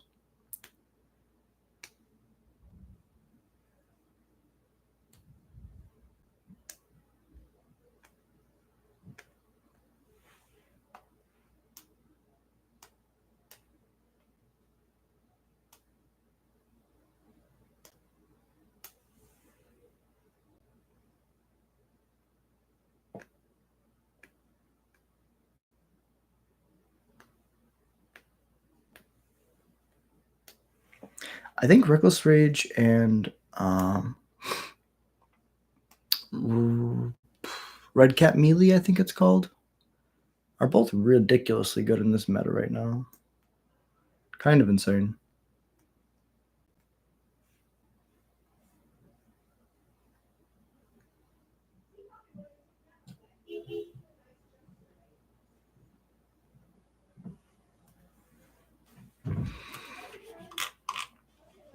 I mean, 52 is almost a 64 person.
All right, we're 13th now. Pedrostone is our good breakers. We'll take our loss early, take a deep breath.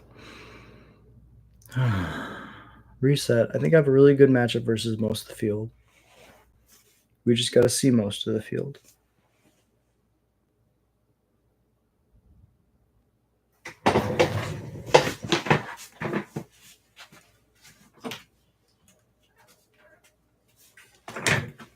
A minute? I could be back in a minute.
Yes.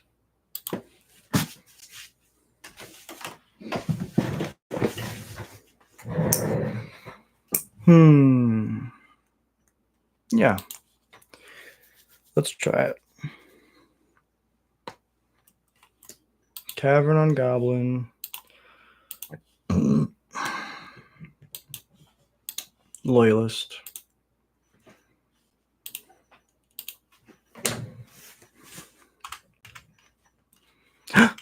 Oh, I clicked through combat. Okay. That's how it goes. Sometimes you get too eager and you click through combat.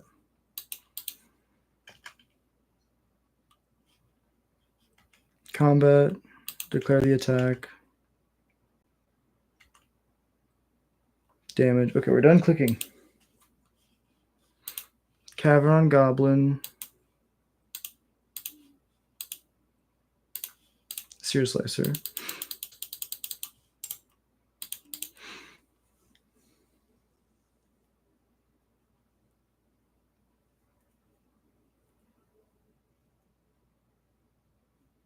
Now they push it.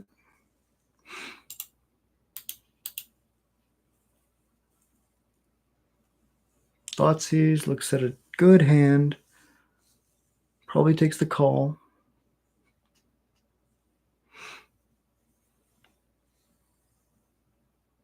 Thoughtseizes again. Takes the Lord. We need running lands now. I mean, running 1-drops is also pretty decent. They'd be at 1 lower life. Cancel. Already clicking through things. Stop pressing 1. Yield to this turn. Attack.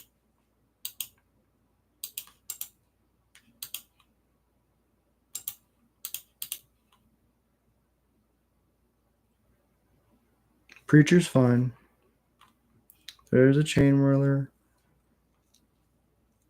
We can go make 3.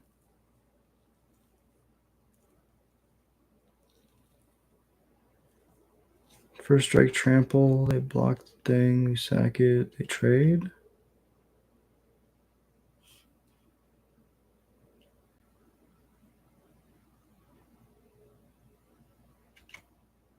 Go to combat.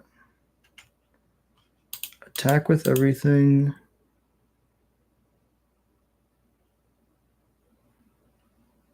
Attack trigger.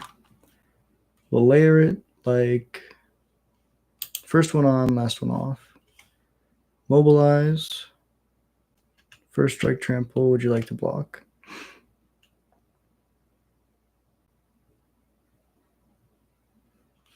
They block the one that's smart. So we go 2 damage, right? First strike damage. Then I activate and shoot the Preacher. Oh, I can't pay. I can't pay. We played ourselves.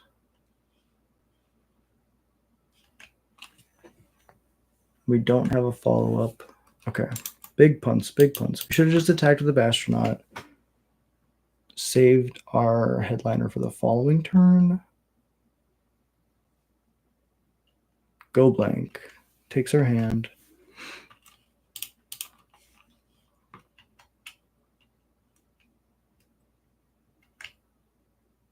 So we'd still have our stadium headliner if we did it the other way. Hey, what's up, Drummer? Thank you so much for dropping in. Really appreciate you being here. Yeah, we punted pretty hard this game. I went to activate my stadium headliner, and I don't have a red source. So it was probably a bad keep. Let's think. Yeah, let's get the pile driver down. Then we can, let's get rid of this. Go to combat, so yield. Just this one. But how's your day going? I hope you're having a beautiful day. It's really nice out here. It's a little bit too nice. It needs to chill the hell out. A little bit too hot. Yeah, I mean, we won round 1. Round 2 was against Mono Red. It was really close back and forth. And now we're in round 3. That go blank from the double Thoughtseize is pretty strong. Missed a couple land drops, so that was tough, but that's how it goes. We've got a pretty good combo of Legion Loyalist plus Pile Driver here, but we'll see what they do. Waste Not.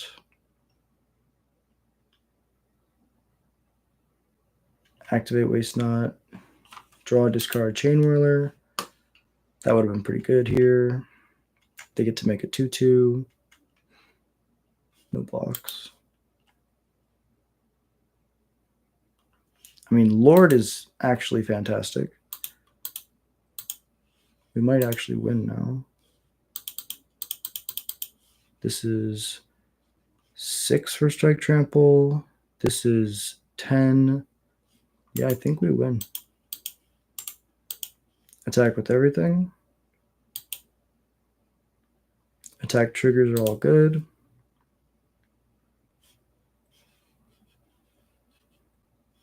This is 12 for Strike Trample, can't be blocked by creature tokens. Sneaky line of text at the bottom of this card. Wins me so many games. First Strike Trample, can't be blocked by creature tokens. Okay. Playing against a Thoughtseize deck, I honestly don't think we board. We could bring in Thoughtseize for their, like, maybe call is not as good.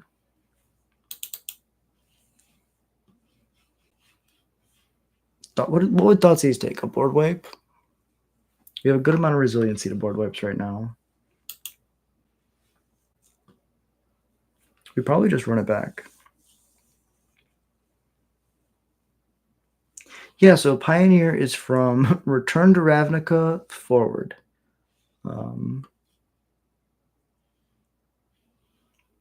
Another 2-land hand. I'll try it. I'm on the draw. I have a lot of looks. It's Return to Ravnica forward. It's kind of like mini. Play this one. The rest of them will enter tapped or untapped. It's think about it like it's a mini modern, but the modern legality is everything after Avacyn Restored. I think the idea being that Richard Garfield's last set that he worked on directly was Avacyn Restored. Exactly. So basically it goes back. It's like standard, but it's what extended used to be for standard. It's very similar to that. Let's get this Sear Slicer done.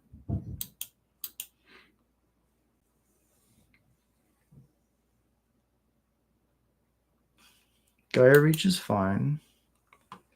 Draw, discard, land, go away.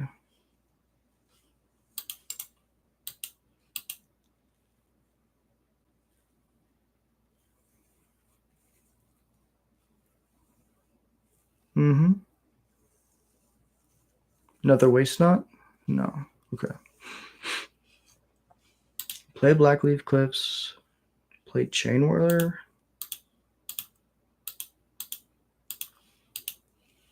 I mean, they can push it, but we have Call the Death Dweller.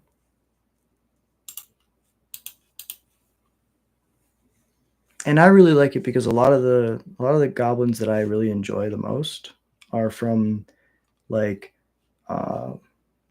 M20 has this one, Pile Drivers from Origins, Legion Loyalist is one of my first goblins, that's from Gatecrash.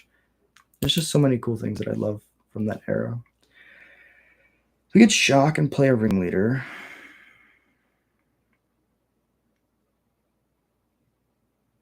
I think the best value is just to go to attacks.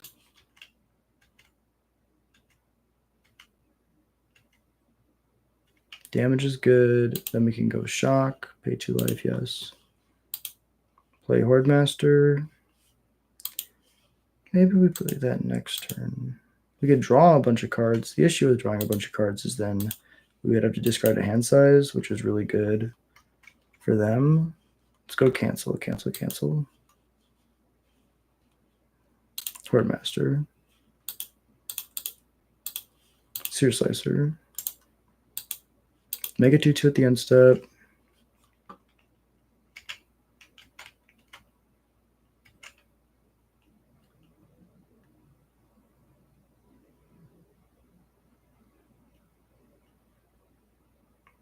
Draw discard. Legion Loyalist is amazing here. I think we pitched the ringleader. We don't want to give them an extra card, right?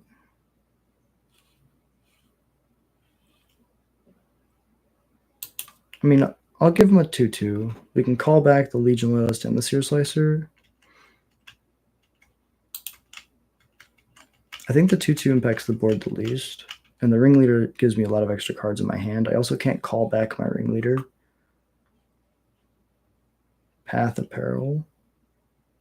All creatures mana value 2 or less. So I'll get 3 death triggers. See, so giving them the token didn't do anything at all. Cavern of Souls. Land. Horde Master. Land off the top would be pretty good.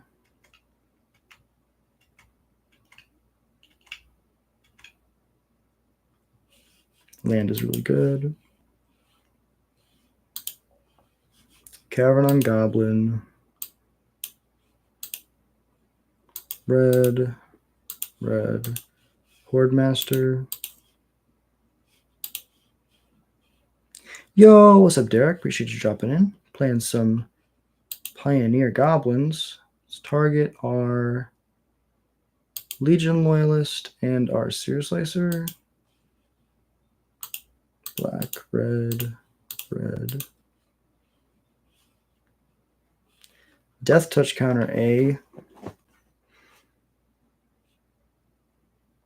Death Touch counter on the Seer Slicer. Menace counter on the Legion Loyalist. Make it much harder to block. Combat, attack what they want that has haste. Put them to 18. End step, get a guy.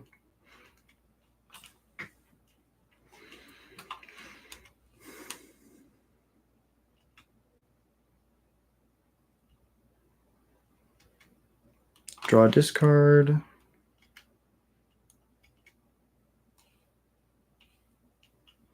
We have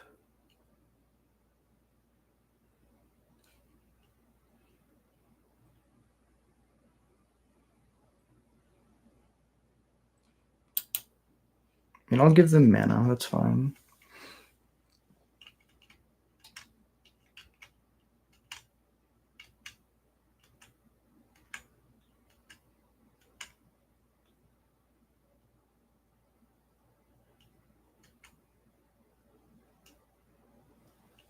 Yeah, Derek, don't worry. I got him.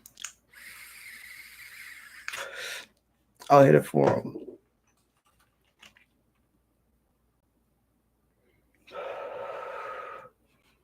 Go grab a mountain. They passed the peril again.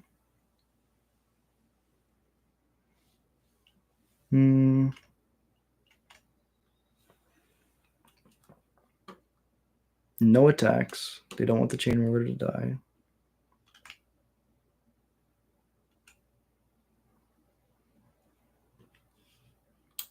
Okay, let's go to 4.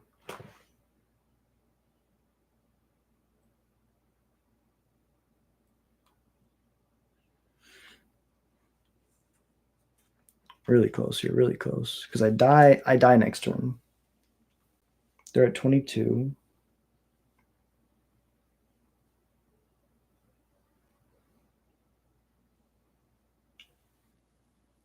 Not having a Skirk is a problem.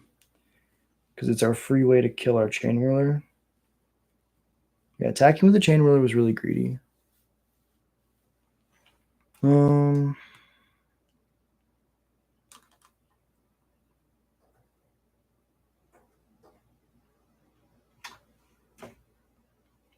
Got the Angel deck together? Hell yeah. Bronze to Golden Standard Arena? Yeah, no, that makes sense. Once you start playing against like monstrous rage decks, it's like, oh god, we're playing a different format. I don't think we have enough damage to kill them.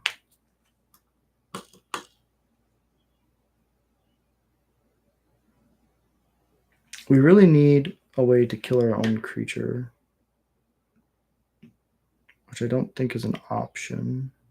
We should have just blocked The turn where we attacked with the Shieldred, or we attacked with the Chain Whirler, it was very heads up. Very obvious that we had something. So let's just go to combat.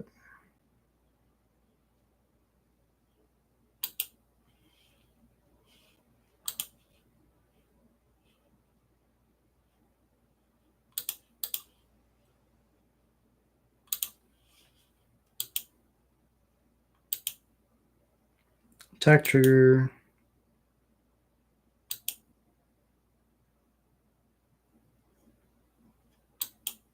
They just take it because they're being smart.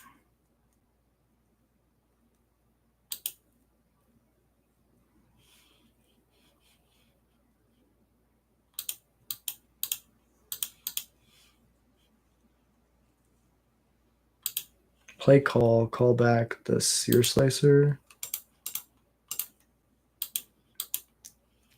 F's in the chat. F's in the chat.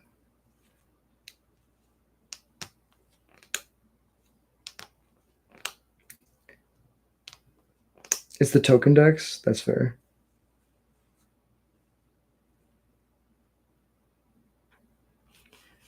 It's always nice when you can brew something not meta that you just have fun playing with. Okay. Well, I feel like we naturally usually have a pretty good...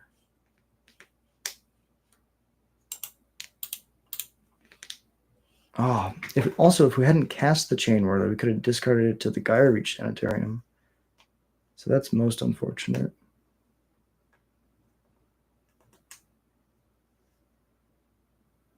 Yeah.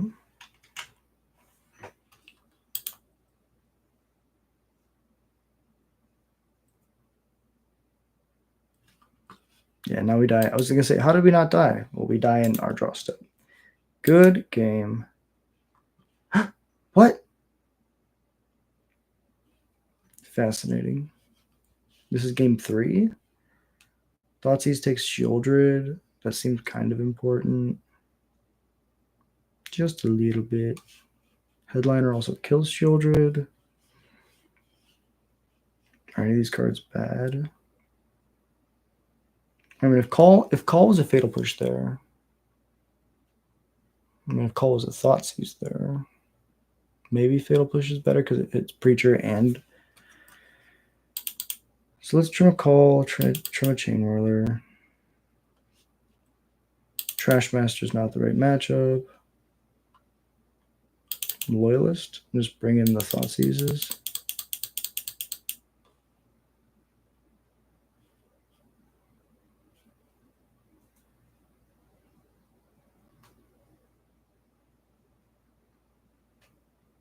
Could also just cut Headliners as removal.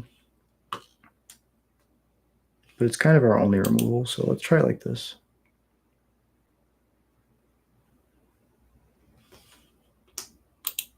Go first. Yeah, this is what we call the nuts.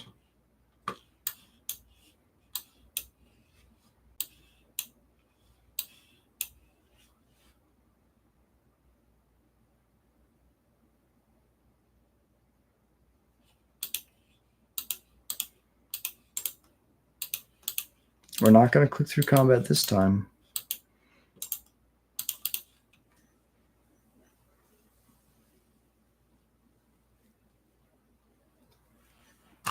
Okay.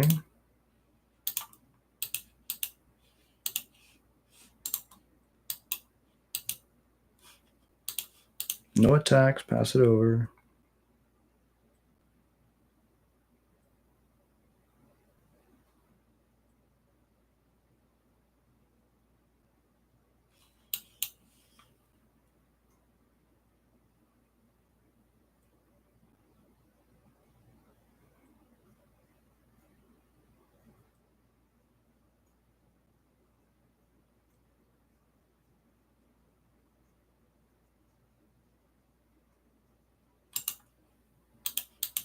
Yield it over.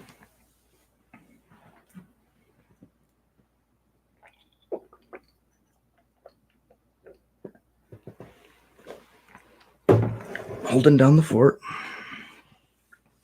Draw, crank, go.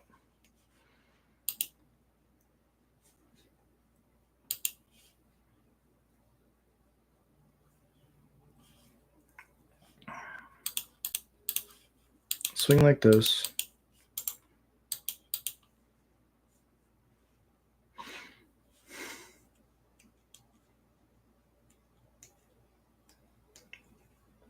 It's good with me.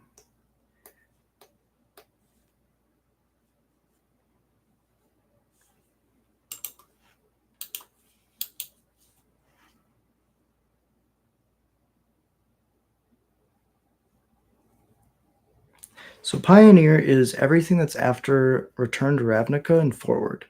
So after Avacyn Restored, after Core Set 2013, RTR Gatecrash, Dragon's Maze forward. Kind of like extended for what Modern used to be before it was officially Modern.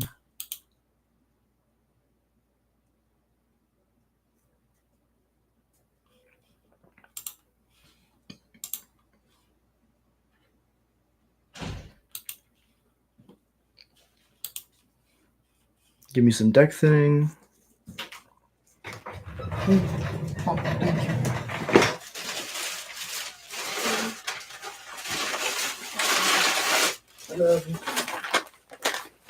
Okay, Liliana, I see you. I see you. This one. That's how it goes sometimes. So we draw not a land. Pass it over.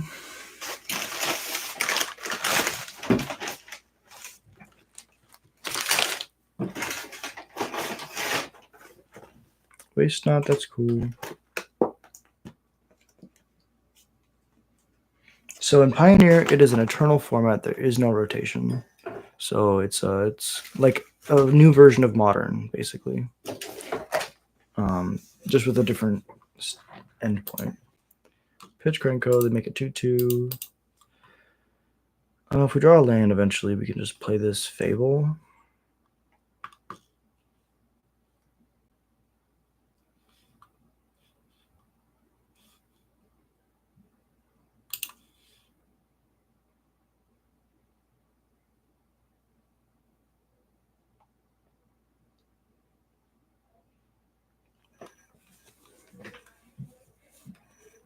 So they can draw discard, but I'll pitch my Fable to keep them from, because I can kill the Liliana right now. Here's your barbecue sauce. Thank you. Pump.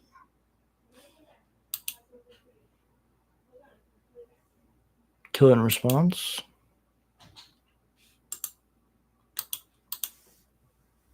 Now they end step do it. And they're going to be able to activate. Ooh, we did the thing. We just need a black source now. Right? We pitch a Chain Whirler. And they have 8, 11. Shieldred would be pretty good, I guess. They don't. Yeah, they go for the safe, quote unquote, safe line. Oh, new Liliana is also amazing here.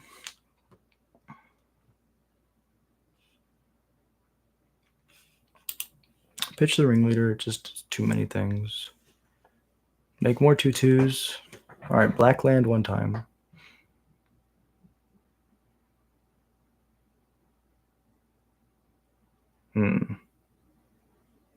Very close. Can we survive if we play this? No, this is still 6 coming through. And they can minus to make a sacrifice. Very close, very close.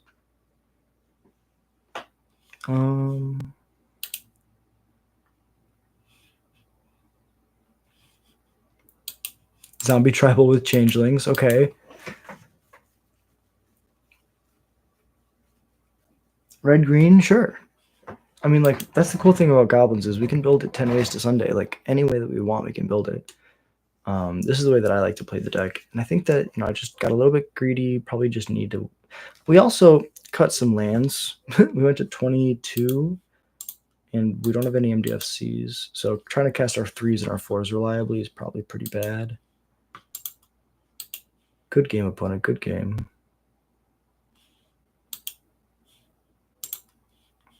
Well played. Okay. Well, that's how it goes. Let's look at the deck real quick. We're not dropping. We're just going to look at it. Minimize. Collection. Pioneer. I believe it was this one. Yep. Okay, so this is the list that we have right now.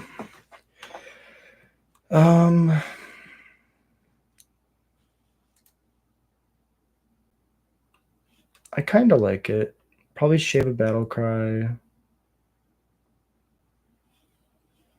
10, 11, 12, 5.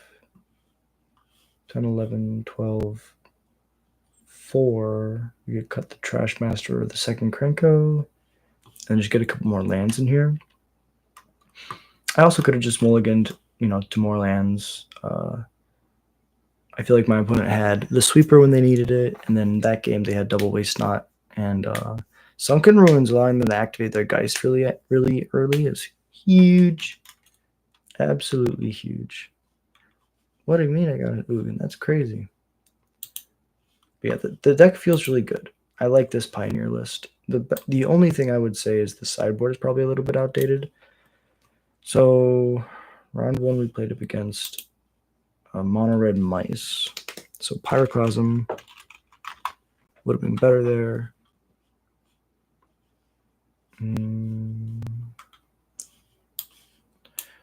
Probably play a couple Pyroclasms, Shave a Fatal Push, Shave a Thoughtseize. I kind of like that. Now we have 5 cards to bring in the aggro matchups. We do go down on Thoughtseize, which is like our main tech against control decks.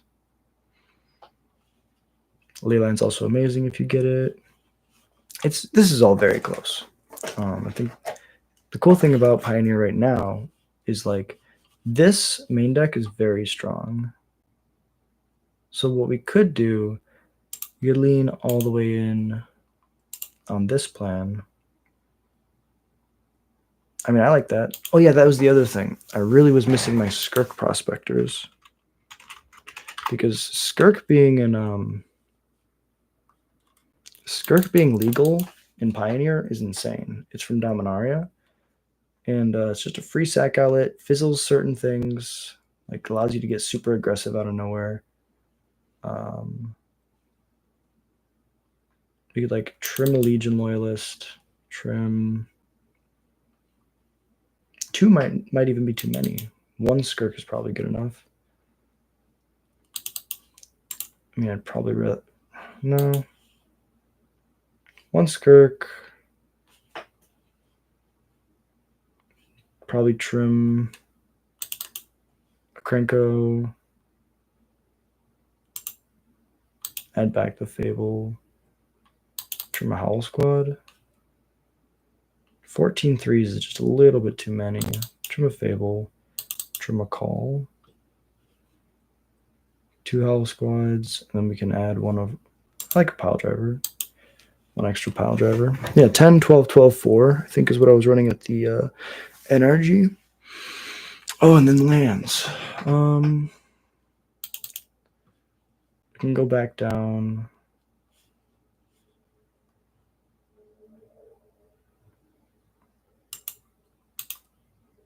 Go down to 1 Howl Squad, 1 Krenko. And we can add. We have 4 mountains, maybe another 10. Let's add a Sulphur Springs. Because if we have the black sources, we can just use it as colorless usually.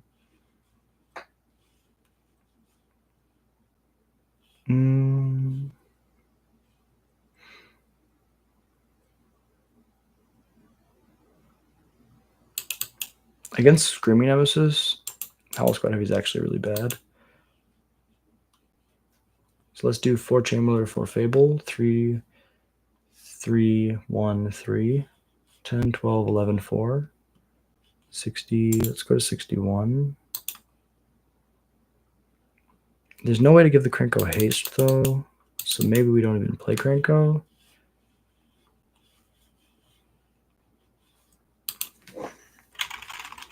What else is it? Goblin Bombardment? Oh hell yeah! I wish I could play Goblin Bombardment. Yeah, it's just not legal in Pioneer. That card is amazing. Isn't that the thing? This deck looks like a modern deck, but this is our Pioneer deck.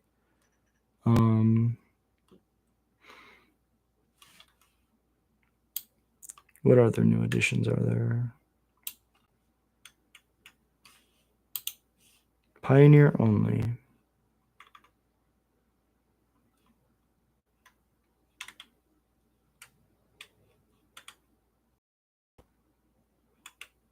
Squeeze decent. Grumgully's really good.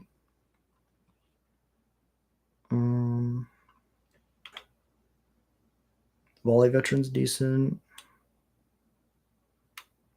I mean, I like Firebrand. Being able to just Firebrand instantly kill something is good. No, that's fair. That's totally fair. It's hard to keep track of anything nowadays. There's so many cards coming out constantly. Make sure that we're not... Yeah, we still got a lot of time left.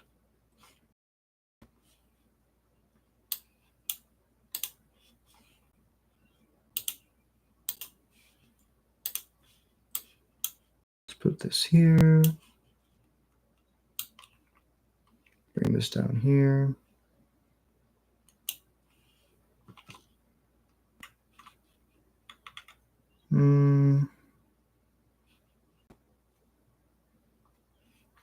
Why not just play more Skirks? 12-12? Maybe that's too many Skirks.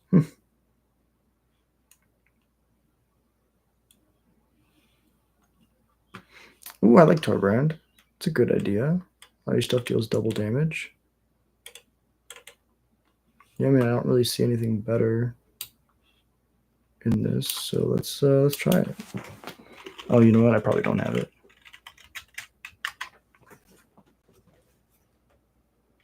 Just gonna look up Tor. T-O-R.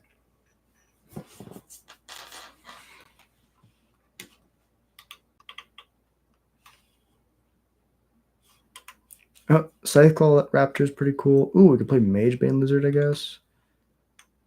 Torch the Tower is okay.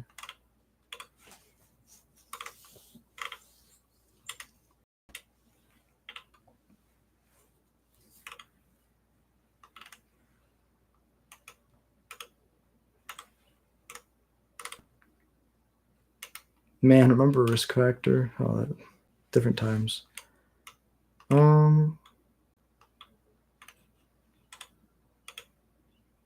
Yeah, I don't have it, sadly. Torbrand would be awesome, though. That card is so sick. All right, we just got a couple more matches left. So let's minimize this. What can we do? What can we do?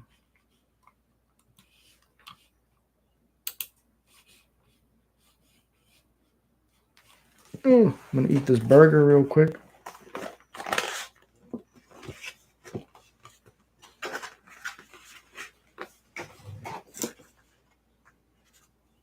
Shout out to Culver's, hashtag not sponsored.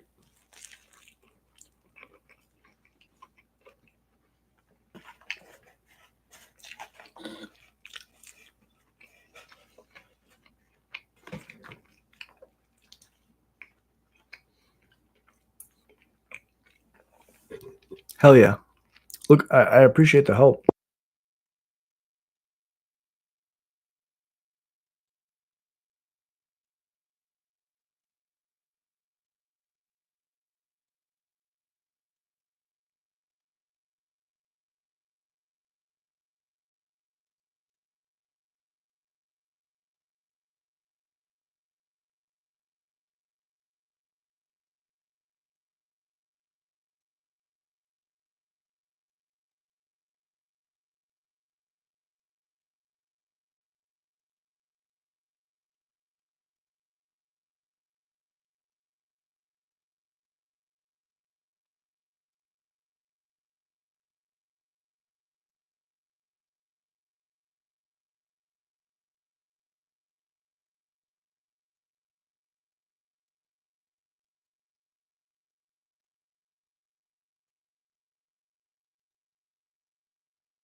This card seems sweet. You can like make it unblockable with a goblin path runner.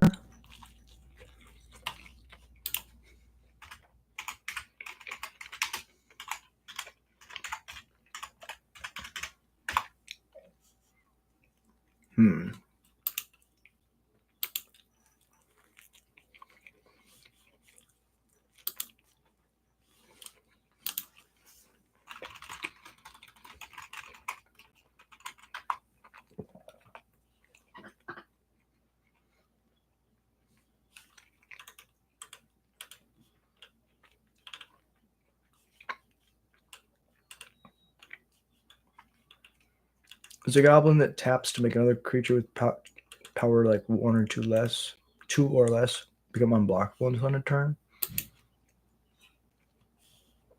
You can just tap it, make it unable to be blocked.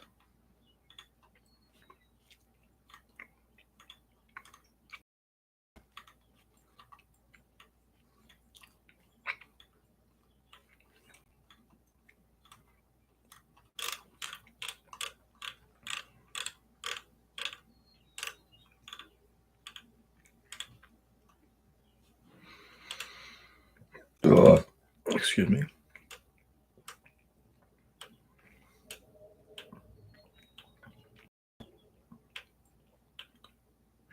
Guess I don't have it, but definitely weird goblin. The art is, yeah, the art is really cool. Let's go back, look at that art real quick. He's like, wah, and then the opposite. I really wish I could flip it. Oh, I can. Epic. So powerful. He just needs to hit you once, and he goes from a puny little goblin to epic goblin. Pro red. It's got pro red. That would be so good. It becomes a 2/2 with pro red. The only thing that the prowess deck could do against it. The only thing that the prowess deck could do against it would be bounce it with a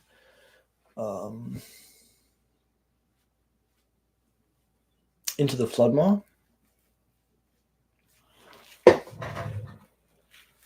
Yeah, Siege Gang. Yeah, exactly. Siege Gang Commander is legal. Pioneer.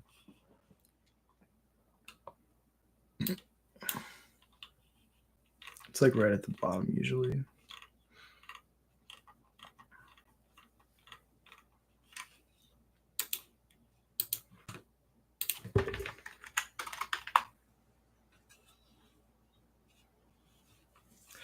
Yeah, it does live through your own Pyroclasm. That's a great point. Yeah, so Siege Gang right here. Yeah, reprinted in, I believe, like a core set, something. Really good and limited, but also if you have a good amount of mana, I've definitely used this before. You could also put Agathas on the side. That is a good point. You said that earlier, but I didn't think about it. My brain was thinking about the main deck.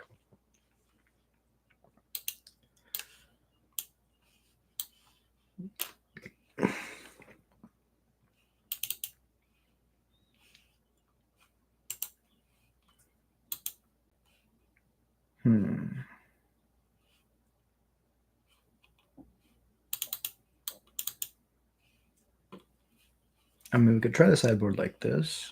Kind of like that. Let's go back to the deck. 2 more matches in progress.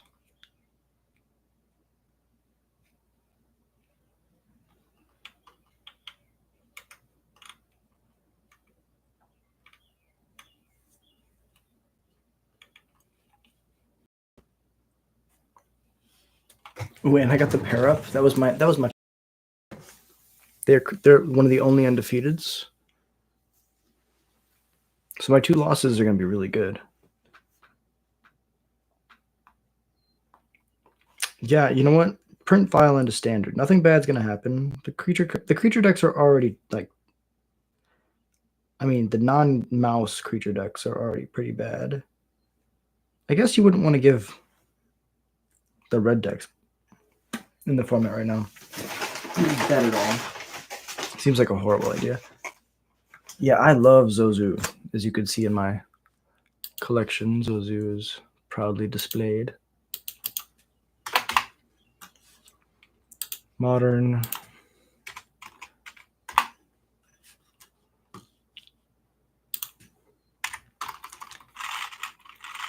Zo.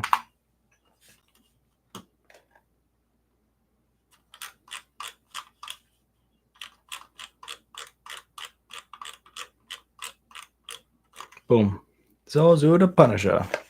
This card was like $40 at one point on mtgo. Actually insane.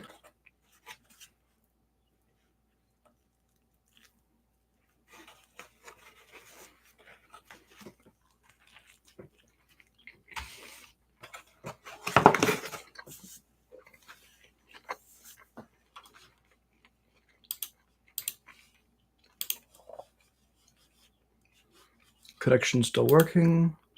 Scryfall, random card. Hell yeah!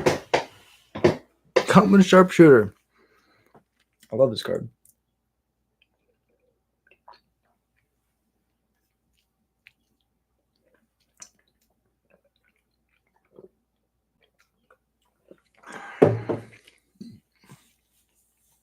Kamigawa represent. Hell yeah. We're going to be sharpshooting the rest of this tournament. We just got to take a deep breath and reset.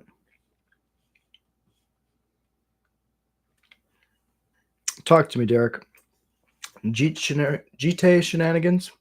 Tell me all about them. I don't know anything. I didn't have the pleasure of playing back then. Help a brother out. Can you explain to me GTA shenanigans for the unaffiliated?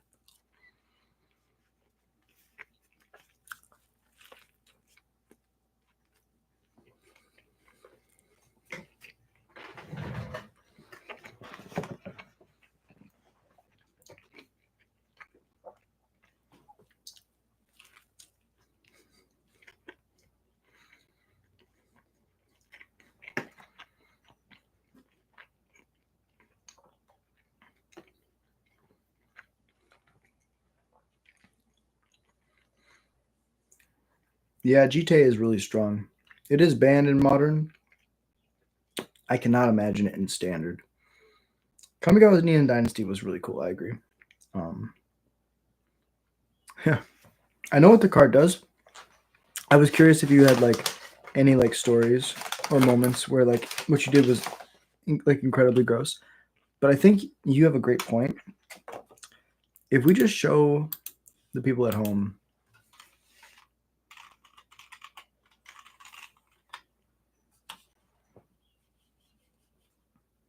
GTA, could have just typed GTA, but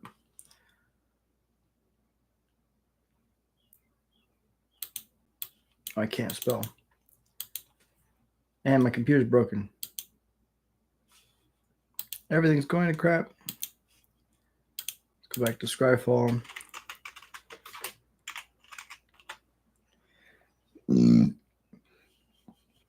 So it was played in blue-black tempo back in the day. What did you put it on? What was the best creature to equip it to? For those that are unfamiliar, this is the aforementioned GTA.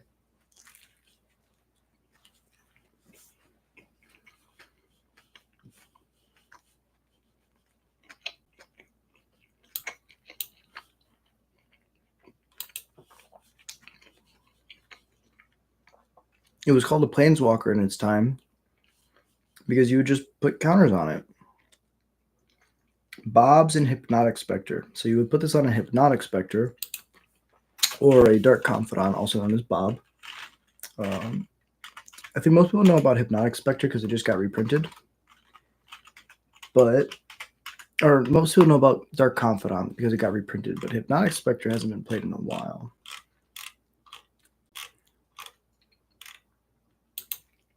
This card was amazing back in its standard. Demir, Guildmage, and Ink Eyes. Ooh, that sounds hot.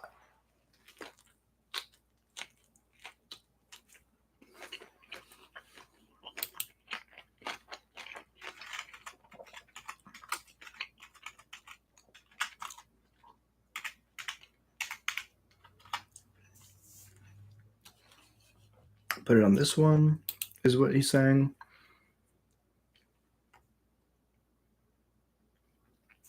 Ink eyes.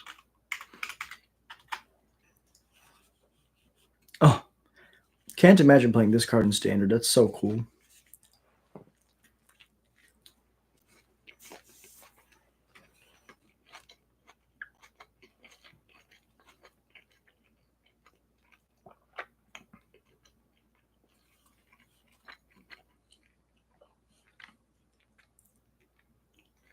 Oh my god, Top was in this deck too?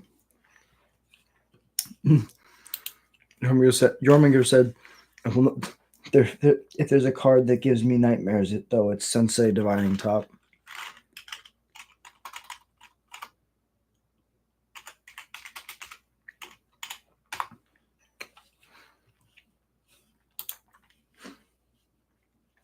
The fact that this card and GTA were in the same deck is disgusting.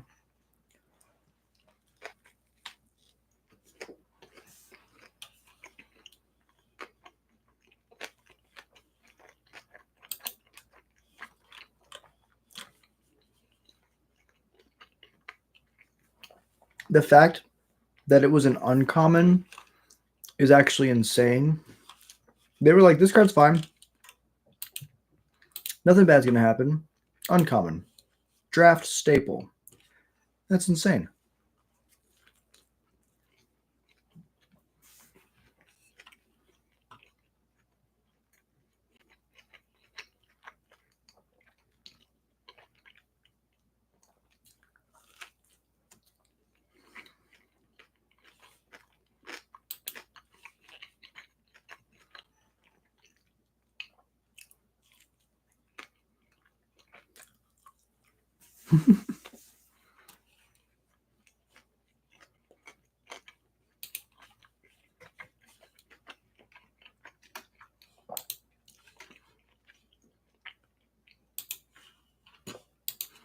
He said it was that, remands, mana leaks, and beats.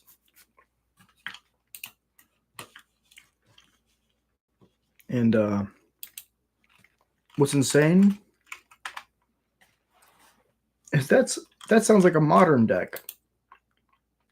Jite, Sensei's Divining Top, all the insert random blue-black creatures. Those don't matter. And Mana Leak, Remand, that literally sounds like a modern deck that would pass muster in 2015. And that was standard.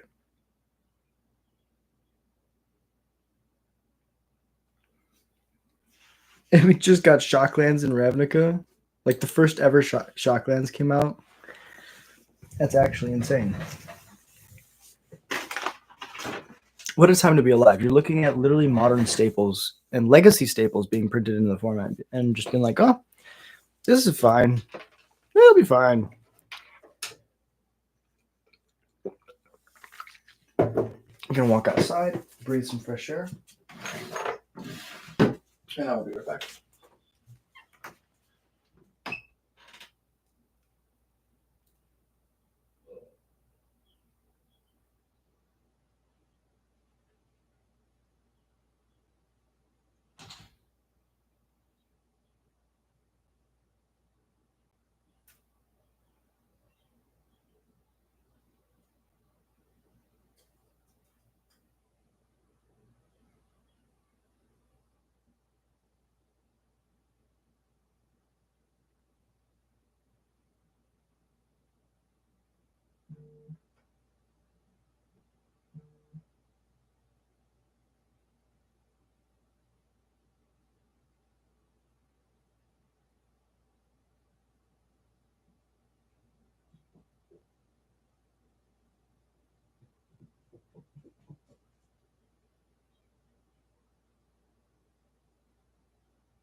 I think 5 lands is a bit too much.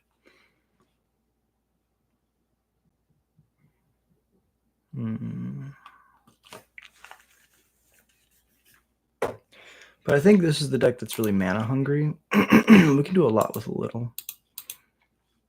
We have ringleaders to refill our hands.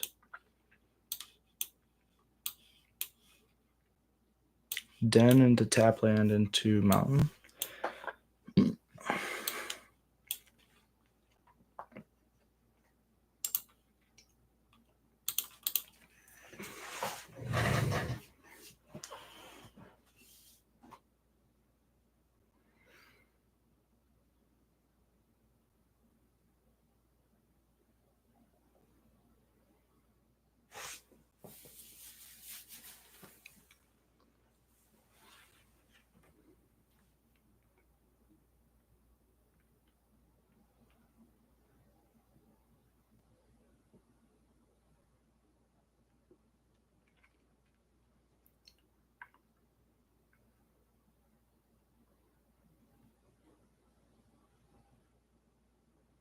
And we wait.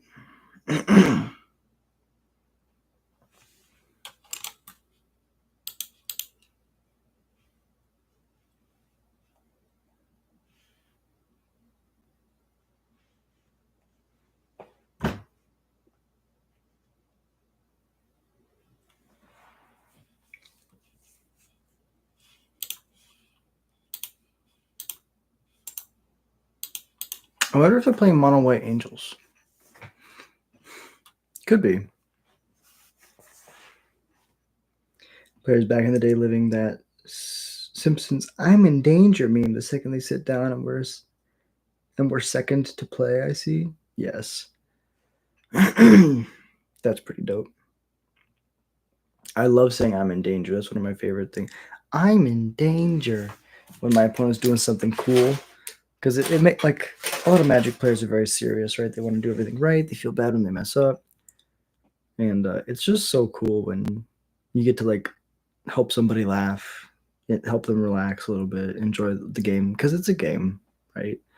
We're doing it the best that we can. We're trying to, like, get good results. But at the end of the day, it's just a game.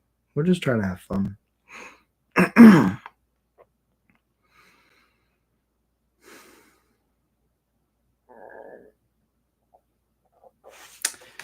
Let me just F6, and then I just remember that when it resolves, I get to click, go to combat and attack. Feels like they're trying to, like, not... They're, like, barely not losing to their inactivity timer.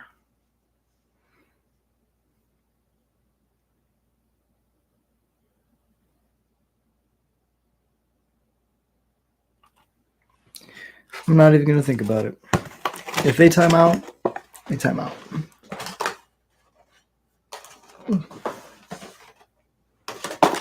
Oh. But if you practice like you're always playing at the Pro Tour, then when you're at the Pro Tour, you'll think, oh, look, didn't I yield? They don't think, okay, I'm used to this. That's why I like doing 4 rounds at my LGS and then coming home and doing 4 rounds at night. I'm playing 8 rounds every single day. Different formats, changing it up. But I'm getting a lot of practice, and that's how I want to do it. Takes away from a lot of my personal time. I don't have a lot of time outside of Magic, but Magic is, I don't want to say the most important thing to me, but it's one of the most important things to me.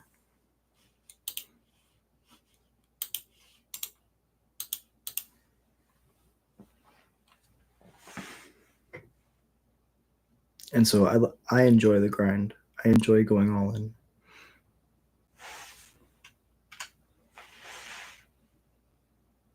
Because there's nothing like it.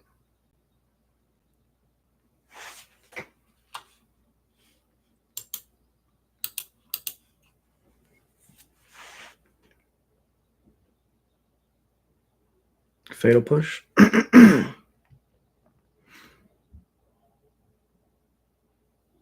So it's another. This is a reanimator deck, I'm pretty sure.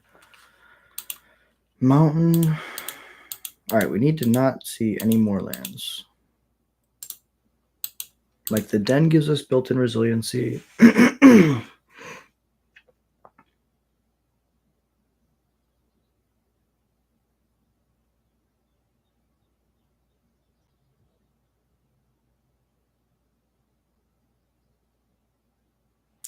So they're black-white Reanimator.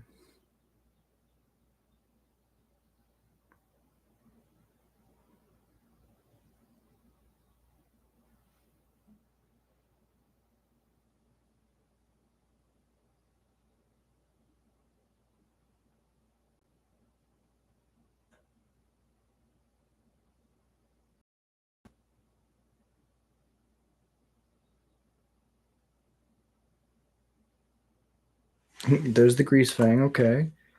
I love Crypt Color. This is nice to see. I haven't seen a deck like this in a long time. You can pitch a card to give it indestructible. But it doesn't get any bigger, so we would just be forcing them to pitch a card for free.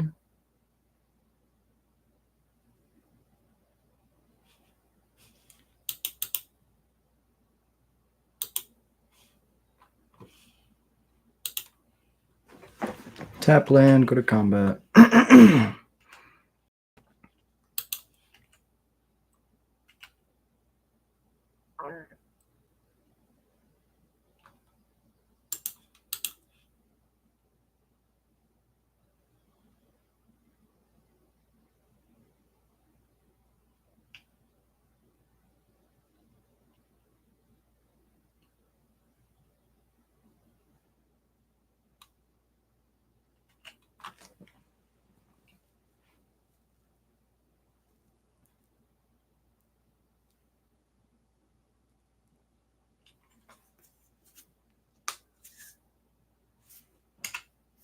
Damage is good.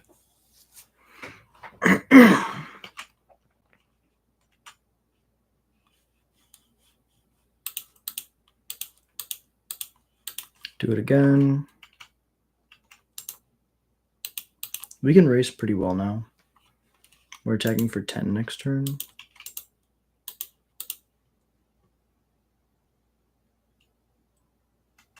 Monument's good. I guess I could have forced them to discard one of the cards that was in their hand.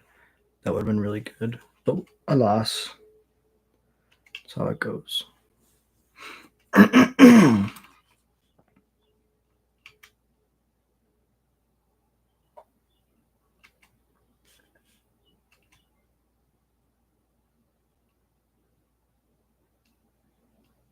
Fatal Push, yeah.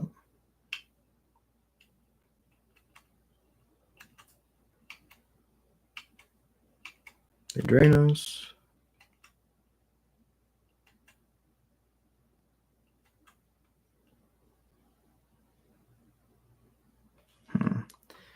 That's tough.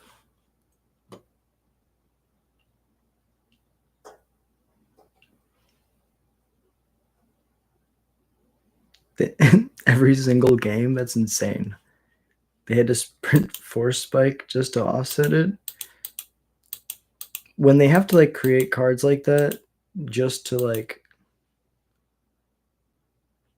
yeah, no, that's crazy. When like they go out of their way to develop stuff to stop a certain thing, like a not even like an archetype, a card, like that's ridiculous.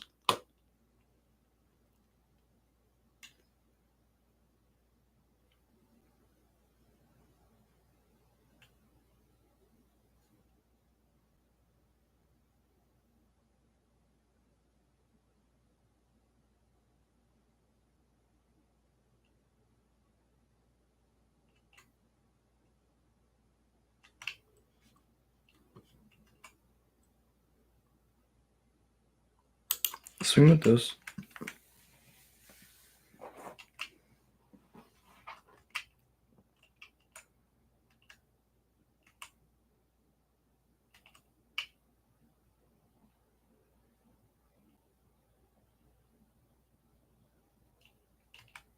I'm very dead.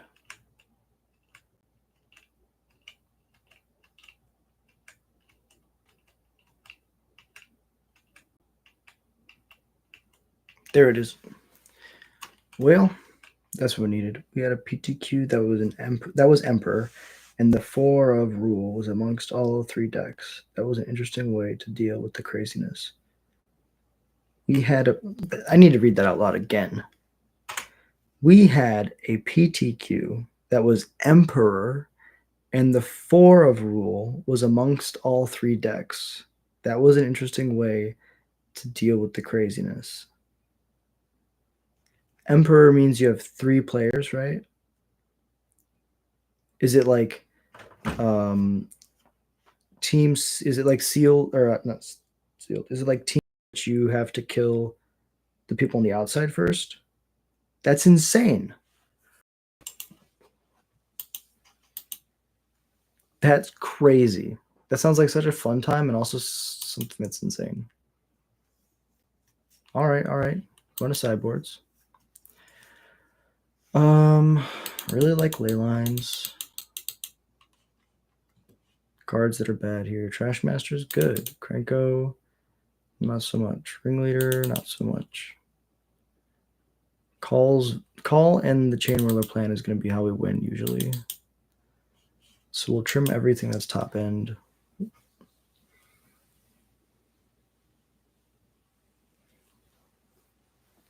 You can only attack directly across until your opponent's dead. At a PTQ? That sounds like so much fun.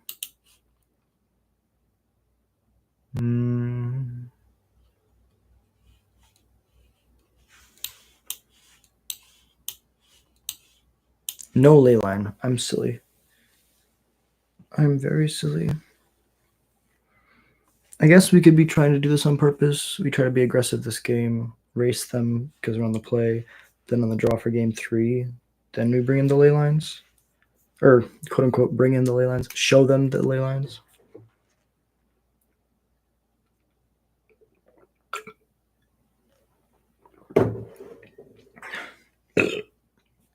'05? I really wish I was able to play Magic back then.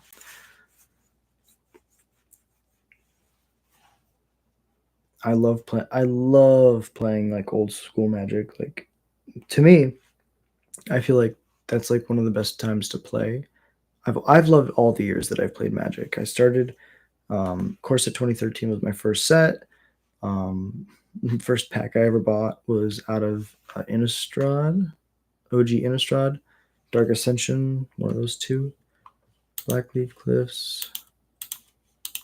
Gonna get this pile driver into play.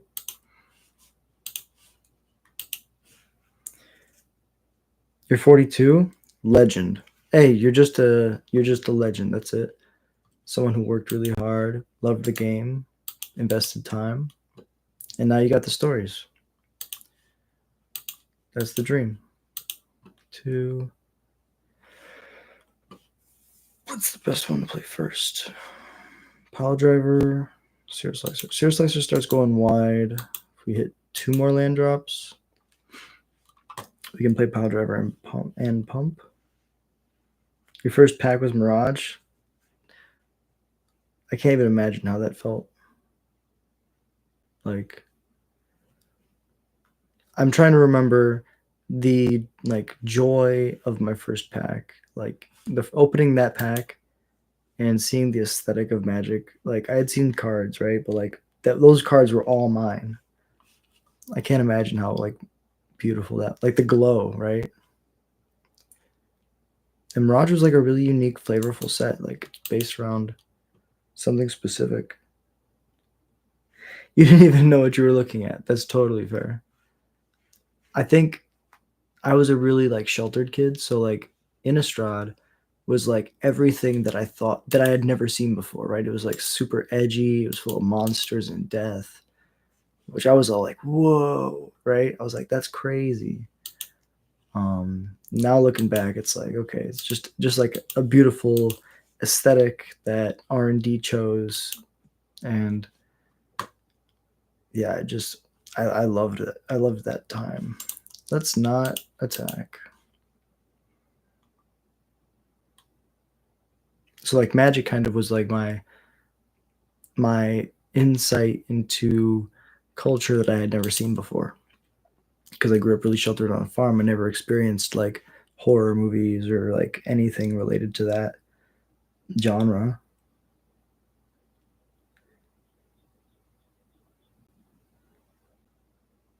Oh, you beta stuff. They shuffled that shit for fun in study halls for no sleeves. That must have been like such a fun time to play. That sounds awesome.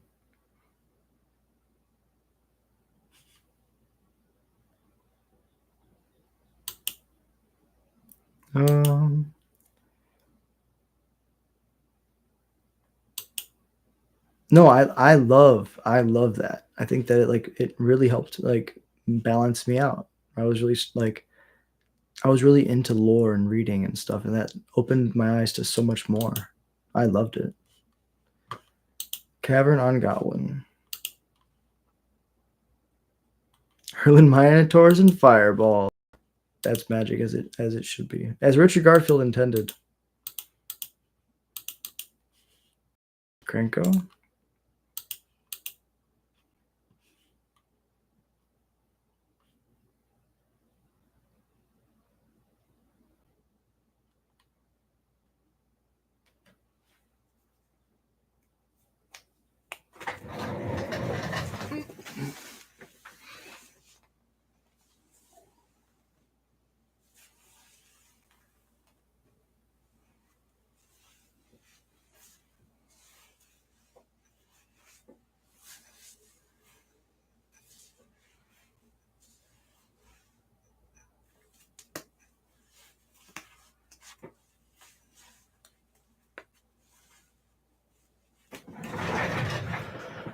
This might have been a punt. I could have played double pile driver. I appreciate you being here. Go crazy. Lightning bolts and Shivan dragons. So much fun. You're a good dad. You take care of your dog. Respect. That's men gotta set an example for other men, right? So shout out to you for being a legend.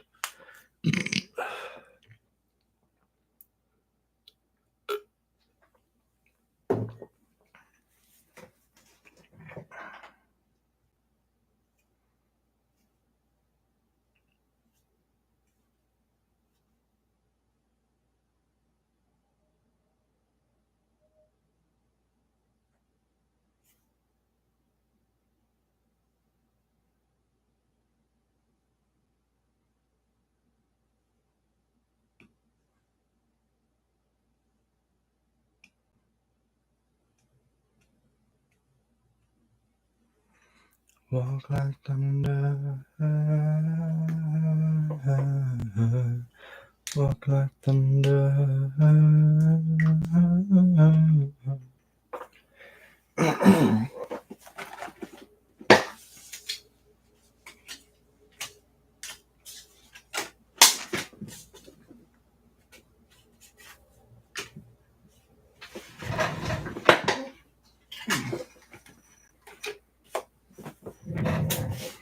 Okay, so resolved. We're going to go to combat, not attack, and pass.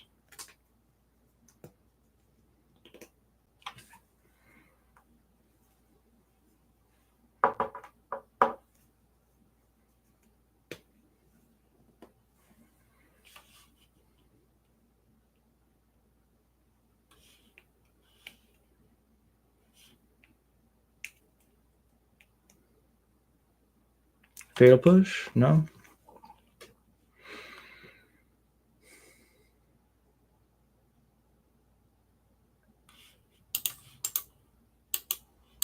Yield to their turn.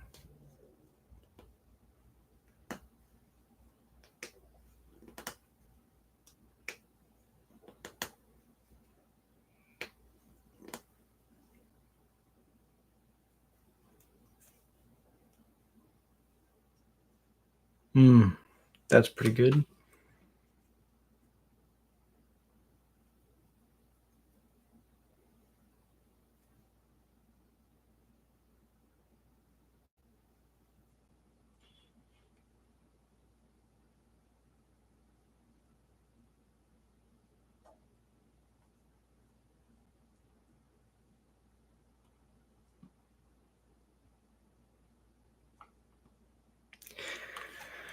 I can discard to draw, which then will make it indestructible.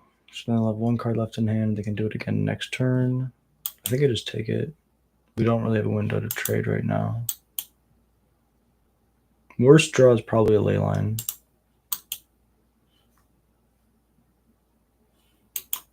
It's okay. It's not the greatest, not the worst. Let's get this pile driver down.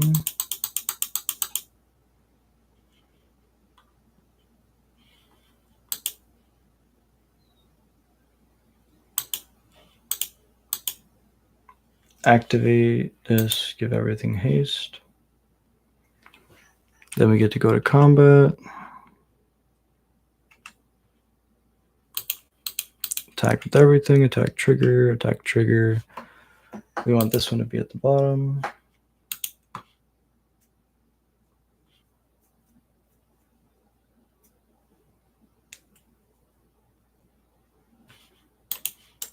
Then we have 6.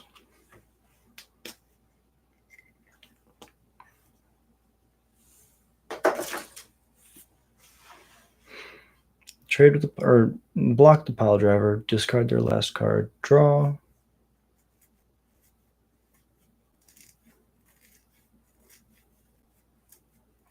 They eat the pile driver, they take a chunk. I make another one. If we draw another land, I think we might win.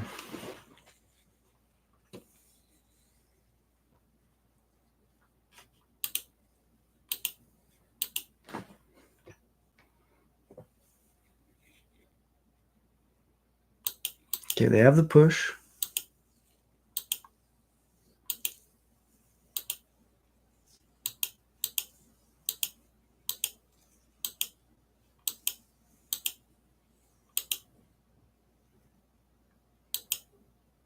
Go to mine. Ooh, Chain Whirler is really good. The creatures are all tapped.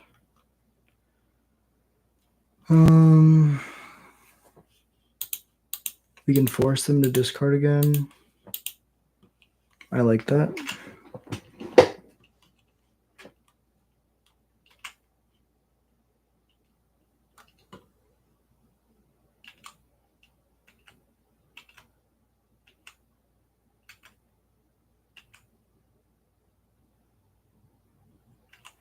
They go to 13. Another pile driver.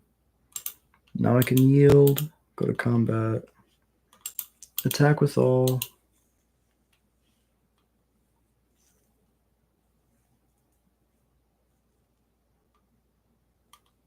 Ganjo, my Sear Slicer. Sure.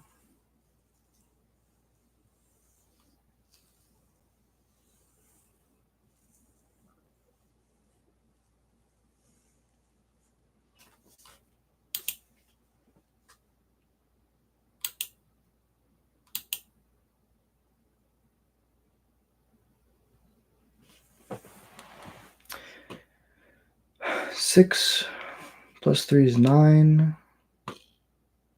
If they have a way to draw cards, I lose. I mean, they're at 11. So what could they do to draw cards?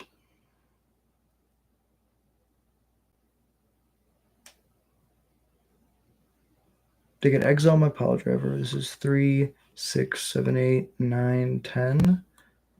I'm one short of lethal then.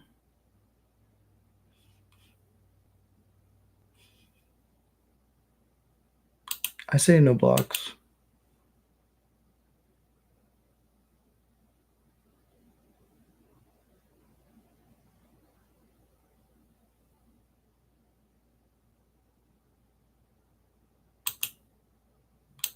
They redraw. This means they probably have Path to Peril or a board wipe of some kind.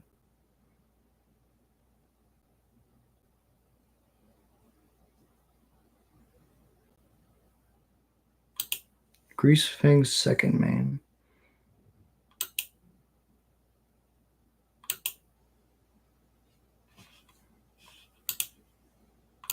Activate.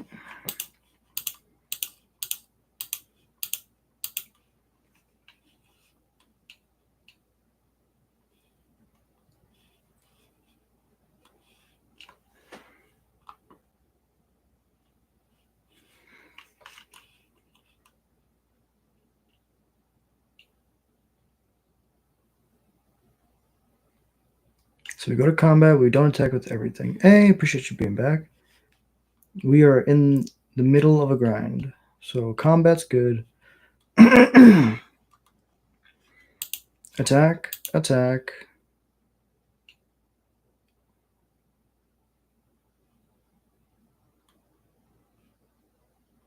Attack. We need 2 blockers back. This will puff for 6, 7, 10, 11, 12.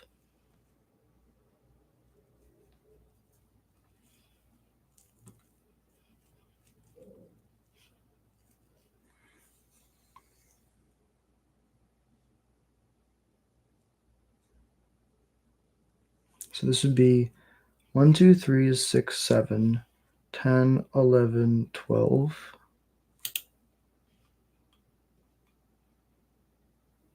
And then we die. Because they have 2 attackers, we have 1 blocker.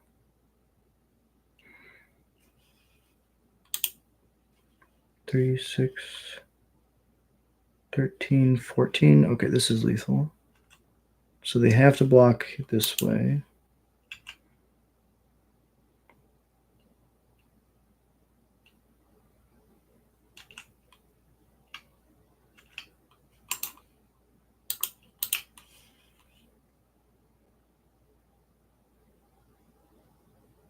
Oh, punts. Punts. GG, opponent. Well played.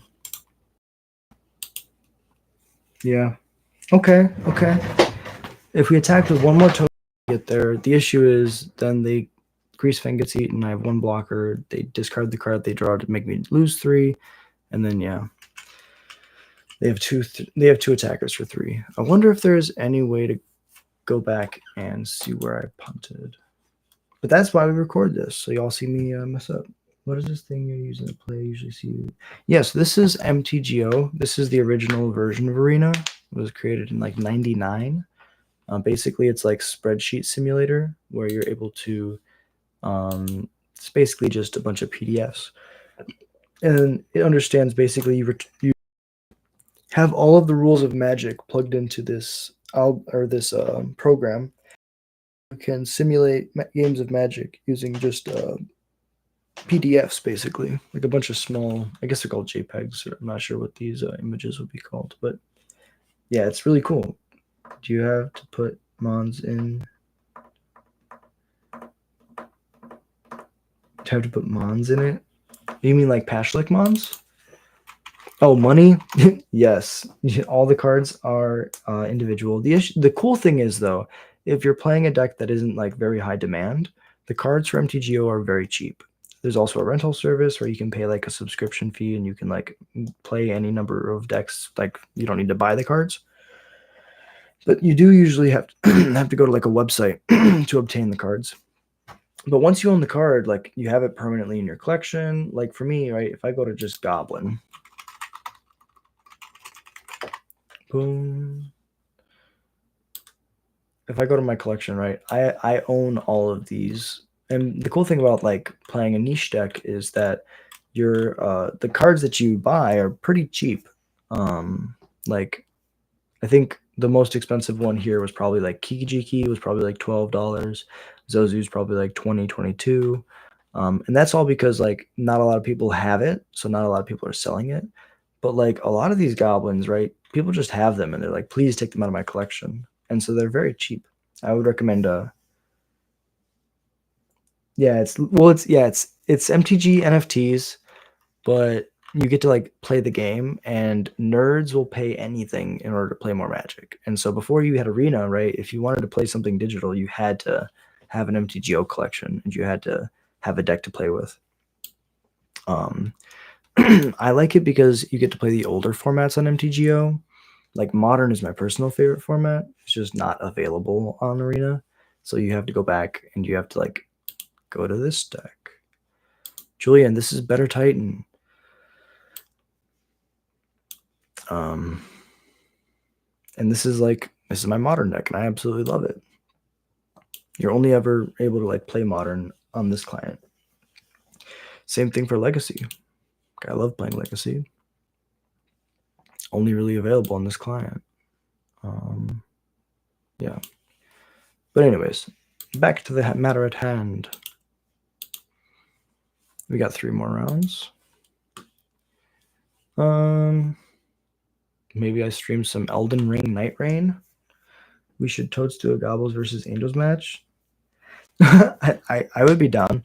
That's something that I can add to the membership thing. Like, you know, one of the things that you get is a shout out in every stream, but also, you know, maybe we could do like an event in a certain amount of time, right? Like every couple months we do a members event where you get to challenge me one at a time, and we do like a modern or like a challenge. You guys choose the format, and it's like the Goblin like challenge, right? Where it's like the Goblin Gauntlet. Let's do that.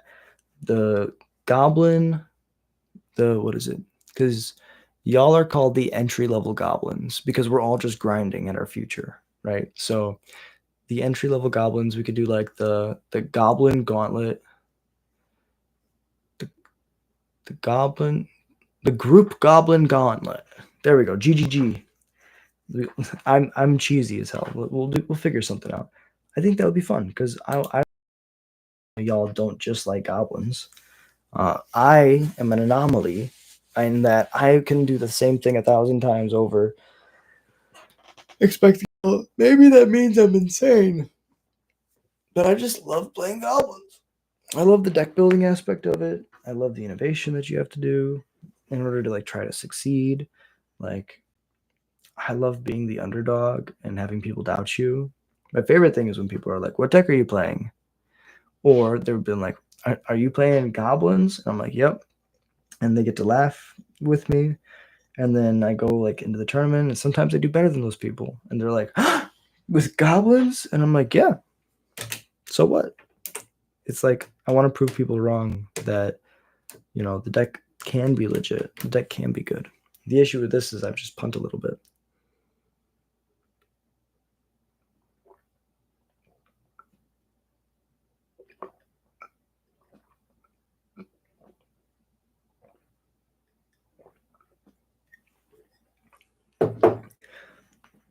Wow. My breakers are going to be insane. I lost to Just Alice. And I lost to Pedrostone. Like, and then I just lost to Bauer, which I think is down here. Yeah, it's right here. So that was really close. We were both 1-2. I appreciate the hell out of you, Yominger. Thank you so much. That means a lot.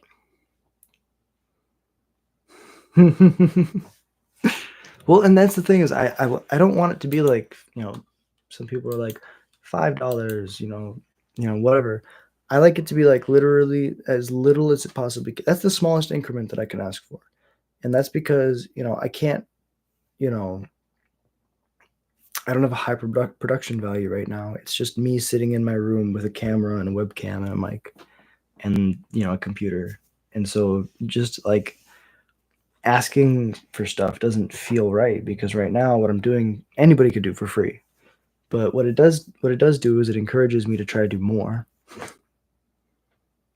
No, yeah, I know. No, I'm people are watching this video and I kind of want to explain it to like people who aren't, you know, familiar with me. It's like it's more mental and emotional support than anything, right?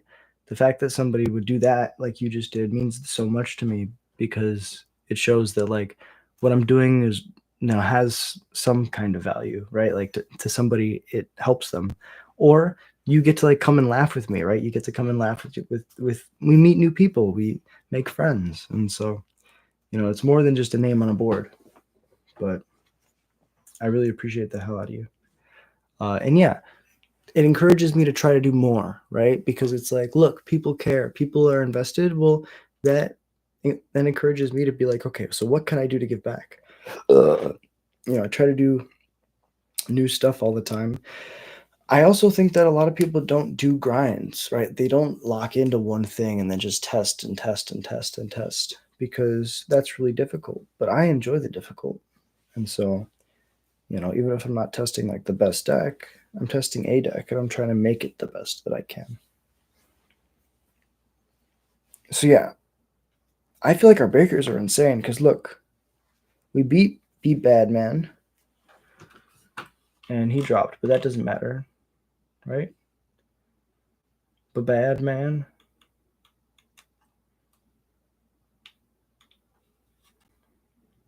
Bad Man, where is he?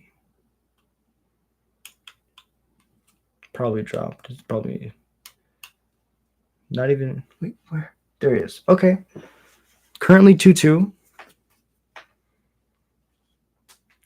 So my breakers are great because the person that I beat is like winning.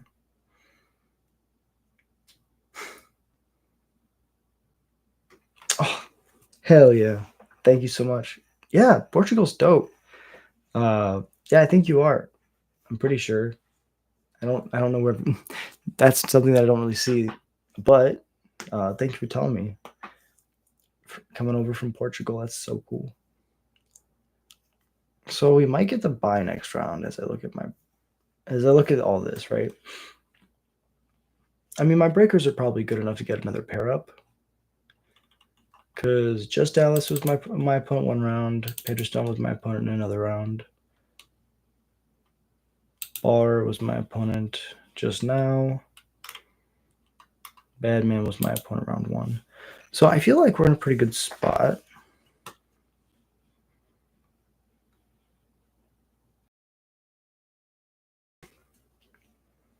Yeah. Appreciate it. Yeah, we're gonna do it. We're gonna do it.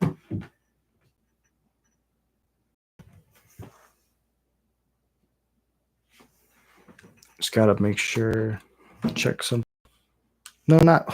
Why would I open Microsoft Mic Champ? Don't do it. Don't do it. Okay. I'm gonna check something real quick.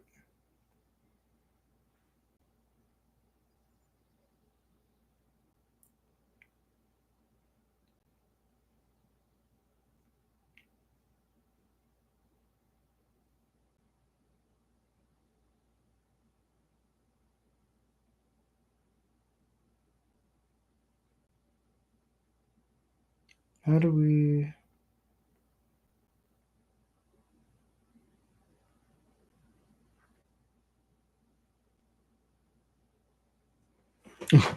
That's actually insane. All right, we got time. Let's get you on this board. Oh, okay. Number 18. Is it a Y? Jormung, like it's gonna be a J, but is it Jormander? Jormander? I am no language expert. All right, let's do this thing.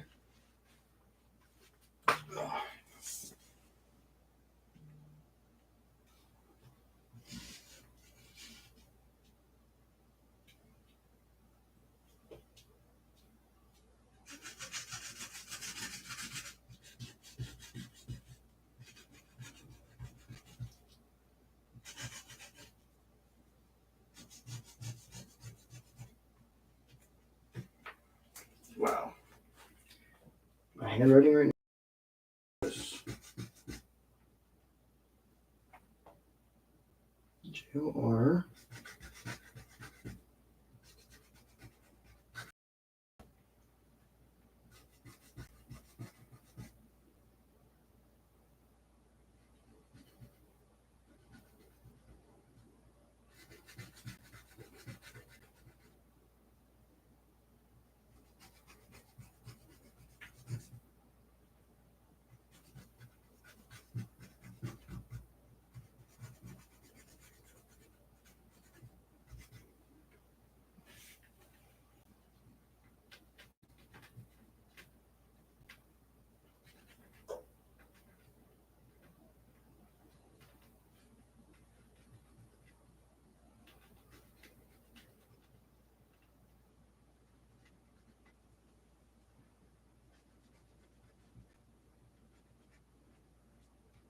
Man, I made a little face out of the O, which is crazy.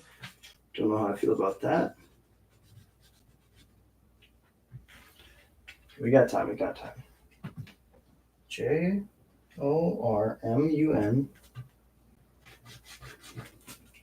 Switch over to a new one.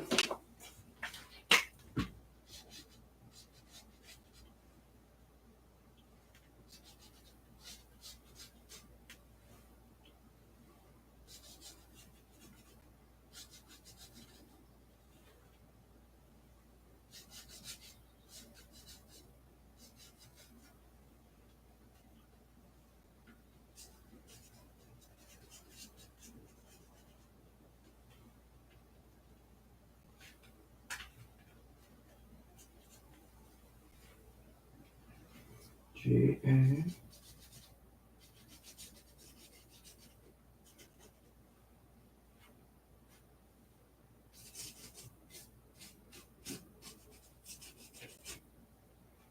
N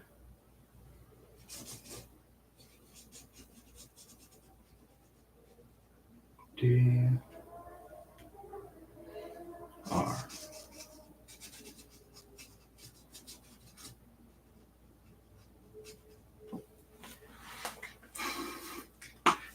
Yarmander. Oh, we still got time.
All right.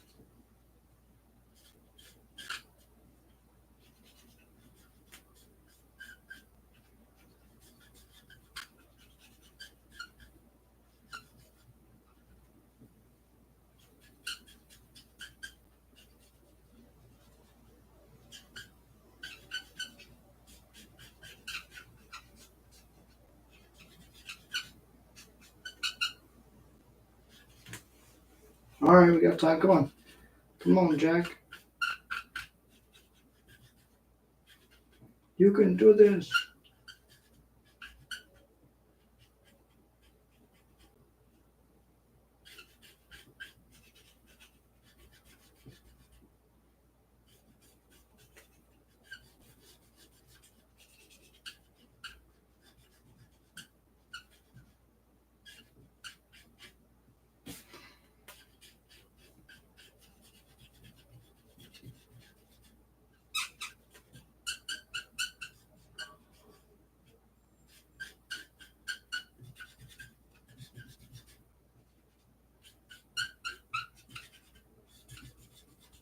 Come on. Okay. 10 seconds. We can do it. It's gold. We're getting in gold. 18th.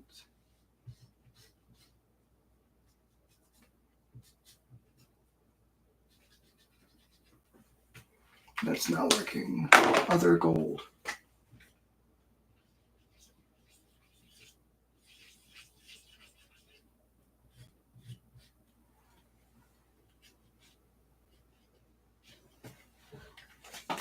No, I'm bringing there.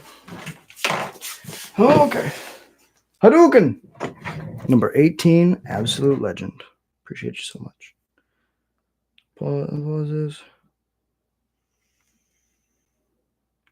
Yeah, we're doing mod. Of course, anytime. That's why we do it, right? Out of respect, to respect people. Good thing we play Goblins, we're playing Mono Blue. I don't know if you'd have the time. That's so real. Okay. Okay, just sells back up to where present day is. Here, we got the chat pulled up and everything. Perfect.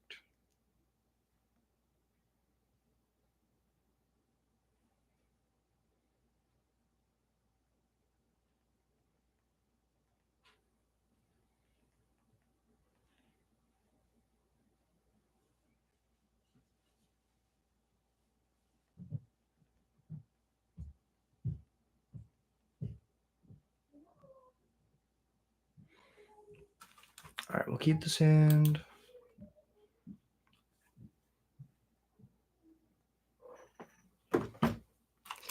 Playing against mono red, okay.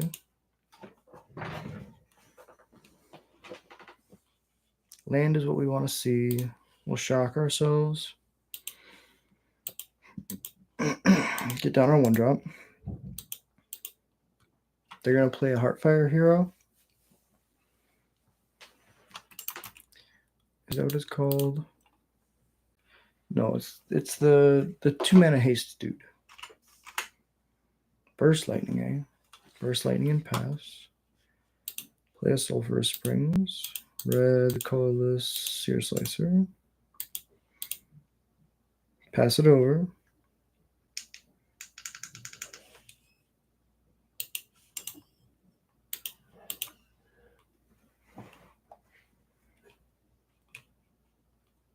Another strike. Shock it. Shock me. Draw. Yes. Go to 13. Play the Howl Squad Heavy.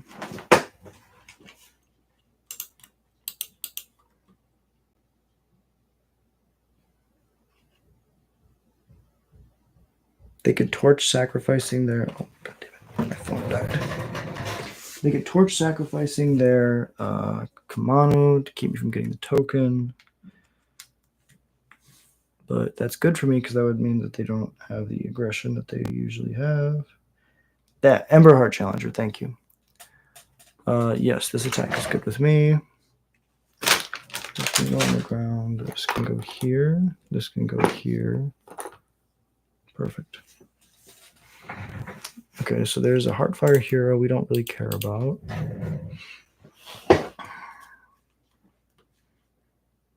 Another Lightning Strike, that's fine.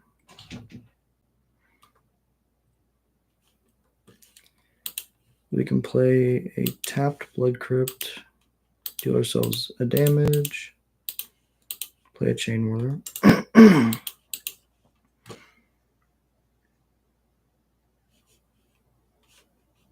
No attacks.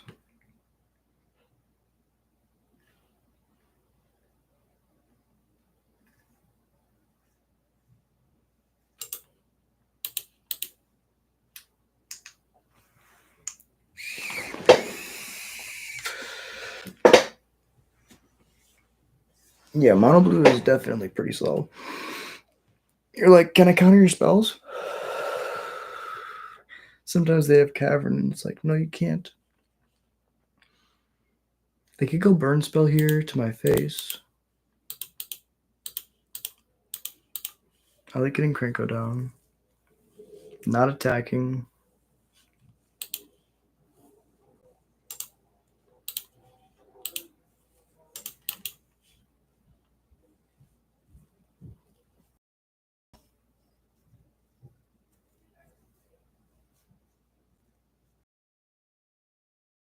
Reckless Rage, kill their own dude.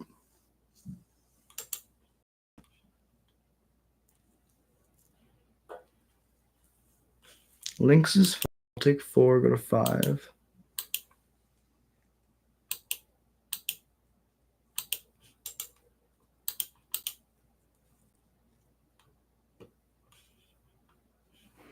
So we die to another Lynx if we play this land. Interesting.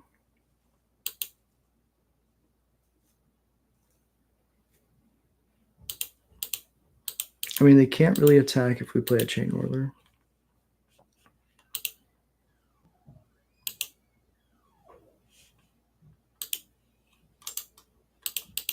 Pass it over.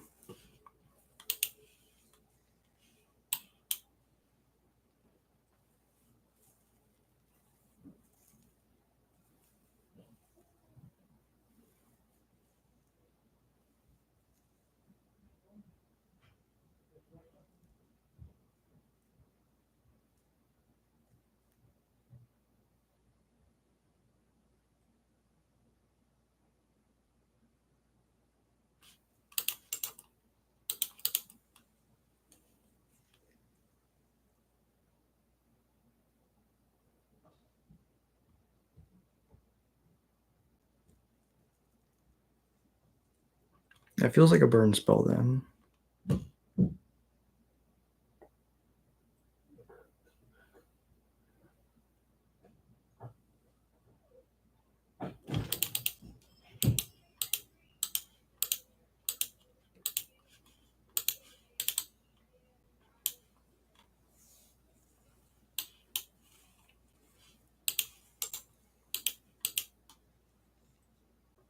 They sack a Ramnap Ruins, top deck a burn spell. But now, the reason I did this is because now both of our Chain Whirlers can eat the Sunspine Links. Burst Lightning me to 1, kill me with the Ramnap Ruins. Oh, that's so good.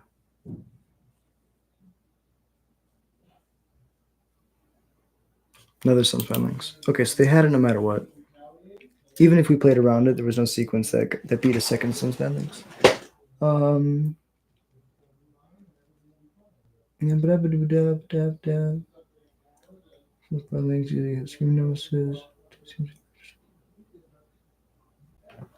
there is a card that inverts the life gain, which is pretty sick.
Sorry.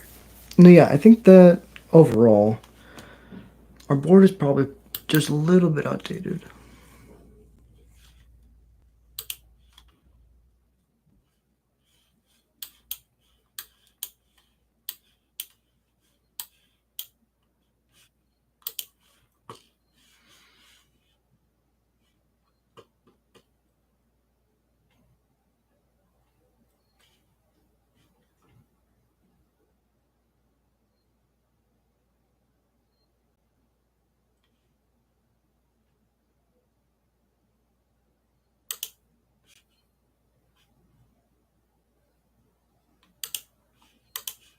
Go back to call. We don't have a Chain Whirler. There's a chance we'll never see a Chain Whirler this game.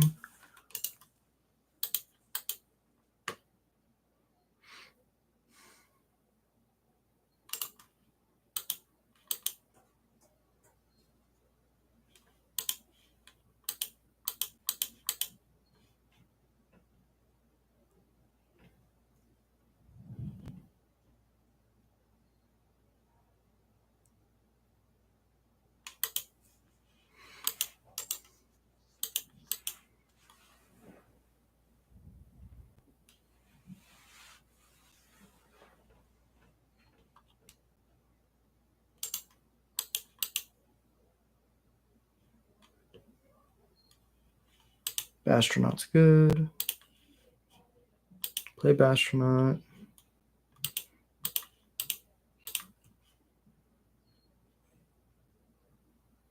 Play Battlecry.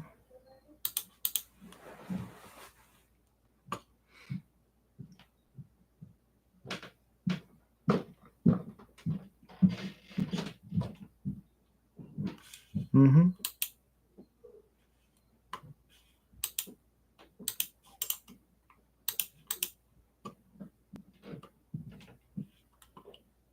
That's pretty good.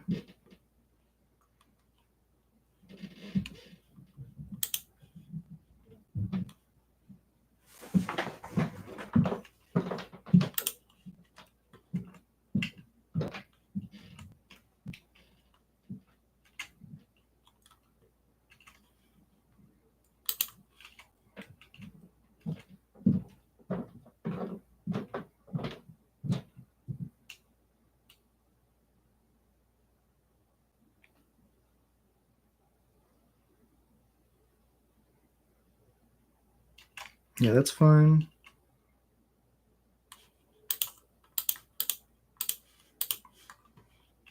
Now we get the Sear Slicer to stick.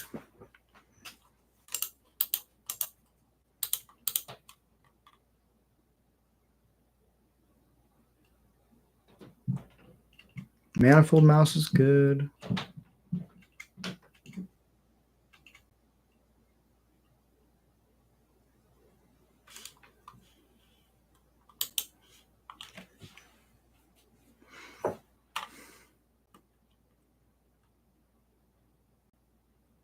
They did have another Madcap melee, so they took out the removal that we had. But we draw another Fatal Push.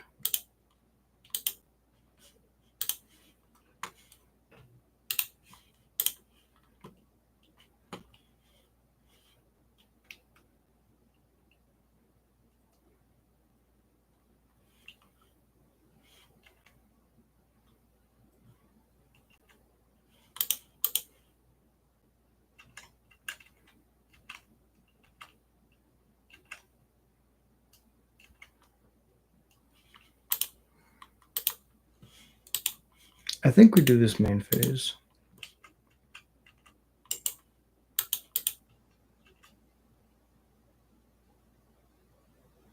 Emberheart Challenger plus Monstrous Rage Punish is what we're doing.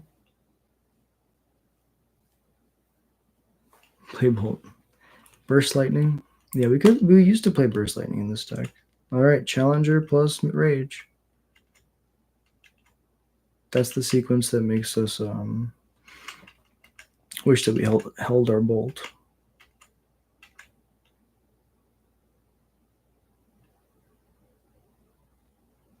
Reckless Rage is better. We don't really care so much about Reckless Rage. Although it is removal, it's fine.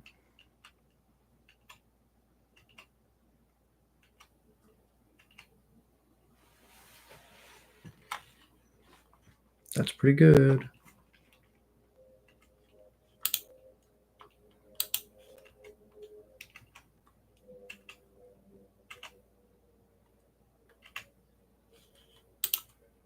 Red, red, red.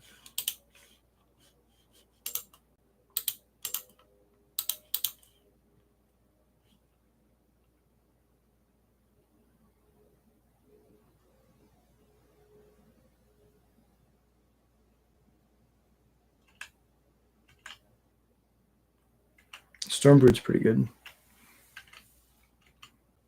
We watched that in the Pro Tour.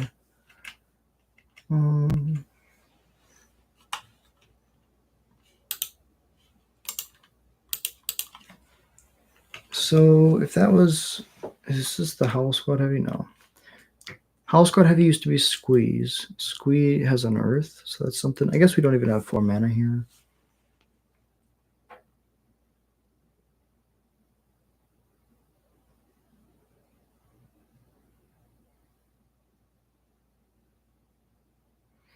If I was them, I activate Den. Attack with everything. I have to trade with either the Den or the Emberheart Challenger, but I take 3 or 4 if I choose one or the other. Trade with the Den of the Bugbear. Take 4. Yep.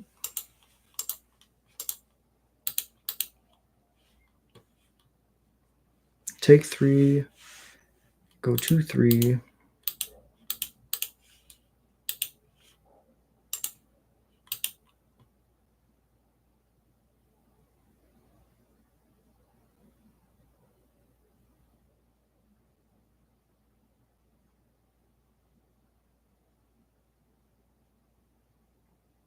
And now even if I top deck a Chain Whirler, I still lose.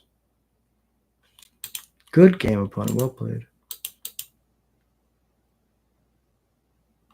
Yeah, the main deck, Red Cat Melee, is really strong against me.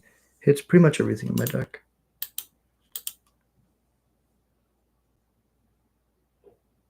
No, it hits everything in my deck. What am I talking about? I'm playing mono red too. Good game, opponent. Well played.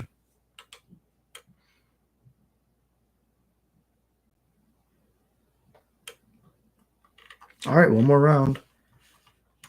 Currently 35. We might end up as the actual bottom. We're 1-4. Not looking good. Not looking good. Let's see. What are some of my favorite goblins? We did Sharpshooter. This card is so funny.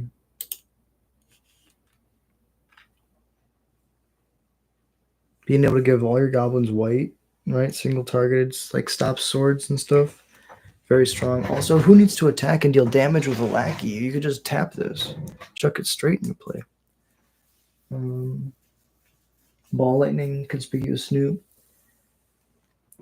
Yeah, so like Snoop was better when like so Pioneer used to be a little bit slower because like Arclight Phoenix was like a good deck. So that meant that like Lotus Field combo used to be a deck.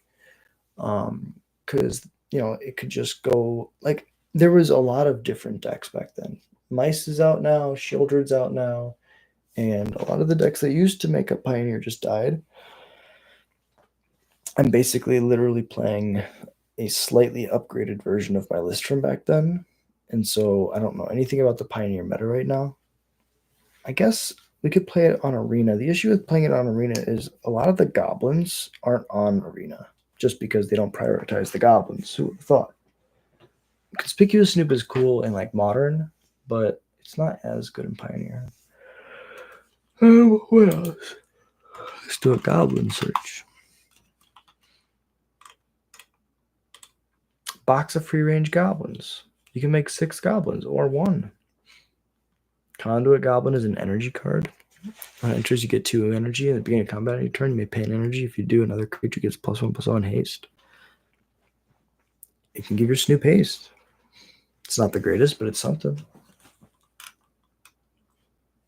Ember Mage Goblin. Foil has a different... So, like, look at his knee right here. Okay? Avert your eyes, children. It's a part of his clothes, but it looks really bad.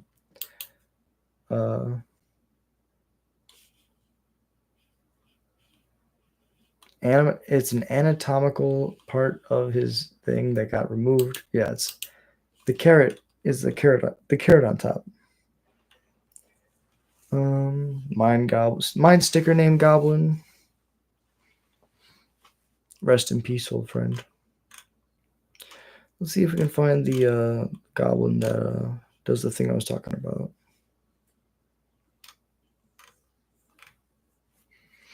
There's a goblin that taps to goblin you control power 2 or less. Another creature you control power 2 or less, unblockable till end of turn. You target your pile driver and then they can't block.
Shortcutter. Nope, that's not. The art looks very similar to that, though.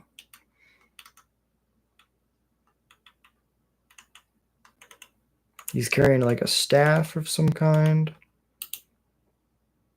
Tunneler. Goblin Tunneler. Yeah, it's a pickaxe. God damn it. Goblin Tunneler is a 2-mana 1/1. Tap. Target creature's power 2 or less can't be blocked this turn. So you target your pile driver, and then you go to combat and you attack with all your deeds. Pile driver becomes like a 30/30, but can't be blocked because it was power 2 or less when it tapped. When it targeted it. Dropkick Goblin's really cool. I agree. Dropkick Goblin is like actually ridiculous. It was one of the goblins that we were looking at. Our breakers can only carry us so far. We're going to go 2/4. Infinite Pain. We might literally be the worst person in this. I guess there will be one other 2/4. So there's a chance. There's a chance. There's an 0/5. They're going to get the buy for sure.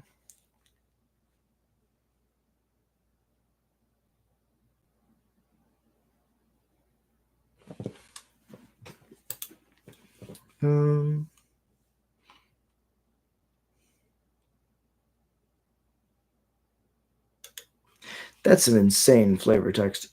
Goblin Turncoat. Sack a goblin, regenerate goblin turncoat. Moto is great at making friends. Into shields. Such. He's angry.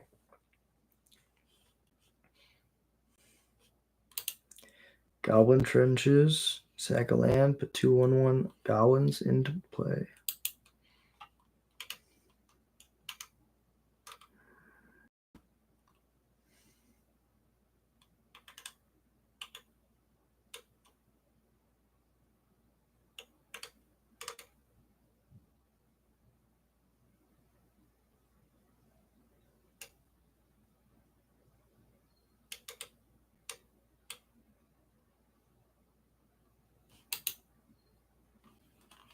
So we don't know what it's legal in yet.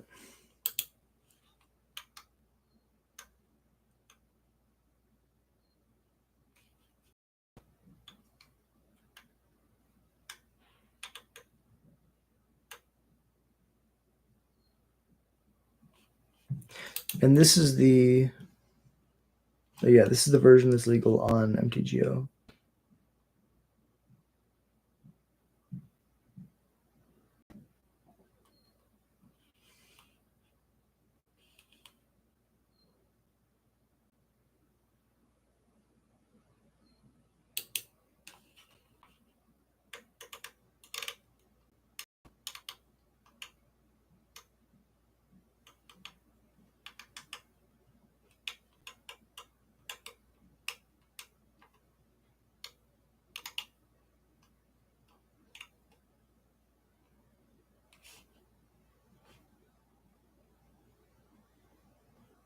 Thick-skinned goblin.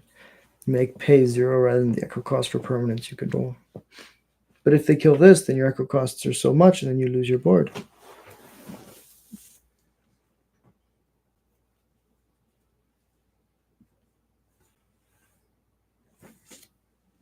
Giant Sulfuge. They yearn for the mines. Not sure if it's got can't be tar-hearted or can't be countered. I don't remember. Rocks and Stone and Rocks and Stone. You guys are saying awesome flavor text. That's awesome. And that's the cool thing about playing Magic for so long. You like pick up these like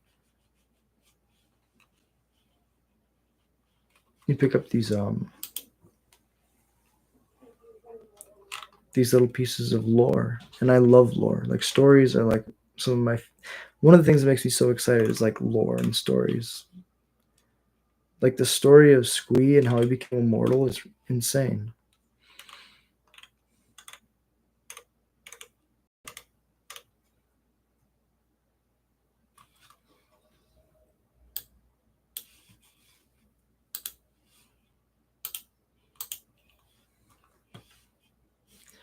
"13 matches left.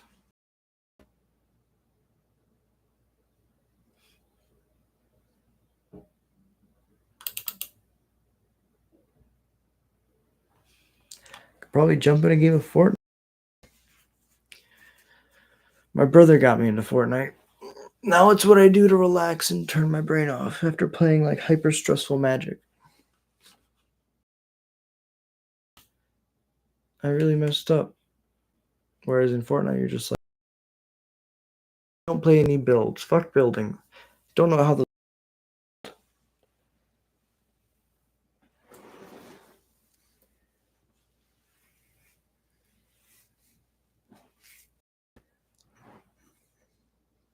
ball lightning's good.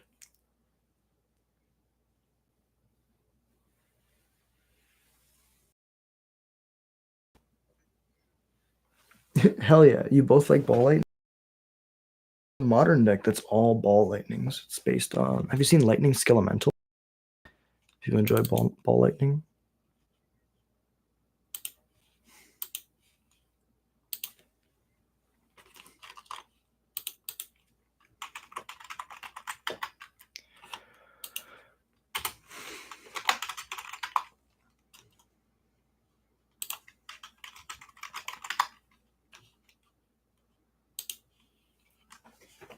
Have you seen this card?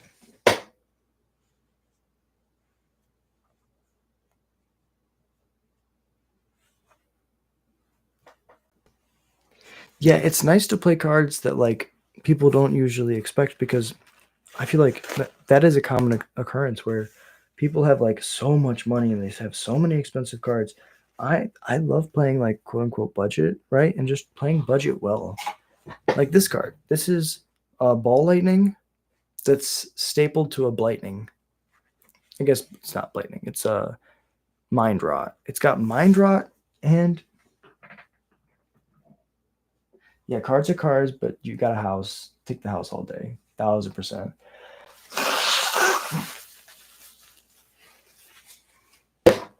Man, I wish I owned a house. I'm living with my parents. We'll get there one day.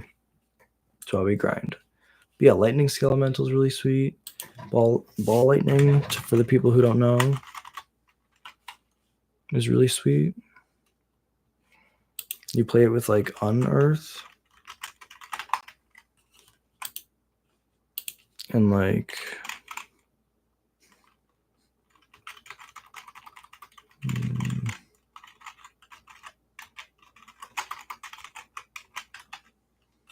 and like Victimize, which is modern legal now. Appreciate you, bro. Thank you.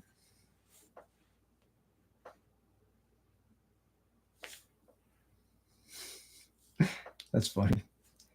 And thank you, Derek. That means a lot. You know, that's why we grind, you know. We just slowly work towards our future. I feel like a lot of people get caught up thinking about the future, and like you kind of just gotta like enjoy what you do in the moment. You said it great. You gotta make sure that your future you doesn't hate your past you. Great way to look at it. See where we are. 9 matches, so that's 4 down.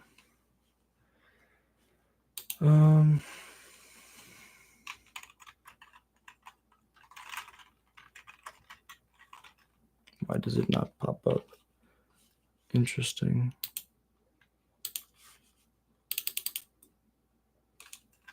Fascinating. Let's open the Epic Games launcher. That's why. Sure. Update. La-di-da-di-da. Cranial extraction. The pyramids, yep. One singular block. And they've stood for very long time. Very, very long time. I don't think cranial extraction is legal. Let me check though. It says it right on Scryfall.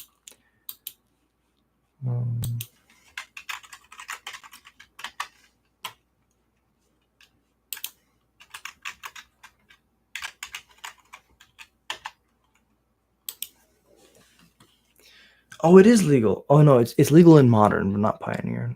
4 mana, name a non-land. Search target player's hand, library, and graveyard, and remove them. Then that player shuffles his or her library. That art is so cool.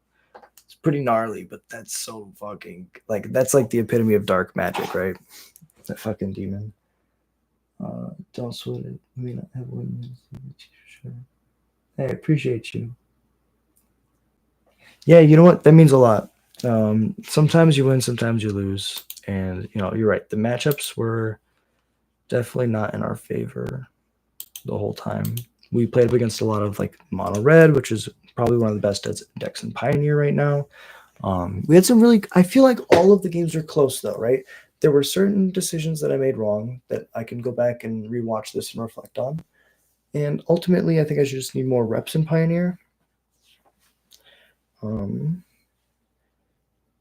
wanted to do this because I haven't played Pioneer in so long. And I think the format's a lot of fun. You get a lot of really unique goblins that just don't... Like, Pile Driver and Legion Loyalist used to be some of my... And Rabble Master used to be some of my favorite goblins to play in Modern. But Modern just got so fast, those cards just suck now. The only place you can really play them is in a format like this, which in which they are also not the best. Surgical Extraction is, I think, not Pioneer legal either.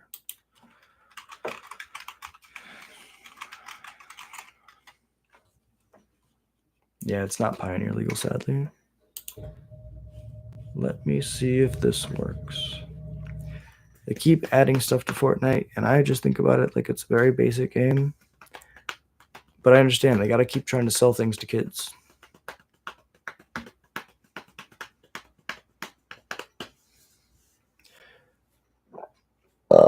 Excuse me.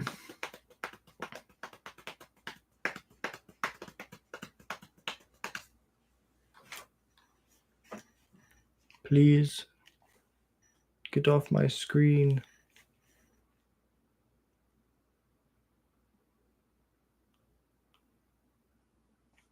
The computer's like, Jack, why are you doing this? No, I like your ideas. You have good ideas. Smallpox is awesome. I wish it was Pioneer legal. That'd be so cool. I remember Pox being Smallpox being one of the first decks that I played against in Modern.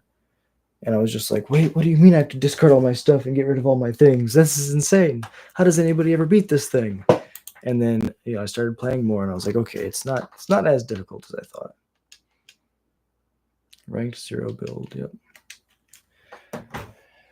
But yeah.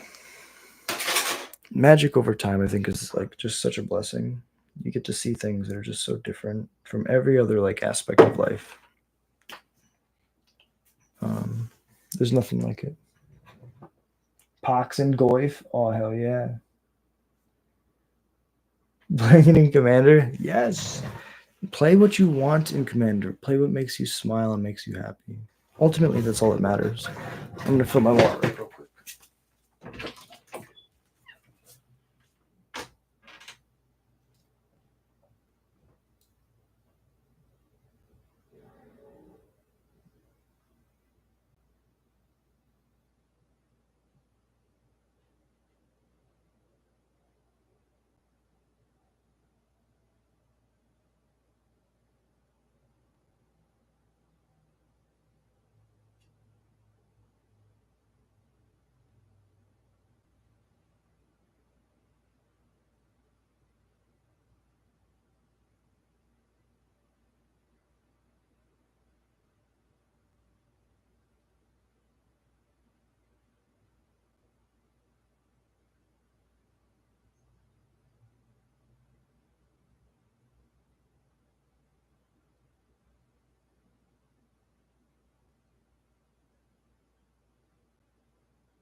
Okay.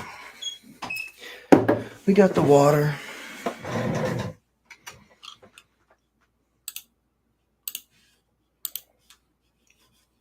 Everything's still working. Nothing's crazy. Check the matches. Still got 5 left to go.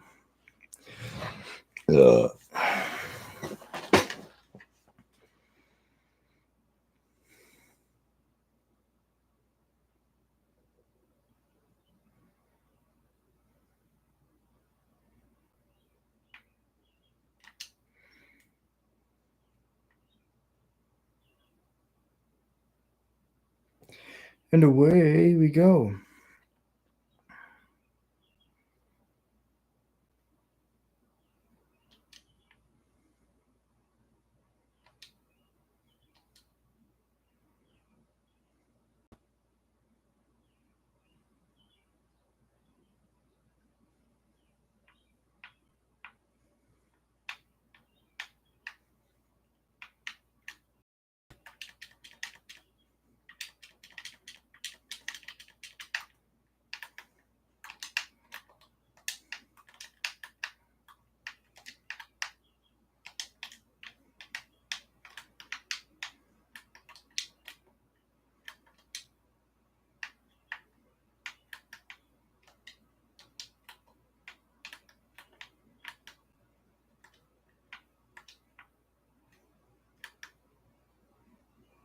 So we pick this up, and then we figure out what the fuck to do with that.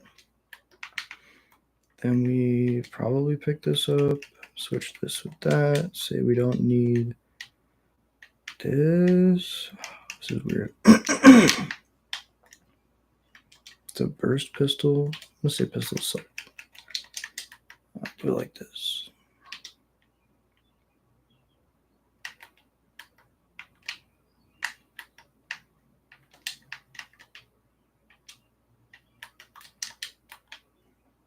Do some shielding, do some crazy shit.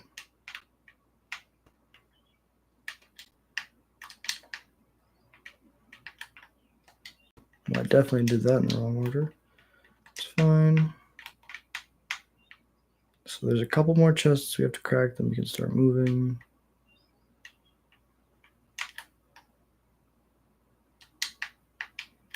So that one's empty.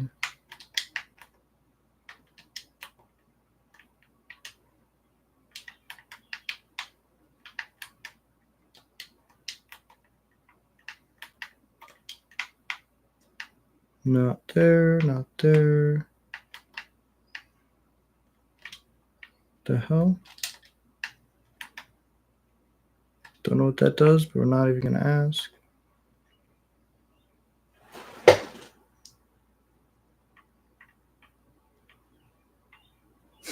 No, no, no, no, no. We're not playing that mode. I cannot play build.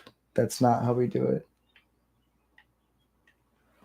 Yeah, this the thing is like I so actually I've never played like video games like this until I started dating.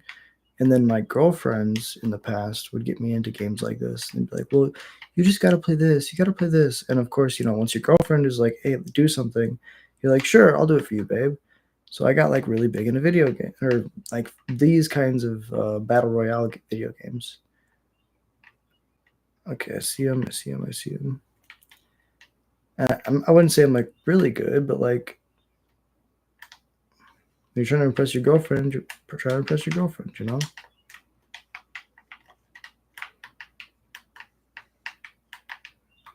All right, so we have a full shield. Take that one. This is much better than that. This is much better than that. Take the bullets. Reload.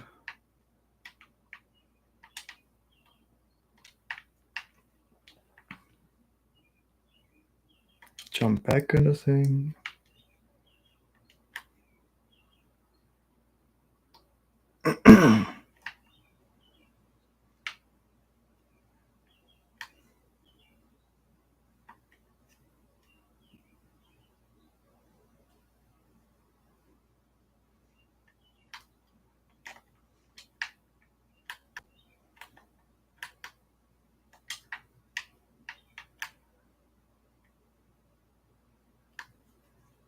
Come sail away, come sail away, come sail away with me.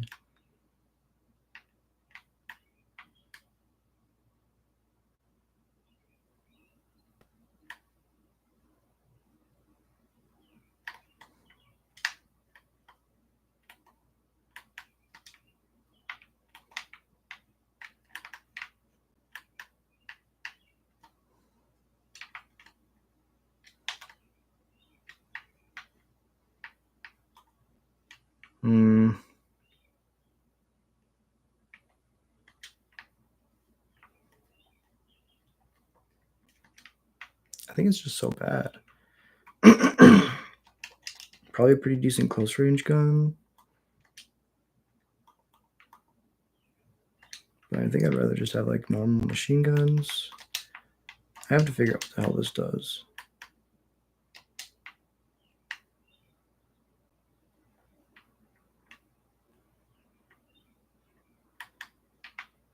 Oh, Jesus Christ, it summons a dog?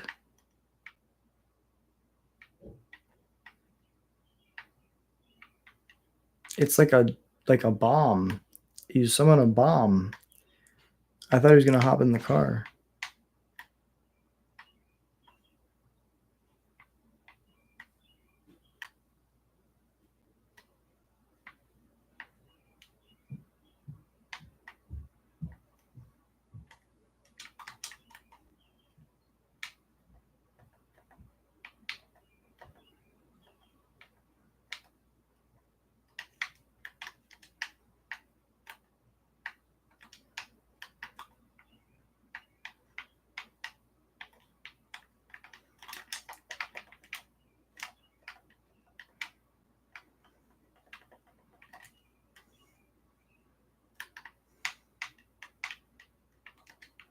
Yeah, I don't know what any of that is.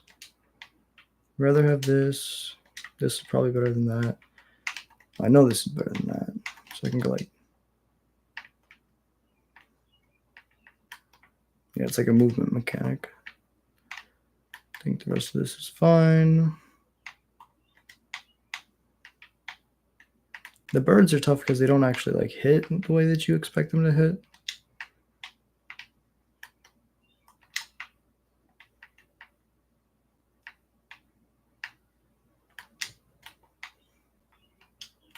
Now the real question is, where did I leave my car?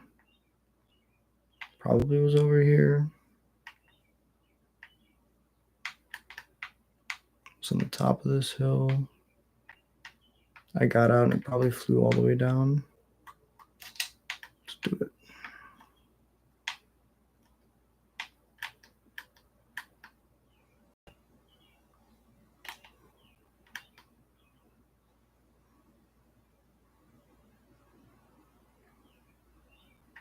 All right, let's see if fall damage works.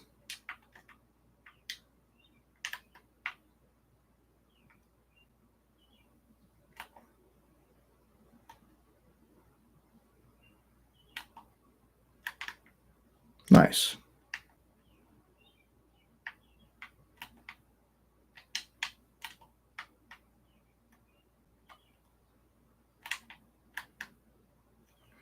Yeah, it's pretty dumb.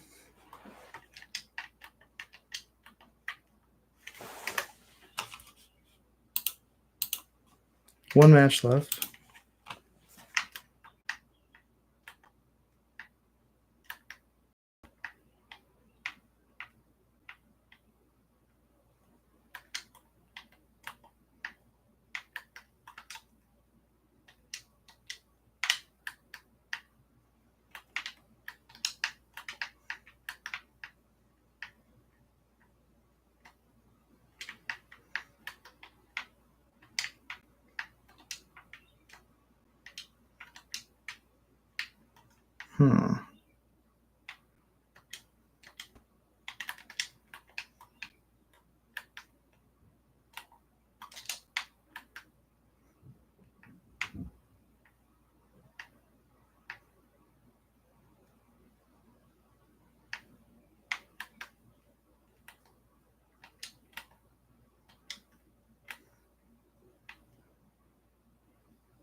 Weird.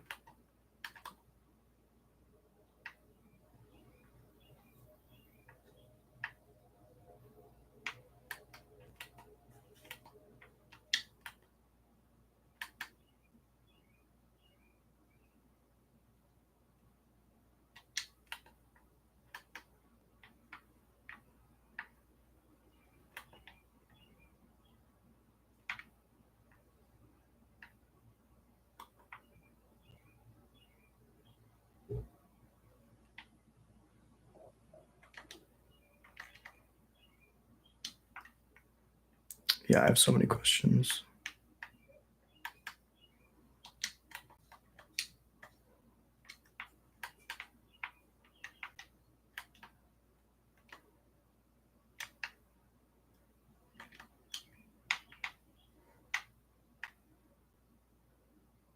Become immaterial and fly?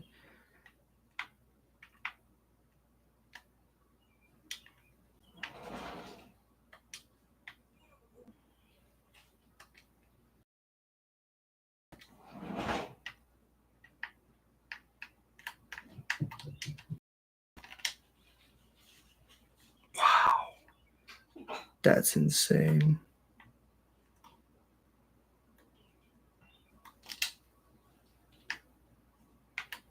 That's actually insane.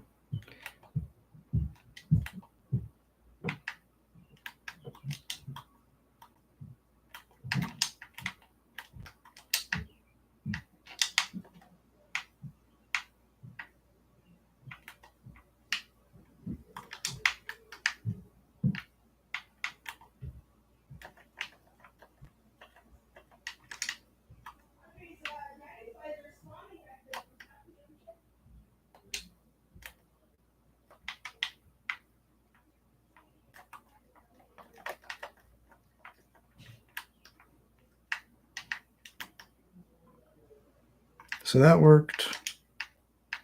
Not the greatest, but it worked. We reload this.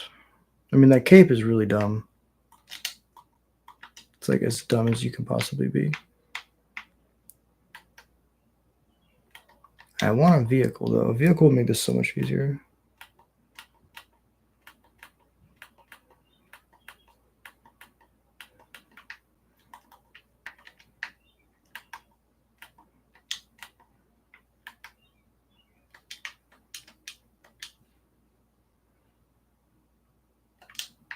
Oh, I wish I had enough gold to recruit you. Yeah, same dope.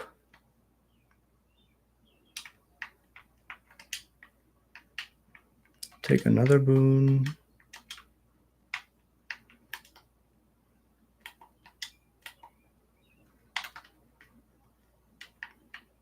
No vehicle here. I got 12 seconds to get out of the circle.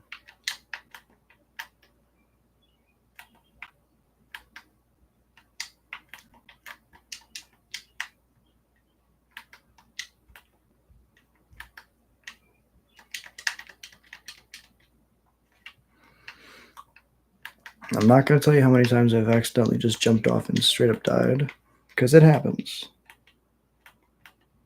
There's usually a vehicle down here too. Perfect. I don't want these. Just take the gold.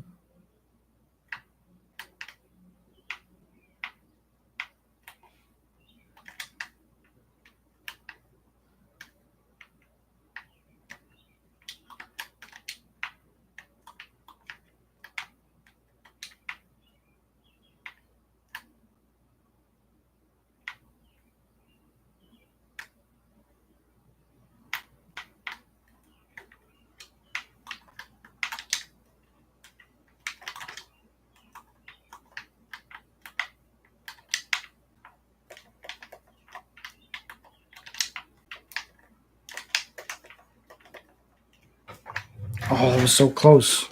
And I bet that's perfect time for this. Yes, I'd like to go first. All right, transitioning back to Magic. I'm mulligan. And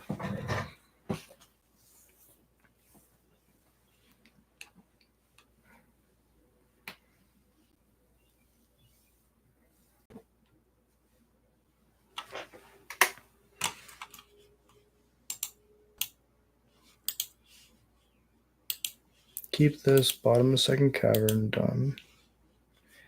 Left clip stadium headliner pass.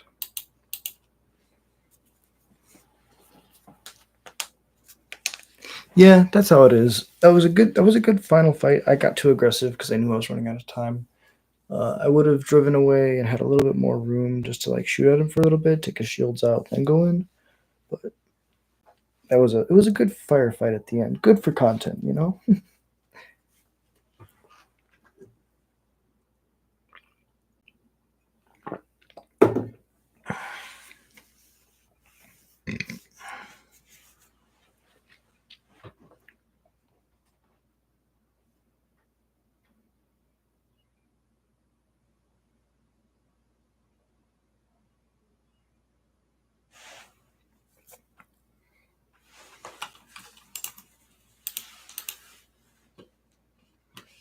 Going to mine, playing a Blackleaf Cliffs, playing, yeah, Battle Cry, Yield, Attack.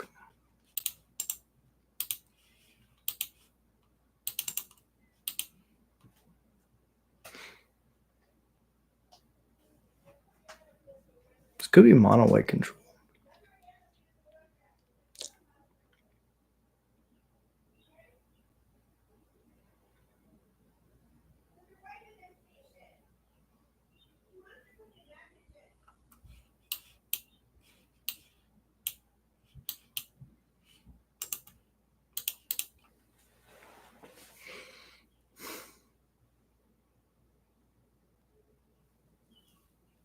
They're probably being nice and trying to get the clock back to even.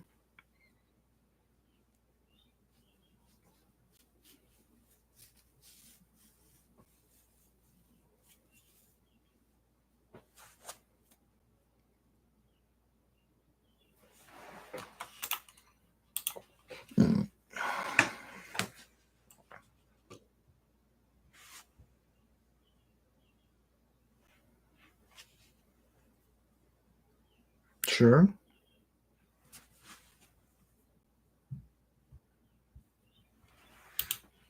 Cavern on Goblin.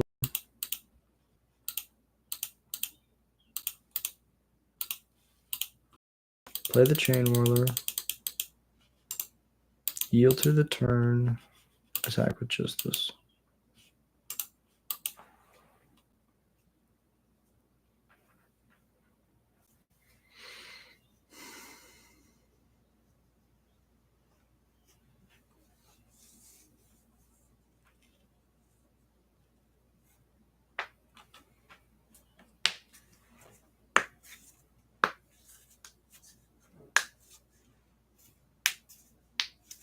It is mono white control. You know what? We just made the standard list with 3 Tree City, but we didn't put it in this deck for some reason. Even though we have Chain Whirler, which is triple red, and a bunch of 1-drops. This is O-Ring Tribal.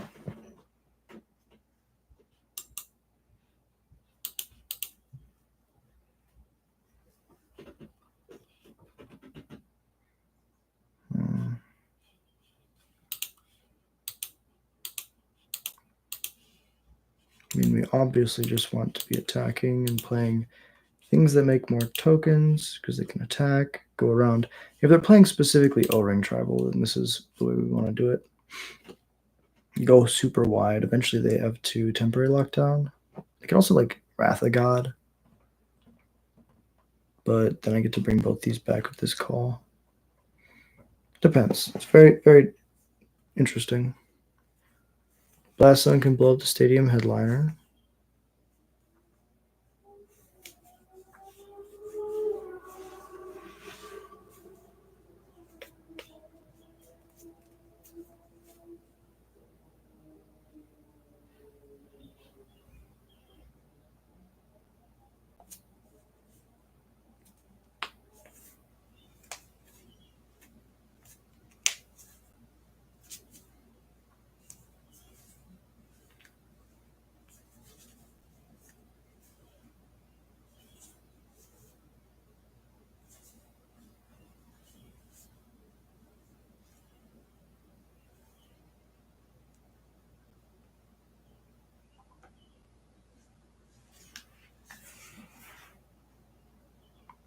I need to play more Legacy. It just makes me better at other formats too. I always get torn with using it because you need 3 or more creatures for it to be a mana positive land. With the amount of removal and aggressiveness in games, it's never guaranteed you get a pop. It's so true. Too often it's a colorless land. It's situational to the point where it's removal from decks unless there's a heavy and slow. That's a great evaluation. I really agree. Too often it's just a colorless land that doesn't tap for a red or a black. And then in that case, it's really bad. It's really bad in certain situations.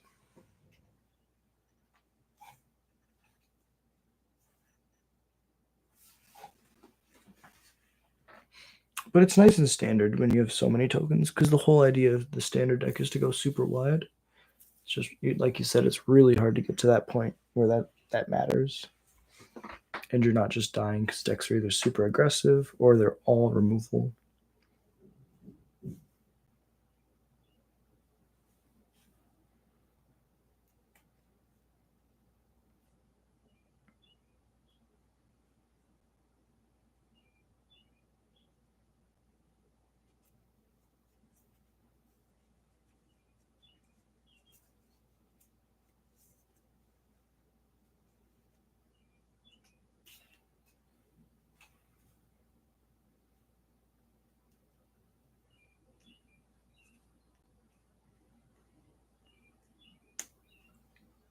So their caretaker's talent.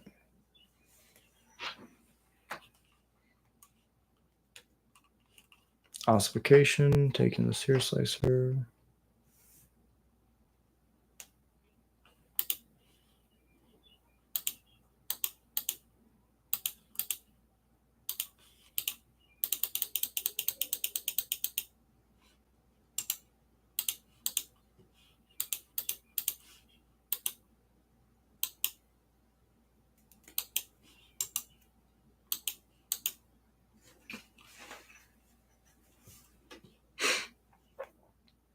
This does feel like O-Ring Tribal.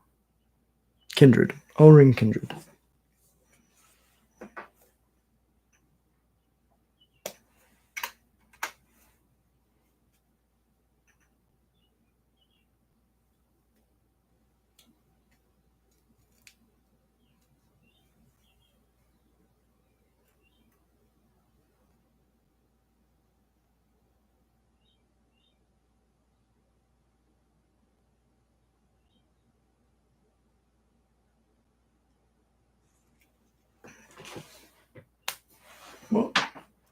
Well, you're trying to shoot your hair tie straight up, and it does not go straight up. That's how it goes.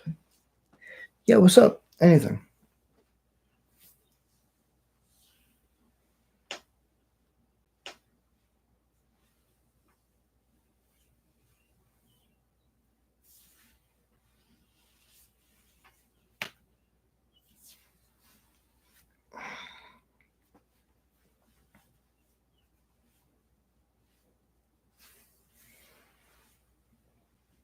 The newly revealed Tezzeret. Let's tab over and talk about it.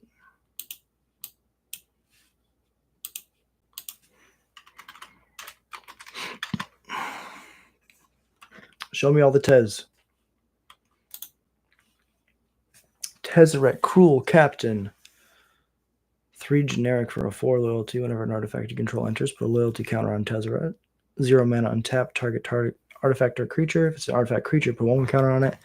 -3, search your library for an artifact card with mana value 1 or less. Reveal it, put it in your hand, then shuffle. -7, you get an emblem. Beginning of a combat on your turn, put 3 or 1 counters on target artifact you control. If it's not a creature, it becomes a 0/0 artifact creature until, or period, just period, not until.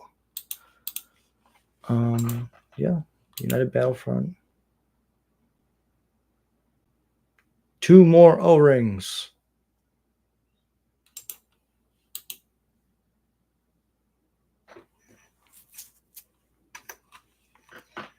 Is this card good? I think that in standard it's probably not good. But there are a lot of Artifact Matters stuff in standard right now. Like there's blue-white artifacts was a whole theme in Aetherdrift. And we still have the big scorecards from Rivals of Ixalan. It does get counters from artifact lands, yes.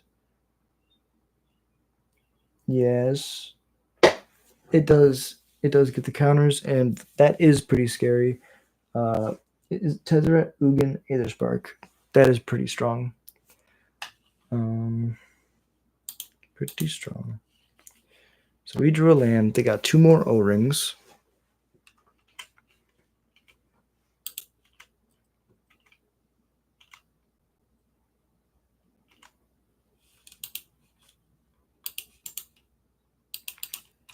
Yield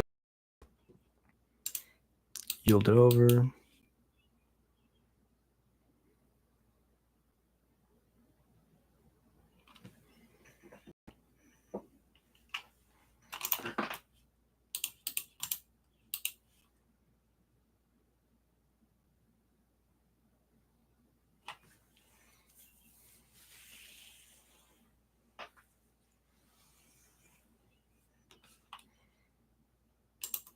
Okay, Elspeth's good.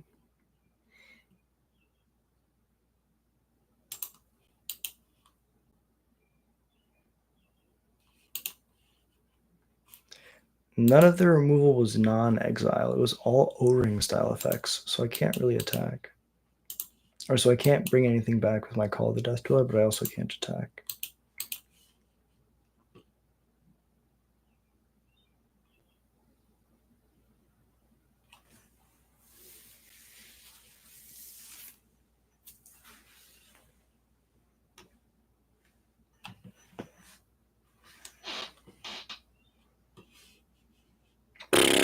Secure the wastes? Damn, son. Zeros to put counters on all of them.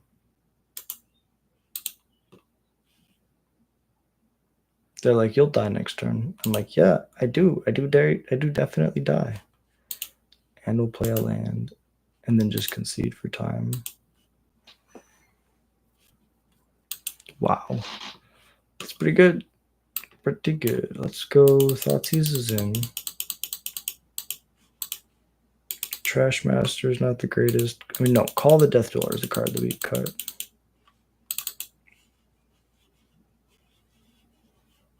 Probably don't need Stadium Headliner because it's removal. And it's a 1-drop, which is like probably one of our worst things in this matchup. We want to have big bombs that do multiple things instead of a single 1-drop that could lose to a sweeper, which is something they definitely are bringing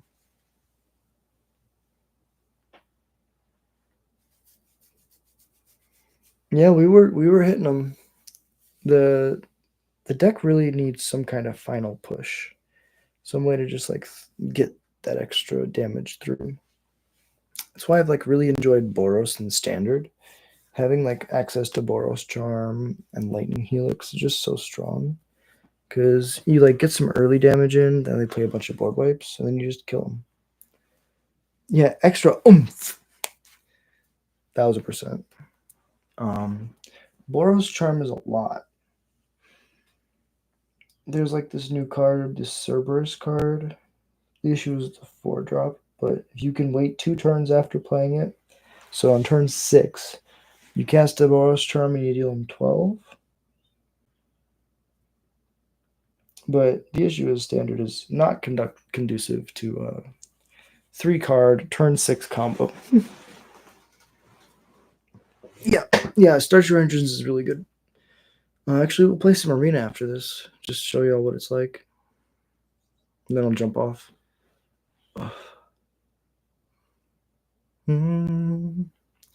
Just a one-man run away. Now I feel like I'm dying, 'cause I know who I am. And in a life like this, you learn to live again. In a life like this, yeah, you learn to live again. I'm just a one-man run away. Never feel like I'm dying, 'cause I know who I am. And in a life like this, yeah, you learn to live again. In a life like this, yeah, you learn to live again. Yield it over.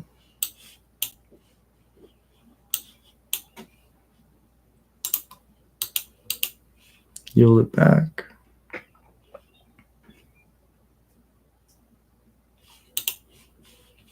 Goblin. Yeah, and this is why we were at 24 lands, because there's a lot of situations like this where we want nothing more than to top deck a land here.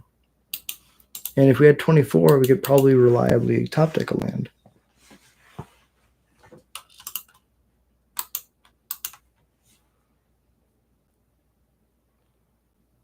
Ossification. Carrot cake, okay. It's not removal. We're happy.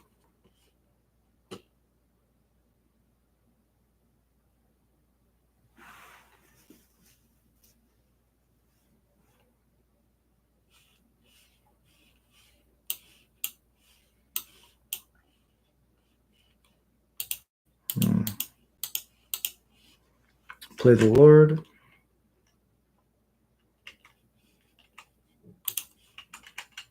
Poke.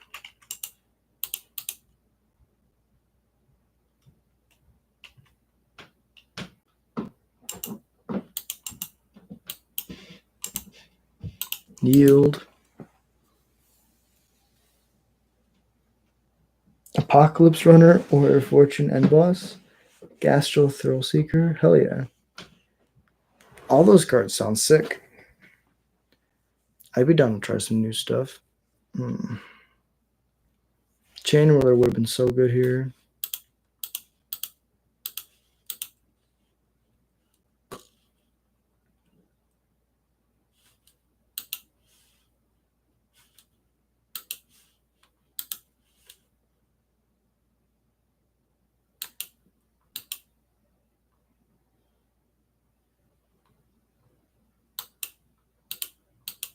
All right, Death Trigger. Just don't flip a land. Don't flip a land. Don't flip a land.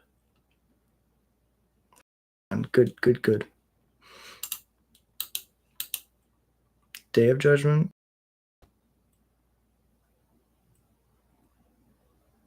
Beza. We can play through Beza. That's fine.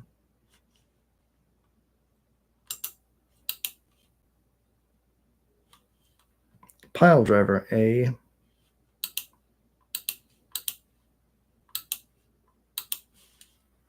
We'll just play like we're never going to get our second land.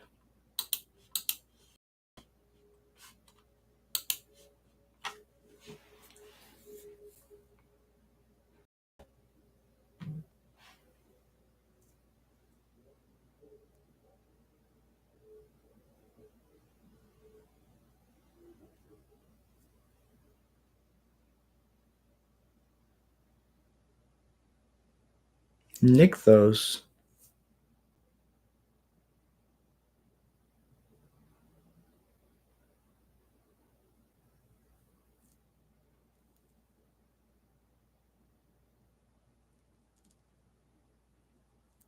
They can play Elspeth and downtick to kill our pile driver or kill the Battlecry Goblin.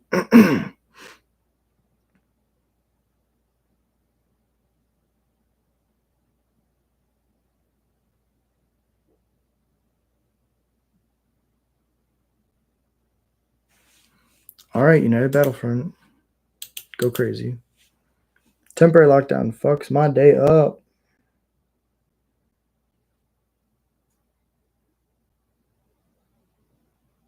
Did they whiff?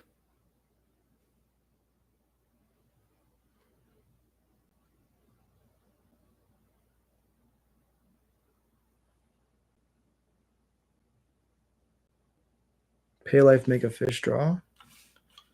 Okay. Attack with Beza.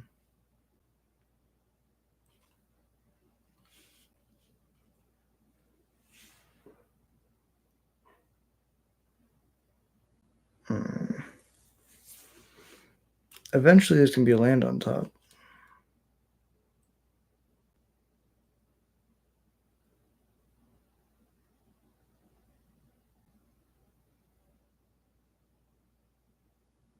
And on that day, it will be glorious.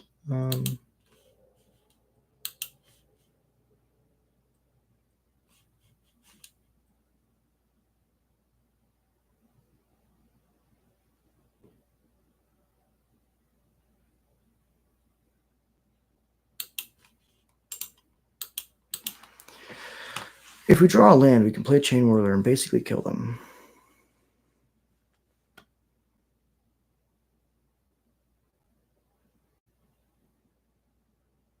I think Legion Loyalist also kills them.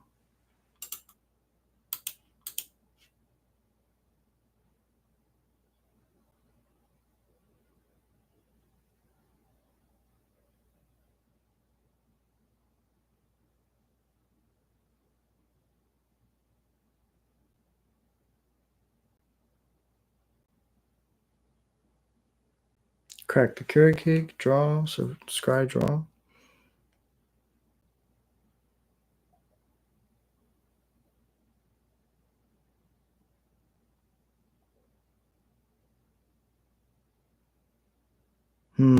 Seal from existence. I'm gonna take my pile driver.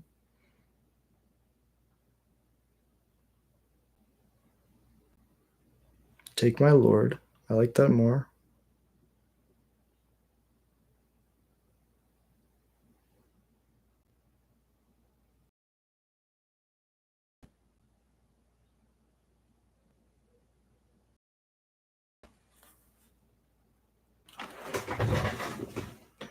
The runner does make anything unblockable, which reminds me of what you want to do the mining goblin. No, that's true.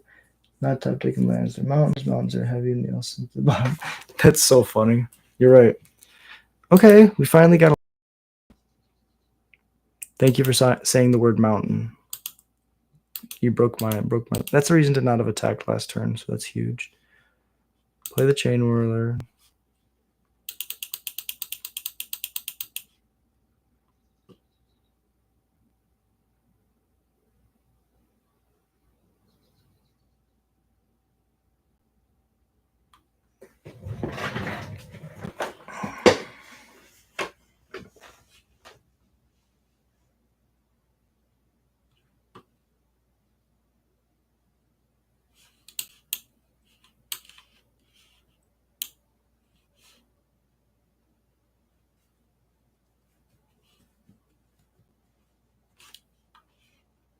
Yeah, that's fine.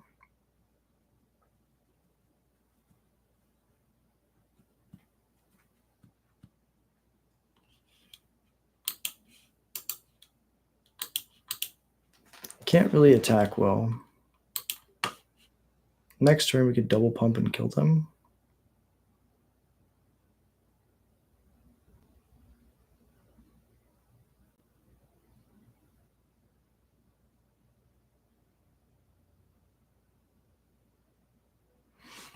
Activate Carrot Cake. Also put a charge counter on Blast Zone.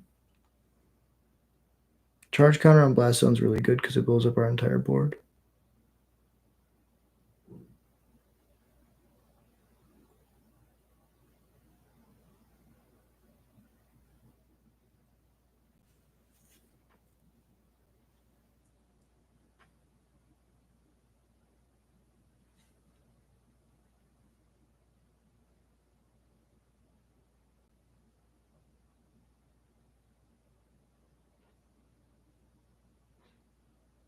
Yeah, it's pretty good.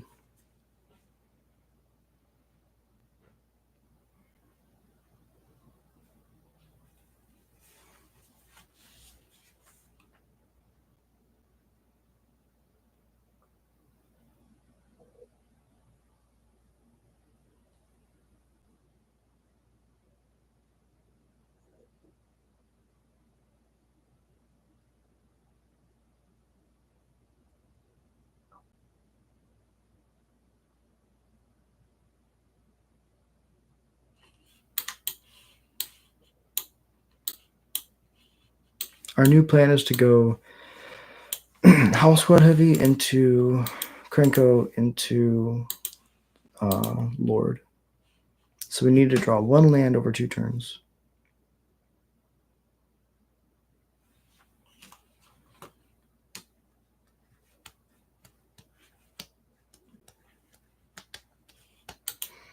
Thank fuck. Okay.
Yeah, so all that, pass it over. If they block here, they might not even want to pop the Blast Zone, but then I get to keep my Seer Slicer, make an extra token.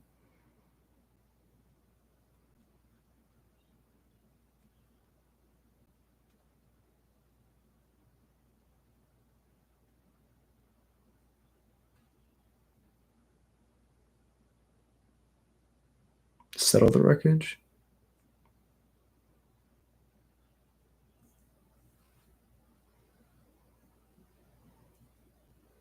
Yep.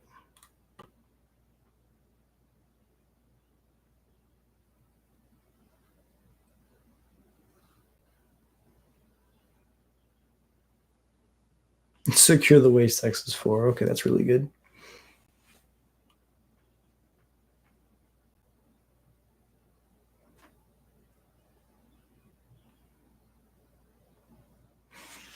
And then they play Elspeth and they 0, and then I can't even Chain Whirl with them. Ooh, Chain Whirler could have attacked. That was a punt.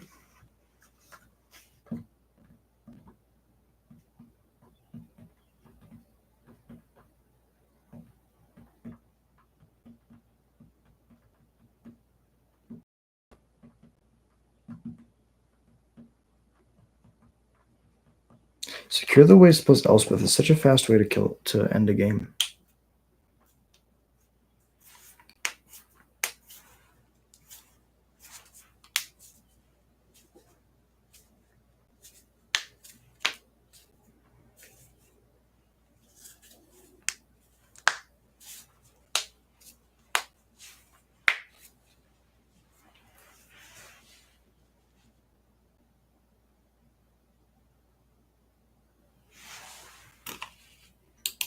That's good.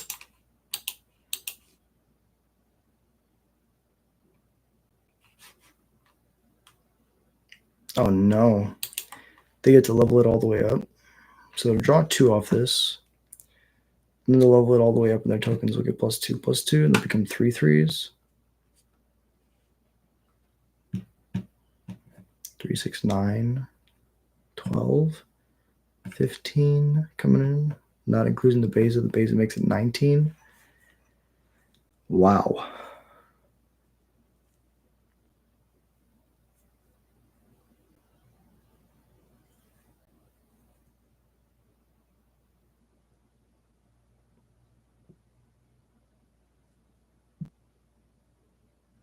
I believe I have died.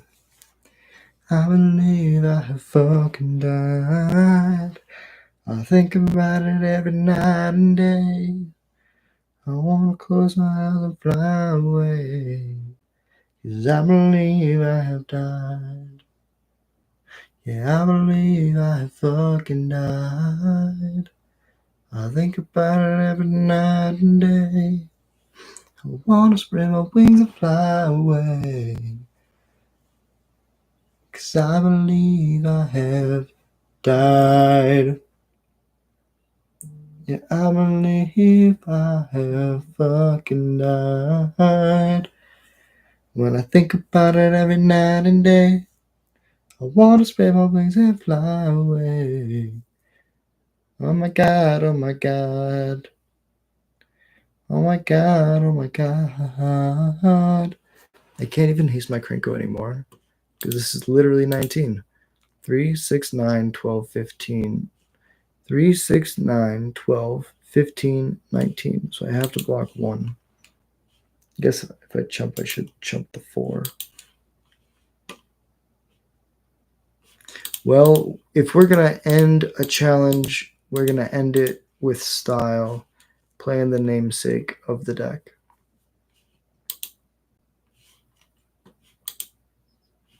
Well, sometimes you win, sometimes you lose. I'll give my opponent the catharsis of winning through combat damage.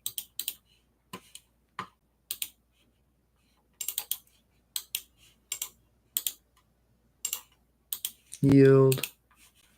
Chat. GG's.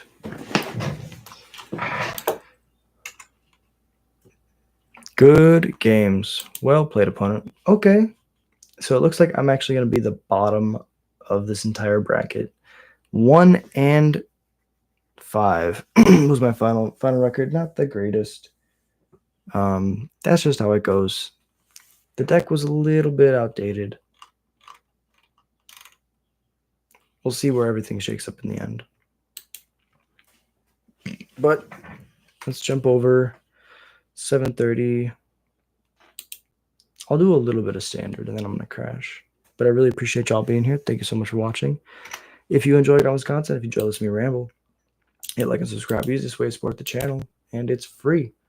We just hit 7 hours of streaming. Talked about a bunch of different stuff.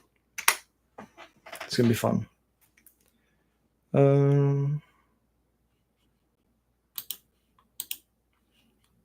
One more match in progress, then we get to see our result.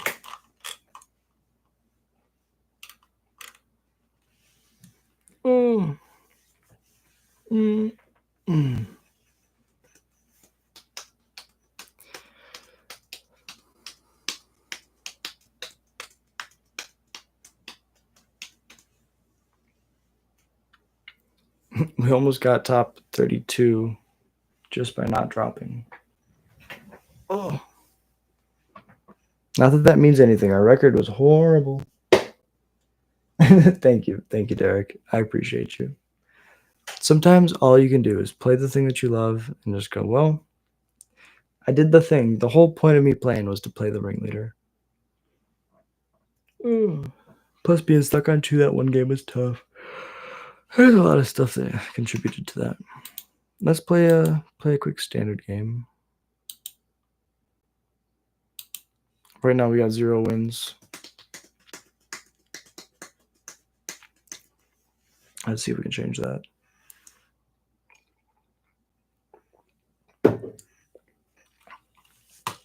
Play first.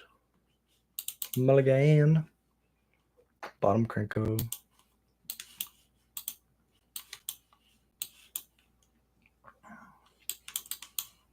Astronaut.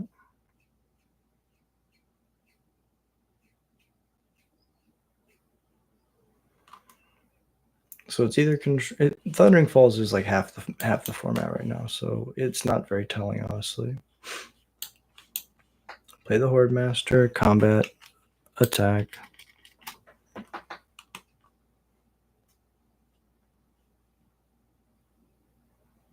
Okay, this is just Guy Oculus.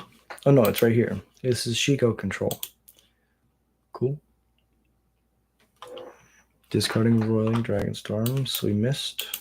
We're gonna miss a land drop. They're gonna lock down. Still got one left.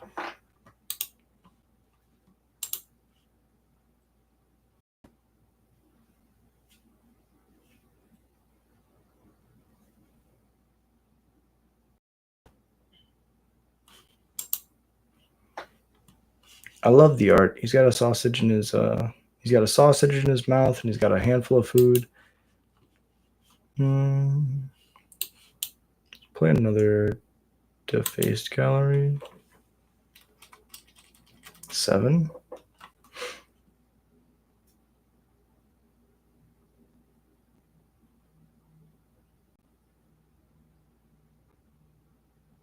Yeah, they found the white source. They get to take everything away.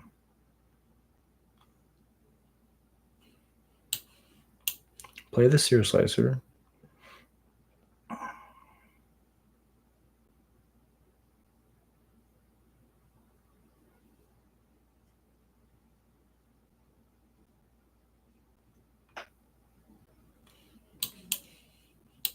Play the Bastronaut. I guess we should have played Bastronaut last turn. We would have been able to get through one blocker. Now if they play Shiko, they can flash back their stock up. And we can't really ever attack now, which is tough.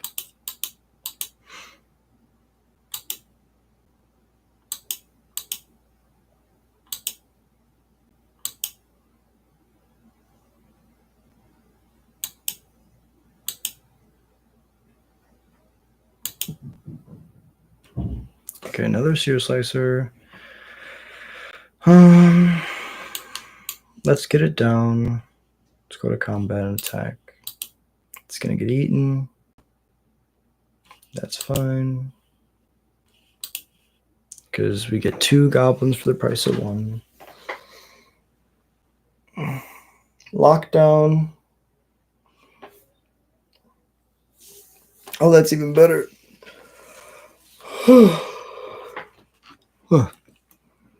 Take away my cheap attackers. Really smart by my opponent.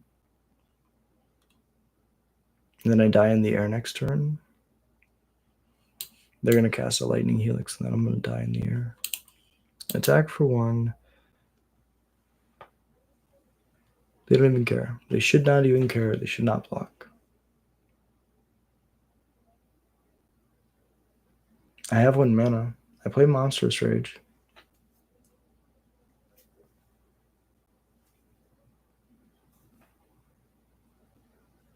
Cause every single night and day I wanna spread my wings and fly away.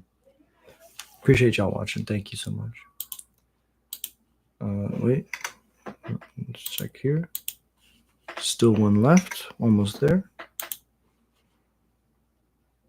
I believe that I have died every single night and day. I wanna spread my wings and fly away. Cause I believe I have died. I know I can't sing, but I don't care at all. It makes me happy to relieve the stress. And try to do my best. Cause I believe I can't sing, but I can't describe all the joy it brings. When I feel myself do something cool that I didn't even know I was gonna do. I'm an anxious, nervous kid, but this is how I live. I do everything off the wing. I just try to make it through this thing. They block and then I make a dude. They lightning helix me and kill me. I feel so dead to you. Just catch the lightning helix, don't you have it, dude?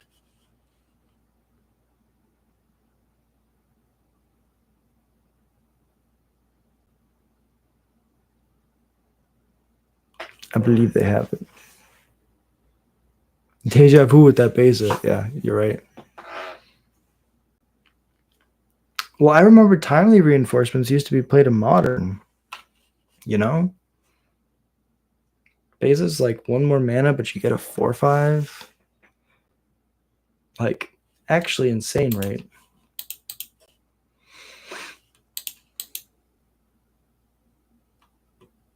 Alright, we can't kill him.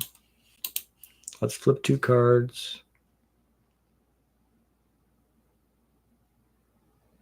Sure.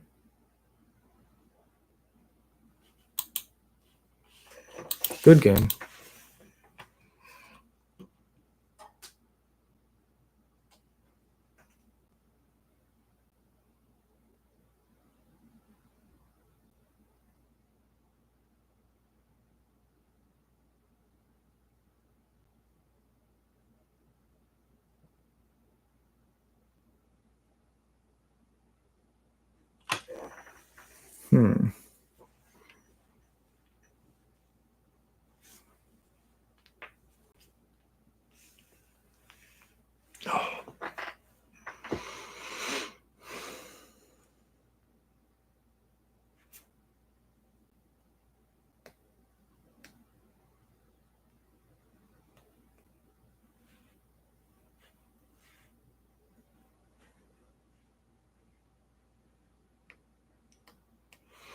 All right, game 2. Let's do the thing that we like to do. Take out Painter Studio. Bring in all the big stuff, you know. Torches come out too. I think I'd rather have Painter Studio than you. We just bring a bunch of threats. Go real big. Let's check this out. Final standings, 40th. 1 and 5. I'm going to take a screenshot of this. Cancel. Can we zoom out? Wonder if we can pull this down.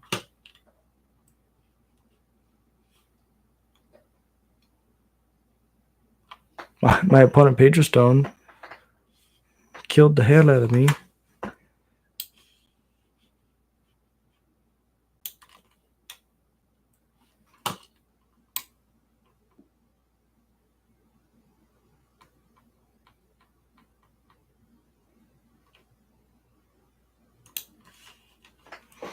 I could do it like this, and I could write my name down at the bottom.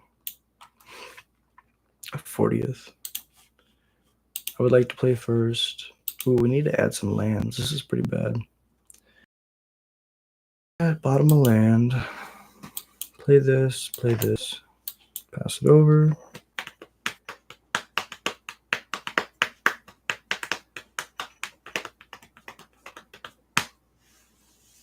I'll appreciate you.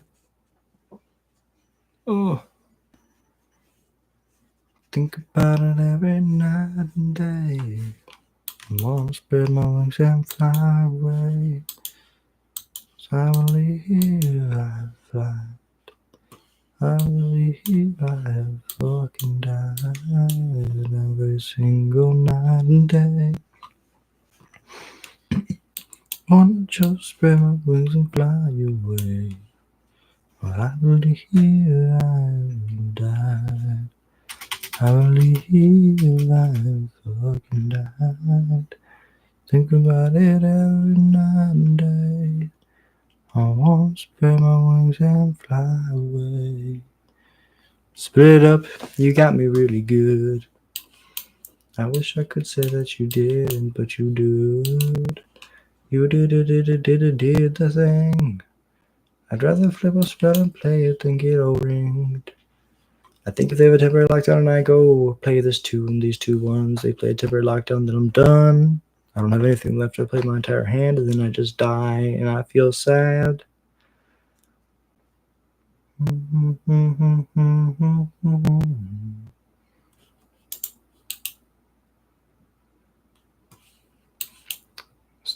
Raceway's good. Unlock this shit. Play a dropkick bomber. Get countered, and that's fine because then I feel okay. I can attack pretty safely with this thing today.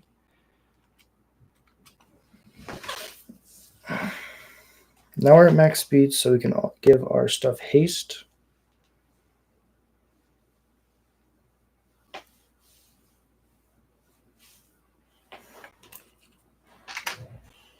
Yeah, stock up's cool. Close mtgo.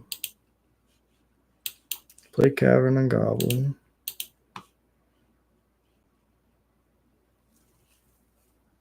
Play Bastronaut. Give Bastronaut haste.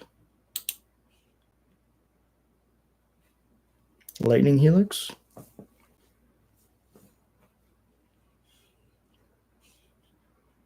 The other creature? Sure. Pump. Pump. Attack for 8.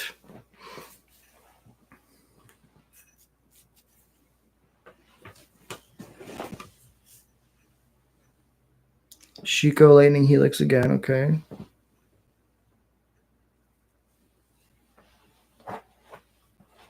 They go back up to 8.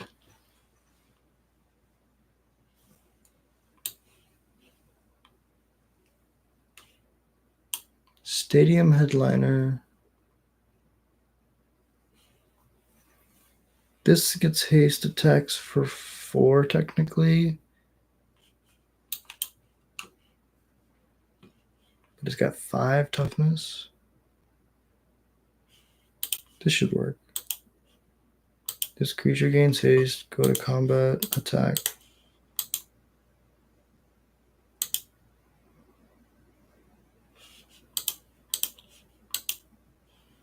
Shoot this for 1. Shoot this.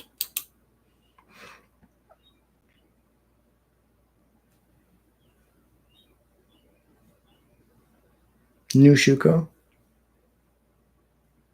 Stock up. Find new Shuko.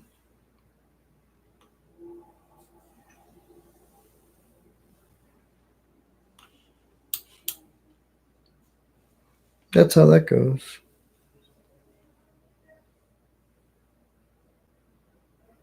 Get lost? Okay, at least I get a couple maps. But I do need to keep a creature around and get those maps to be able to be used. Beza. Beza's really good against me. And lands are also really good against me. Lands beat me all the time.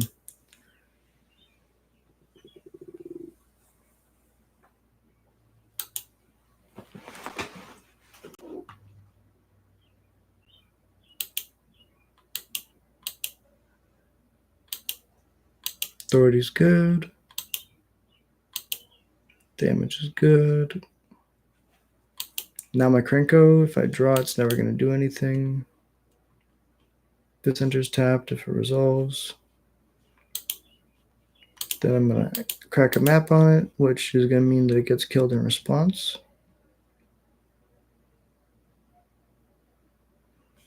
Only natural. The map trigger fizzles, so I'm going to draw a land next turn. If you always prepare for the worst case scenario, you're never frustrated.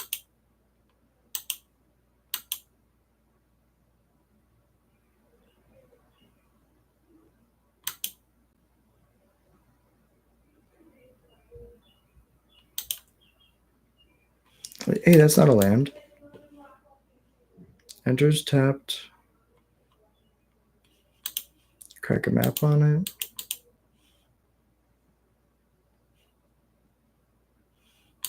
All squad heavy is good.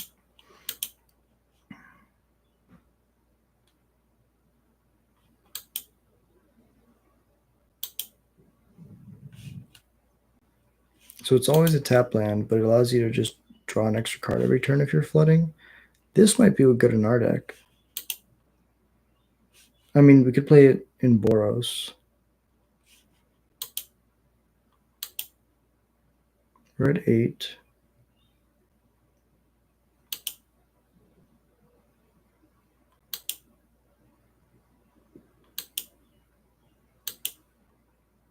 If they have one more removal spell, I think we just die.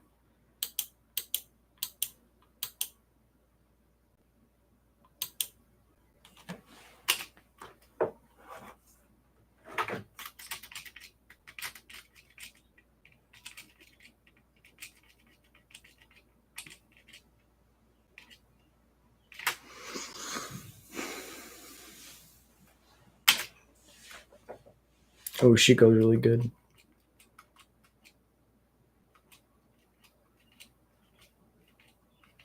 Play Shiko, stock up, find Lightning Helix. Lightning Helix, my dude, put me to 4. They're just going to shortcut it in Lightning Helix. My face, because they have another removal spell. Yeah. That's a good removal spell. Now I go to 1. Pretty good. I died at any burn spell. So we're going to play Howl Squad Heavy. Play this Stadium Headliner. We're going to go to combat. We're going to attack with everything. We're going to have 4 creatures in play. See which one they block. They don't block any of it. And we die. Good game, opponent. Well played.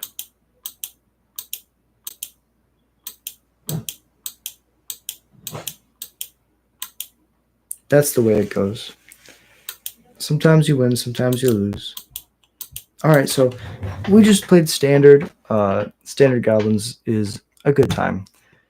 My brain is absolutely fried. We'll see how long we've been streaming for. 7 hours and 30 minutes, roughly. Well, I really appreciate you being here. Thank you so much for watching. If you enjoy Goblins content, like and subscribe. Easiest way to support the channel, and it's free. If you want to do more, support the channel. $1 a month gets your name read out on every stream. If you're back and you didn't hear this before, I gotta say it again. Shout out to the legends, Alpha Ronan and Tim's Top Decks, Elias Sutter, the Darth Newt, ADDY 100K, Jared Munsterman, Annan, Roberio, Cypher77, High Wumpus, AJR, B Rhyme, Gorvisker, Sliver of Nope, Scott McIntosh, Javier Hugo, Valeroth, and the new one from this stream, Your Mungundur. Your man Goodur. Mungundur. Absolute legends. Thank you so much for watching. I'm bad at pronunciations, but I'll be back tomorrow, 10 o'clock p.m. CST. We stream Goblins every single day. So I hope you have a beautiful night. Till next time. Peace.